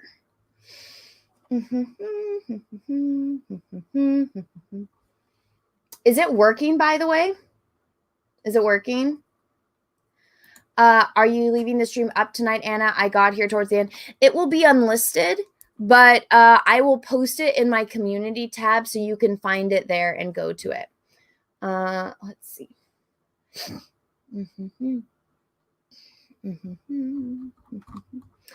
Yeah, but guys, is that link working? Can you go see it? Let's see. Anna can't afford Cecil. Probably not. Cecil's expensive, guys. Let's see. Oh, God, and I really have to pee now. Damn it. Damn it. Damn it. Will you guys mind if I play a commercial and run to the bathroom? Because I really, really have to pee. So I'll be right back. You only see the sign up? Well, that's all that's there. So that's good. All right. I have to pee. So I'm going to play you a Luke Skywalker commercial and I will be right back. Okay? Okay. Because my bladder is like... You know, like I say, I didn't know it was going to be bought by Disney because this was summer of 2012. Then they announced that Disney had bought Lucasfilm around Halloween, which would have been October 30th. It was announced, and you know, we didn't know who the director was going to be, and then they announced J.J. Abrams, and it all came out. It was all very, very exciting, and I hope people are happy. It seems like, because in Hollywood, remember, kids, it's not important if it's of high quality, only if it makes money. Now, I don't want to, I mean, a good example would be Transformers. And to be completely fair to Michael Bay, I have never seen a Transformers film. I know they're among the highest grossing films in Hollywood history. I saw a trailer, and I'm too old to process that much information. I mean, the thing looked like it was edited in the Cuisinart. If you try and count 1,000, 2, 1,000, and it's just mind-boggling. And they're cutting everywhere where you don't know where you are. I mean, it's cinema of bewilderment, you know. But what I'm saying is, they keep making. All I'm saying is, I've never met anybody that's my age or probably even your age that say, "Oh, I love that movie." You know, most. I'm back. I'm back. Oh, I'm back. Oh, I finally peed and it feels so good. Let's see. Here we go. Let me find where the next super chat was. Oh my goodness. Thank you so much, everyone. I'm going to be here all night.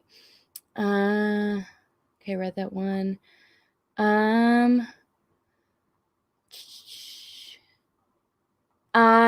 Andrew, 46 and 2. Thank you for super chat. The Anna EFAP trilogy will finally be complete. Well, it is. It almost is. I'm almost done. Rob G, thank you for super chat. From a Cali expat. Oh, from a Cali expat. I don't know what that means, but thank you.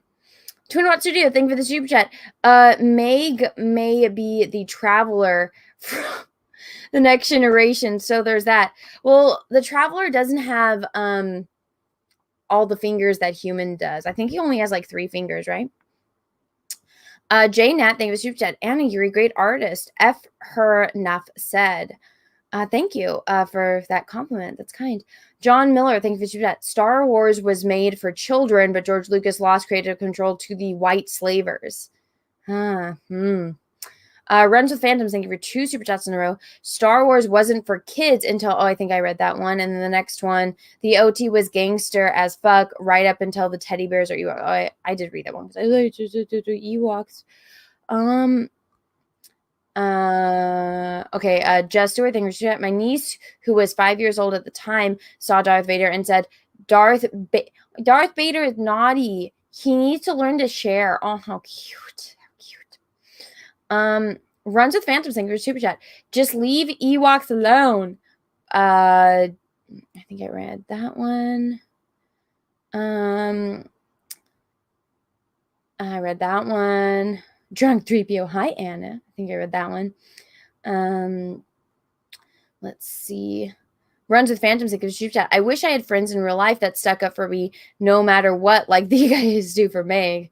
I don't know. I kind of, if I do something shitty, I like it when people hold me accountable for it. And it actually makes me respect a person when they have the balls to do that. Let's see. Stephen Otten, thank you for super chat. Valid, invalid. What is Gattaca? Gattaca is a movie about the future of Earth where everyone is genetically engineered. And if you're not, if your parents have you by a natural birth, then you're treated as like a disabled person, and you can't get like a job anywhere because insurance won't cover you because you're a huge liability to the company because you're not genetically modified.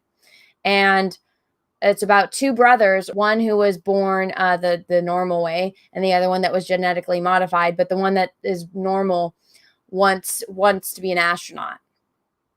And so yeah, Jude Law movie. I actually really like it. I think it's a good movie.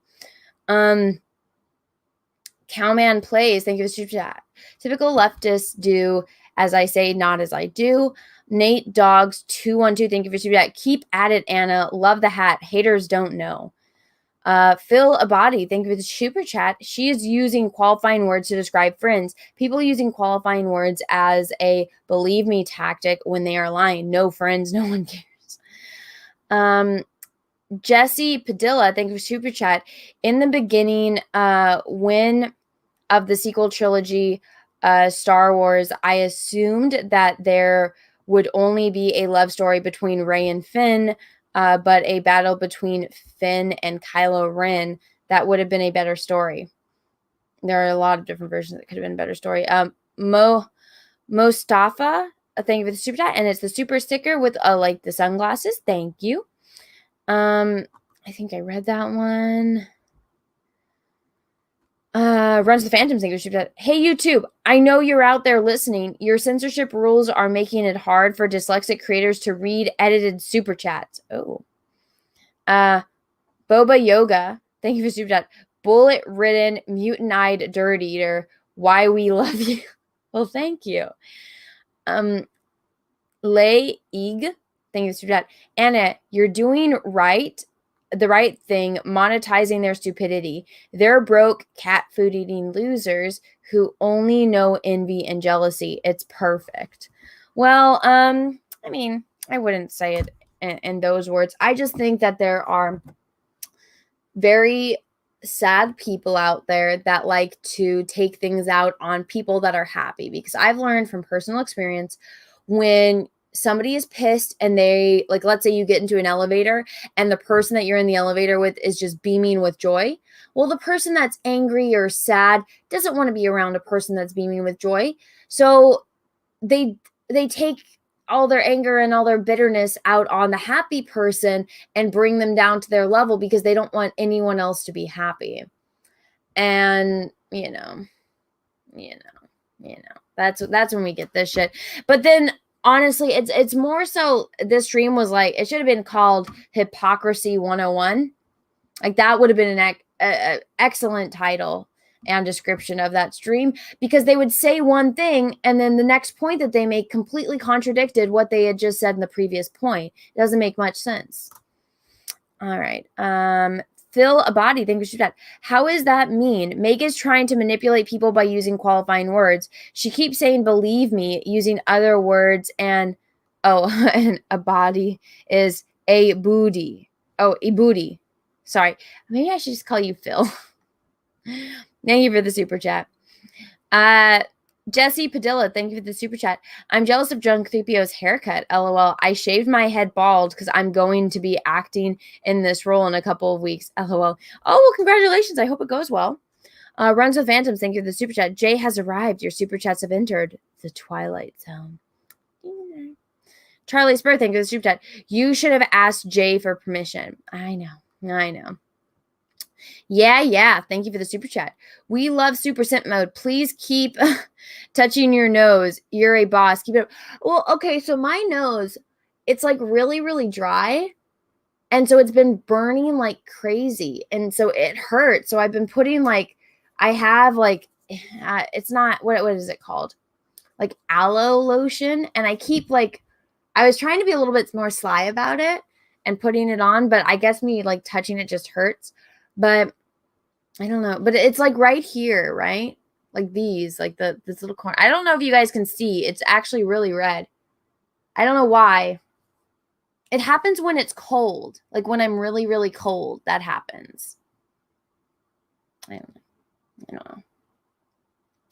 Also, today was like the first time I went outside in a week and had to wear a mask. And I noticed that every time I have to wear a mask, it gets like that. So I think maybe it might be that. Let's see. Shane G, thank you for that. Anna, I really love your beating. Thank you. Thank you. I'm 99.9% sure either my mother or Peaches got this for me. Thank you.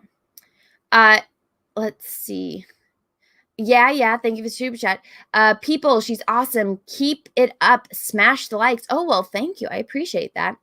Russell Hall, thank you for super chat. You're still up on IMDb. Well, I want that taken down. I wanted that taken down right when it came up, but I don't think there's anything I can do about that. Jason Winnier, thank you for super chat. Anna, do you do commission work? No, I'm not currently taking commissions, but thank you for asking. Yeah, thank you for super chat. Star Wars girl, who are these people? You're the best. Touch your nose. Snarchcon DM, thank you for the super chat. You're having sympathy pains with Cecil. No, keep Cecil away. Thank you for the super chat. Timothy Fitzgerald, thank you for the super chat. Top of the muffin to y'all. I think that was during the cupcake talk. Russell Hall, thank you for the super chat. This pie conversation is why there needs to be an EVS American Pie Edition variant cover of your latest cover, Anna. Make it a limited edition. Oh, well, there you go. Reed Paulentina, holy crap. Thank you so much, Reed. That's so kind of you. I'm sorry I didn't see this when you sent it. It's not that diamonds are a girl's best friend, but it's your best friends who are your diamonds. Aww. Gina Barcia, it is great to see you all. Oh, well, thank you. That was very sweet. And you know what? My friends are my diamonds. And I love my friends. Thank you for the super chat. Finn Frog 3, thank you for the super chat. WAP Wet Ass Pie. Oh, no. Wristwatch Addiction, thank you for the super chat. Ethan, I just subbed to your channel purely because of that rant. It's half as good as, if it's half as good as that, it will be amazing. Oh, yeah. Ethan is fantastic. Go sub to Ethan. His channel is Comic Artist Pro Secrets. And go sub to Drunk3PO because they're both awesome. David Nell, thank you for the super chat. Black Forest chocolate cake, my friends. Moist cake, fruit filler, light icing, and one of the funniest moments of Young Frankenstein. Donald W, it's a super sticker that's got the heart and the so thank you. Jason, thank you for the super chat. Anna, do you do commissioned artwork? No, I do not. Stephen Kraft, thank you for the super chat. Anna, your house is on fire, and the only thing you have to put out is your bucket of Henry Cavill bathwater. What do you do? Also, sorry about the online harassment from those dipshits. Nice hat. In that case, if it was an accident on why my house was on fire, I would let it burn and take the insurance money and build a bigger and better house and get also a nicer container for my Henry Cavill bathwater. Happy Black Man, thank you for the super chat. Anna looks like an Ewok. Well, thank you. I'm in my Chewbacca onesie that my sister got me. Hitchville 1, thank you for the super chat. Love you, Anna. Aw, thank you. And it's got 100% and a trophy emoji. Thank you. Barb Rogers, Little Miss Sunburn, thank you for the super chat. I predict Emily will betray them. She is hiding it. I think, people are. I think everyone is on the save Jason now. Everyone wants to save Jason. Let's see. Gold Fox 177. Thank you, Shabbat. You the man, Drunk3PO. Great seeing you on here. Well, Drunk is always welcome anytime. Chris Ward, thank you for the super chat. Hey, Anna, first time watching. Heart. Love your spunky spirit. You stand up for yourself. Oh, well, thank you. Yeah. Well, I was taught that everyone should do that, right? Like if somebody's attacking you, don't just sit back and take it. Defend yourself. I don't know. But thank you. I like being called spunky. I think I'm spunky. I like it. I like that. I like that terminology. Adjective, I should say. Let's see. 200 watch thing of bad. Is Meg cosplaying as a Klingon librarian? Pretty good. Oh, that's mean. I do like Klingons though. Klingons are awesome. Jason, thank you, Mr. Anna, do you do commissioned art? No, I do not. Oh my. 9-year-old daughter and I both thought Meg was a dude for a hot minute. Anyone else? Kenny G wannabe. Who's Kenny G? Let's look up who Kenny G is.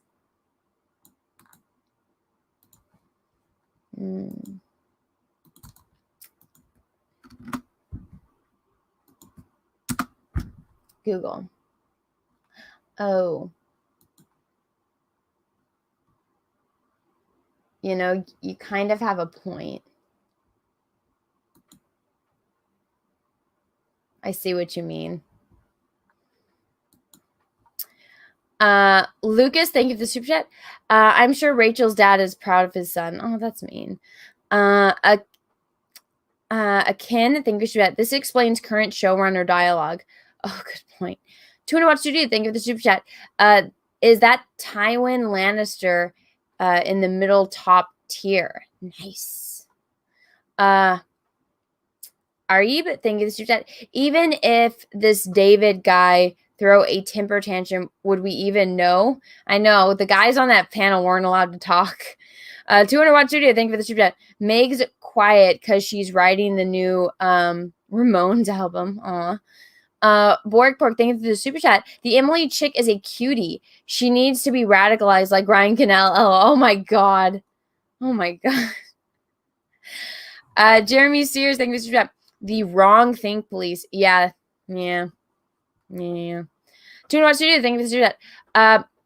This is the methadone clinic Mongolian group. No. Divine Legend, thank you for the they can be against masculinity but love BDSM. Yeah, like I said, they would say one thing and then a few seconds later they say another thing that contradicts the other point that they just made. It doesn't make any sense. David Neal, thank you for the super chat. They're attacking Gina for things she didn't even fucking do. She needs to slow her roll and actually do some research on what really happened. I agree. And you know, it's funny because in the beginning of this, she's like, well, I did my research on here. This is the percentage of how many women have been writing plays that are being produced on Broadway and compared to men. And, you know, it was like, you can do research for that nobody really cares about, but you can't research the things that you're going to talk about on the live stream. Mr. Burger, thank you, chat. If you think EVS 3PO and Anna are bad, wait till summer 2021. Mr. Burger is coming for all weird, woke fucks. Well, thank you for the super chat. Let's see. David Neal, thank you for the super chat. They're attacking Gina for things she didn't. Oh yeah, I think I read that one. Akeen, thank you for the super chat. They're all accountants. Aw. Stepson's Gold, thank you for the super chat. I cut my beard and hair, but now I look like a twink. Well, it'll grow back. That's the best thing about hair. It always grows back. Snarch Gandhi, thank you for the super chat. Who's Kenny G? Oh, Anna, you wound me. I'm not good with names. If I listen to him, I would know who he is, right?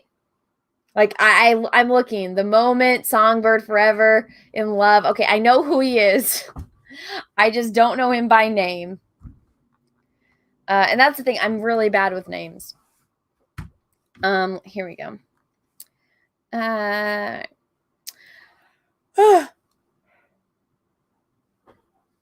201 studio. Thank you.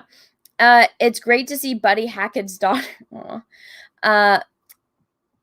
Leisha Thorne, thank you. I think we know Uncle Ethan is the true victim here. Yes, it is. It is. We had a little pep session for him. Actually, no. At the end of the day, I think the true victim was Jason. 200 watch studio. Thank you. Smiller is doing a Meg sketch right now. Meg tier. Aw. Wait, is he doing like the Meg, like the shark thing, or Meg from this stream? Big Red, thank you for that. Jason's children are located in a Kleenex under his desk, but he is not the father. Aw. Joa M, thank you, super chat. The combination of social media and being defined by ideology is detaching some people from reality. Is there anything more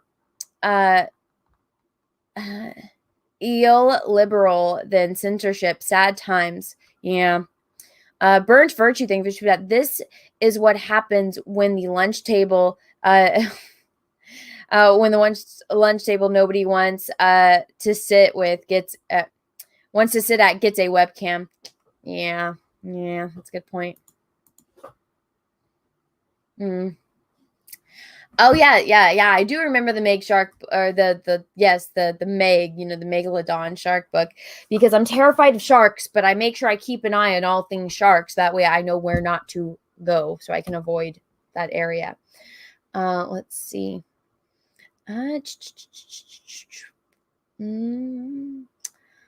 Jeremy Sears, thank you for the chat. She's gaslighting little princess. She's not right in the head. That's why she's calling to deplatform silence criticism. Yeah. And it's sad. It's sad that they don't see that they're in an echo chamber, and then they're saying things, and the things that they're saying contradict what Meg did, but nobody will call her out. Runs with Phantom, thank you for the super chat. What the fuck? Have you all seen Smooth Mall and Smoothest Mall? No. Codfish Killer, thank you for the super chat. I didn't know borderline personality disorder was contagious. Wonderland's Ghost, thank you for the super chat. Guys, I'm ugly as fuck. Do I have to leave now? No. And don't say that about yourself. Q Ball, thank you for the super chat.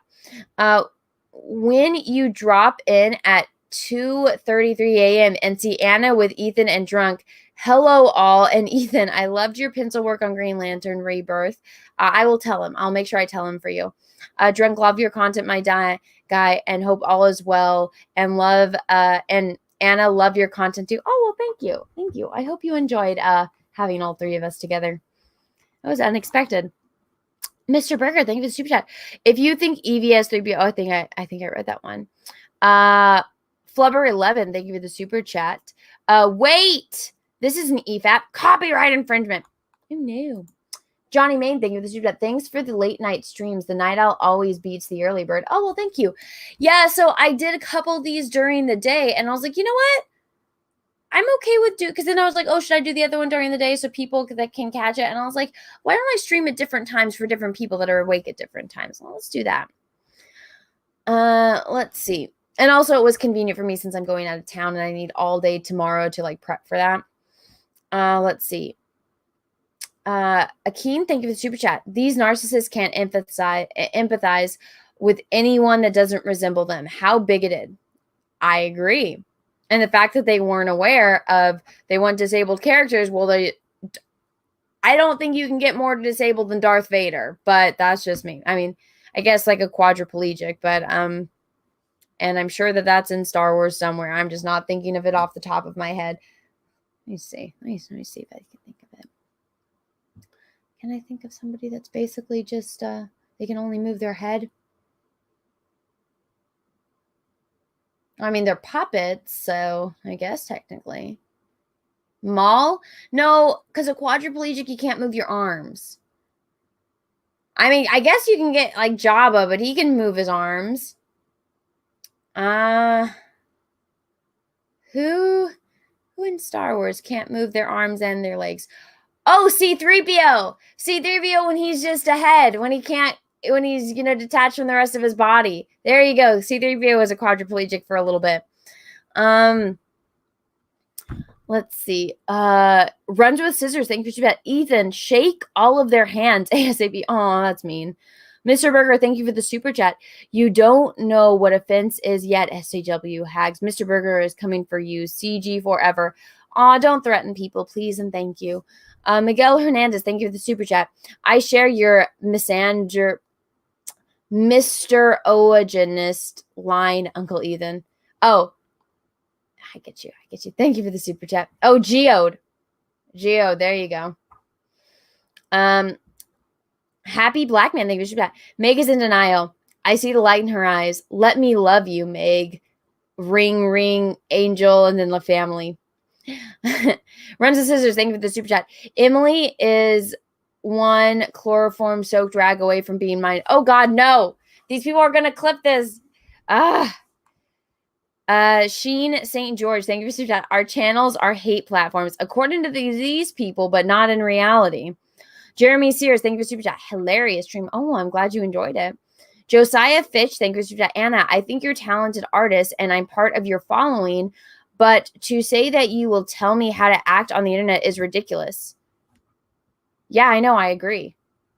I agree. I'm nobody's mom, nor am I anyone's dictator. You guys are free to go. I can just advise, hey, treat people the way that you would like to be treated and be polite, and if you do feel compelled to speak to certain people, again, treat people the way that you want to be treated, be polite, or be as polite as you can be. But and here's the thing, the way I would want to be treated is I would want to be held accountable if I did something wrong, right? All right. And I would expect people, especially, my people in the chat, which you guys do. When you guys think I did something wrong, you just tell me straight up and I address it, right? Like earlier in the part 2 stream, I spent like 20 minutes talking about the situation that happened on the Jack show. And I addressed it because you guys brought it up and you guys obviously wanted me to talk about it. You guys held me accountable for that. And I explained where my mindset was and why I acted the way I did and why I did what I did, right? That's kind of why, I feel like some people gain others' respect, because you're not going to respect someone if they don't treat you the way you want to be treated. If I treated all of you guys like shit, you wouldn't be here. All right? And if you guys treated me like shit, I wouldn't be here. Well, sometimes, there's certain accounts that do that, but that's all in good fun, and I know it's out of love. Let's see. Taco Jones, thank you for that. Meg looks like Rocky from The Mask. Oh God, I haven't watched The Mask in years.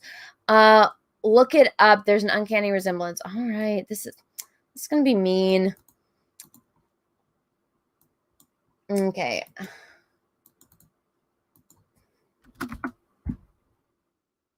Oh, that's so mean.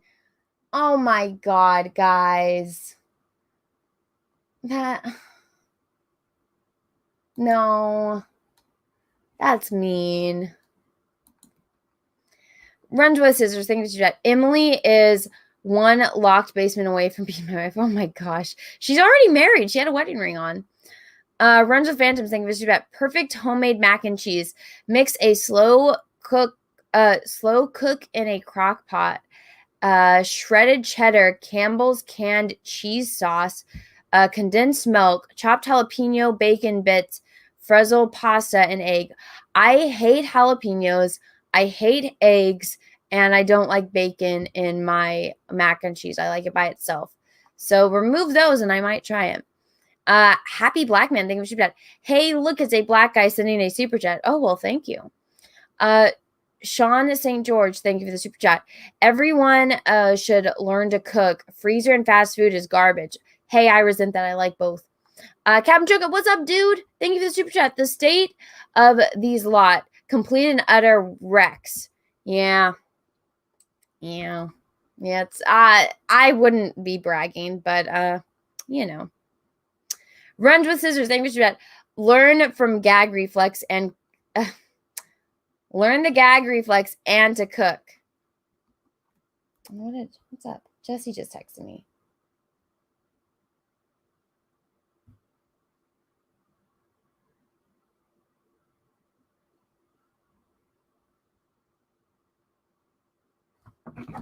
Oh my God.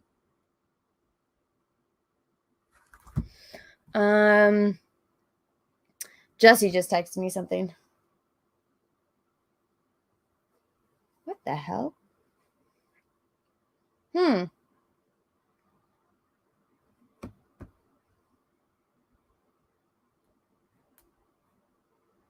my God. That's insane.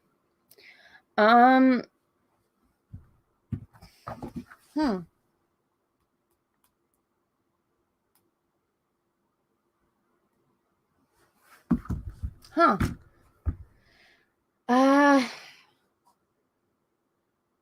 I'm gonna have to text Jesse or call Jesse when this is done.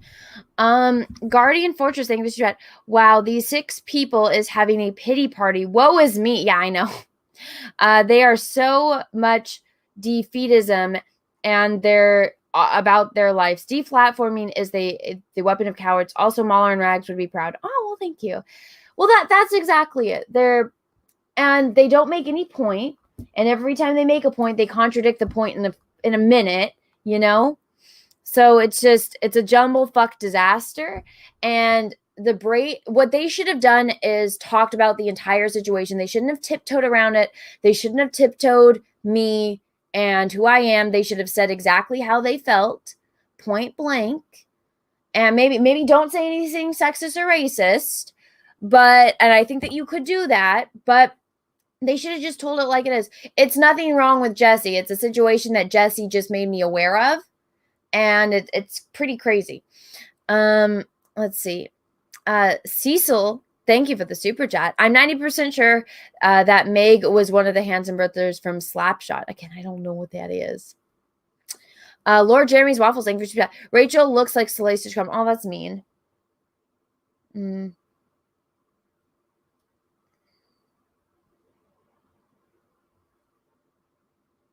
Huh. Interesting. Dixon Cunts. Oh my god. Thank you for the super chat. Nobody wants to see one of those bridge trolls see themselves in a Star Wars character. That might actually make a cool alien, though. That's the thing. I want more aliens. Scraffy the Strange, thank you for the super chat. They don't know how to live their lives, so they live vicariously through these stories. That's why they obsess over representation. I think it also has to do with the cosplaying thing, because they want to cosplay as these characters. And that's like why the romance novels is such a big thing. That's why the Raylo is such a big thing, because it's a bunch of kids that have never been in love and don't know what sex is. They fantasize about an abusive relationship between a mass murderer and a chick where there's no actual relationship there. Captain Choco, thanks for the super chat, dude. Meg's had longer than a life sentence. Oh. Shannon7733, thanks for just popping in. Why are you watching a video of a panel of 4 dudes and 2 strange chicks? Oh, well, you are the grooviest, Anna. Oh, well, thank you for the super chat. Argentico, thank you for the super chat. All of this soy is making me develop gynex.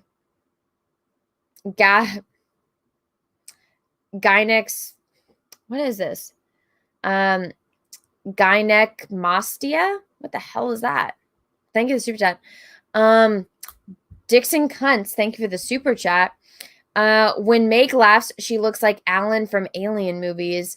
Nothing but teeth. Oh my gosh. You guys. Oh, Alien from the Alien movies. You mean the Xenomorph. Guys, come on.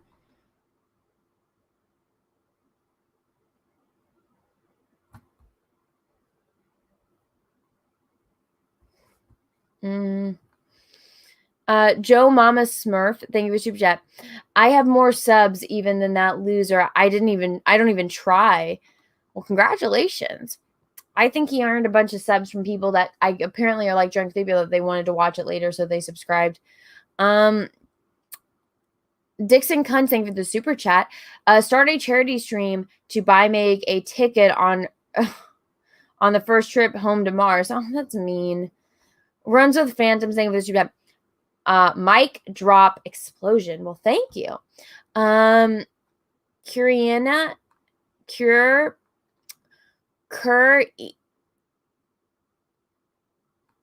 Curinia E 6942. Thank you for shooting. Just got back from the drunk karaoke. Take my money, you beautiful Star Wars people. Oh well, thank you. I appreciate for that. Guardian Fortress, thank you for the super chat. Pray for Jason. Dex Luther, thank you for the super chat. It's not that they aren't welcome. Everyone's welcome. What they want to do is join the clubhouse and then be the ones that set all the rules. Yep. Yeah. Barnaby's tax attorney. Oh no, thank you for the super chat. Moral of the story, at the end of the day, people who make problematic statements are going to experience consequences for their action. Exactly.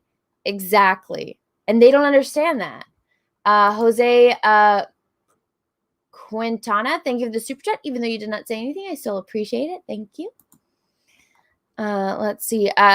Jeffrey Ellswick, thank you for the super chat. Did they play as Maz Katana, Jabba, and Sebulba? Oh, no. Ruben Wilson, thank you for the super chat. Even though you did not say anything, thank you. I appreciate it. Timothy DeChanty, thank you for the super chat. These people appeal to our principles of liberal values as they play power politics to section off part of the fandom to rule like tyrants of vice virtue. Runs with Phantoms, thank you for the super chat. Anna, how does Peter Flack make you feel? Why am I blanking on who that is? You guys are just having me Google everything or everyone.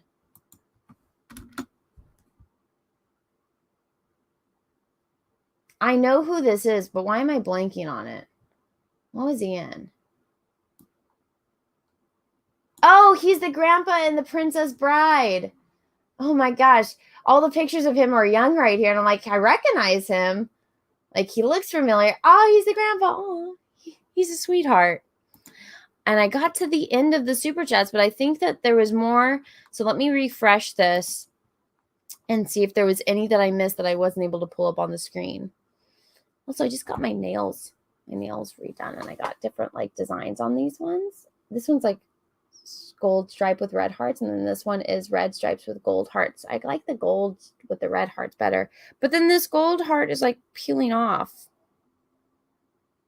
Made me sad. I need to fix it. Let's see.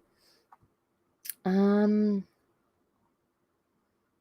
DM, thank you for that. You're having sympathy pains with Cecil. No. Phil, sorry, Aboudi. Okay, well, thank you for telling me again. I appreciate I keep butchering your name. Chris Ward, thank you for the super chat. Hey, first time watching, heart you, your spunky little spirit, you stand up for yourself. Well, thank you for the super chat. I appreciate that. And I know I put that twice. Let me see if there's any I missed. Let's see. Go look up Smooth Mall and Smoothest Mall. Oh my god. Oh, Runs the Phantom thing. Go look up Smooth Mall and Smoothest Mall. Okay.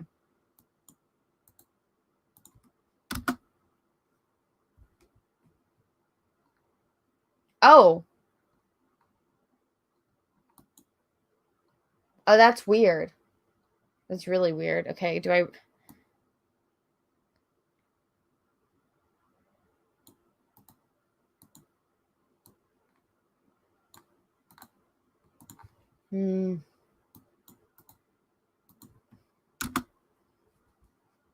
Yeah, that's really weird. Runs with Phantom thing is usually worth it. Chris Ward, think you should talk about Etsy. I would love to buy your paintings. Oh, well, thank you. I have an Etsy store that's actually going to be my my whatchamacallit, my like little end commercial. My paintings are very expensive because, you know, I spend like a lot of time on them. So they are priced pretty high, and I don't really like to sell originals. But if you are interested, just let me know which one, and I'll let you know how much I'm going to sell it for. Let's see. Or if you want a certain one, make me an offer, and I'll say yes or I'll say no. Let's see. Runs with Phantom, thank you, super chat. Can you show my super chat with mac and cheese ingredients? I want people to be able to see it. No, I can't, because I can only click on them. Like right now, like somebody just said that, so I can click on it, and I can only click on what's here. So I apologize for that. And I think I might be caught up. Let me refresh one more time. No, there was one that I missed, which is KS. Say thank you for the super chat as fast as you can. Thank you for the super chat. There you go. There you go. Thank you for super chat. Thank you for super chat. Thank you for super chat. There you go. And everyone, all right. So I'm all caught up on super chats. We got through the video. This trilogy is done. It's done. I don't have to watch that stream anymore. Thank freaking goodness. Now, I'm going to film a bunch of pre-recorded videos. I'm going to be out of town this for basically until Jack show again. So, actually, I don't even think I'm going to make it to the Jack show. So I'm not going to be back for a week, actually. The next time I'll be back on the YouTubes, I guess, will be in a week. So on Friday. So if I am able to get videos filmed, they will be pre-recorded. I think I'm going to do stuff about like the George Lucas stuff, the video that got taken down. I'll just post those. So that's going to be my content while I'm gone. Maybe I'll live stream while I'm on vacation, but it's really going to be a thing with me and Peaches. Twitter, what you do? Thank you for the super chat. Love you. Get some rest. That's what I'm going to do. I'm going to go pass out and I'll just film those damn videos tomorrow. Video of yourself on the road. I'm going to be on an airplane, so I can't really do that. But everyone, thank you so much for being here. You guys are all wonderful. This will be re-uploaded onto my secondary channel. That's Star Wars Girl Live. And until next time, I hope you have a great rest of your day, morning, evening, afternoon, wherever you are in the world. And may the Force be with you because we are really, really, really going to need it. Bye, everyone.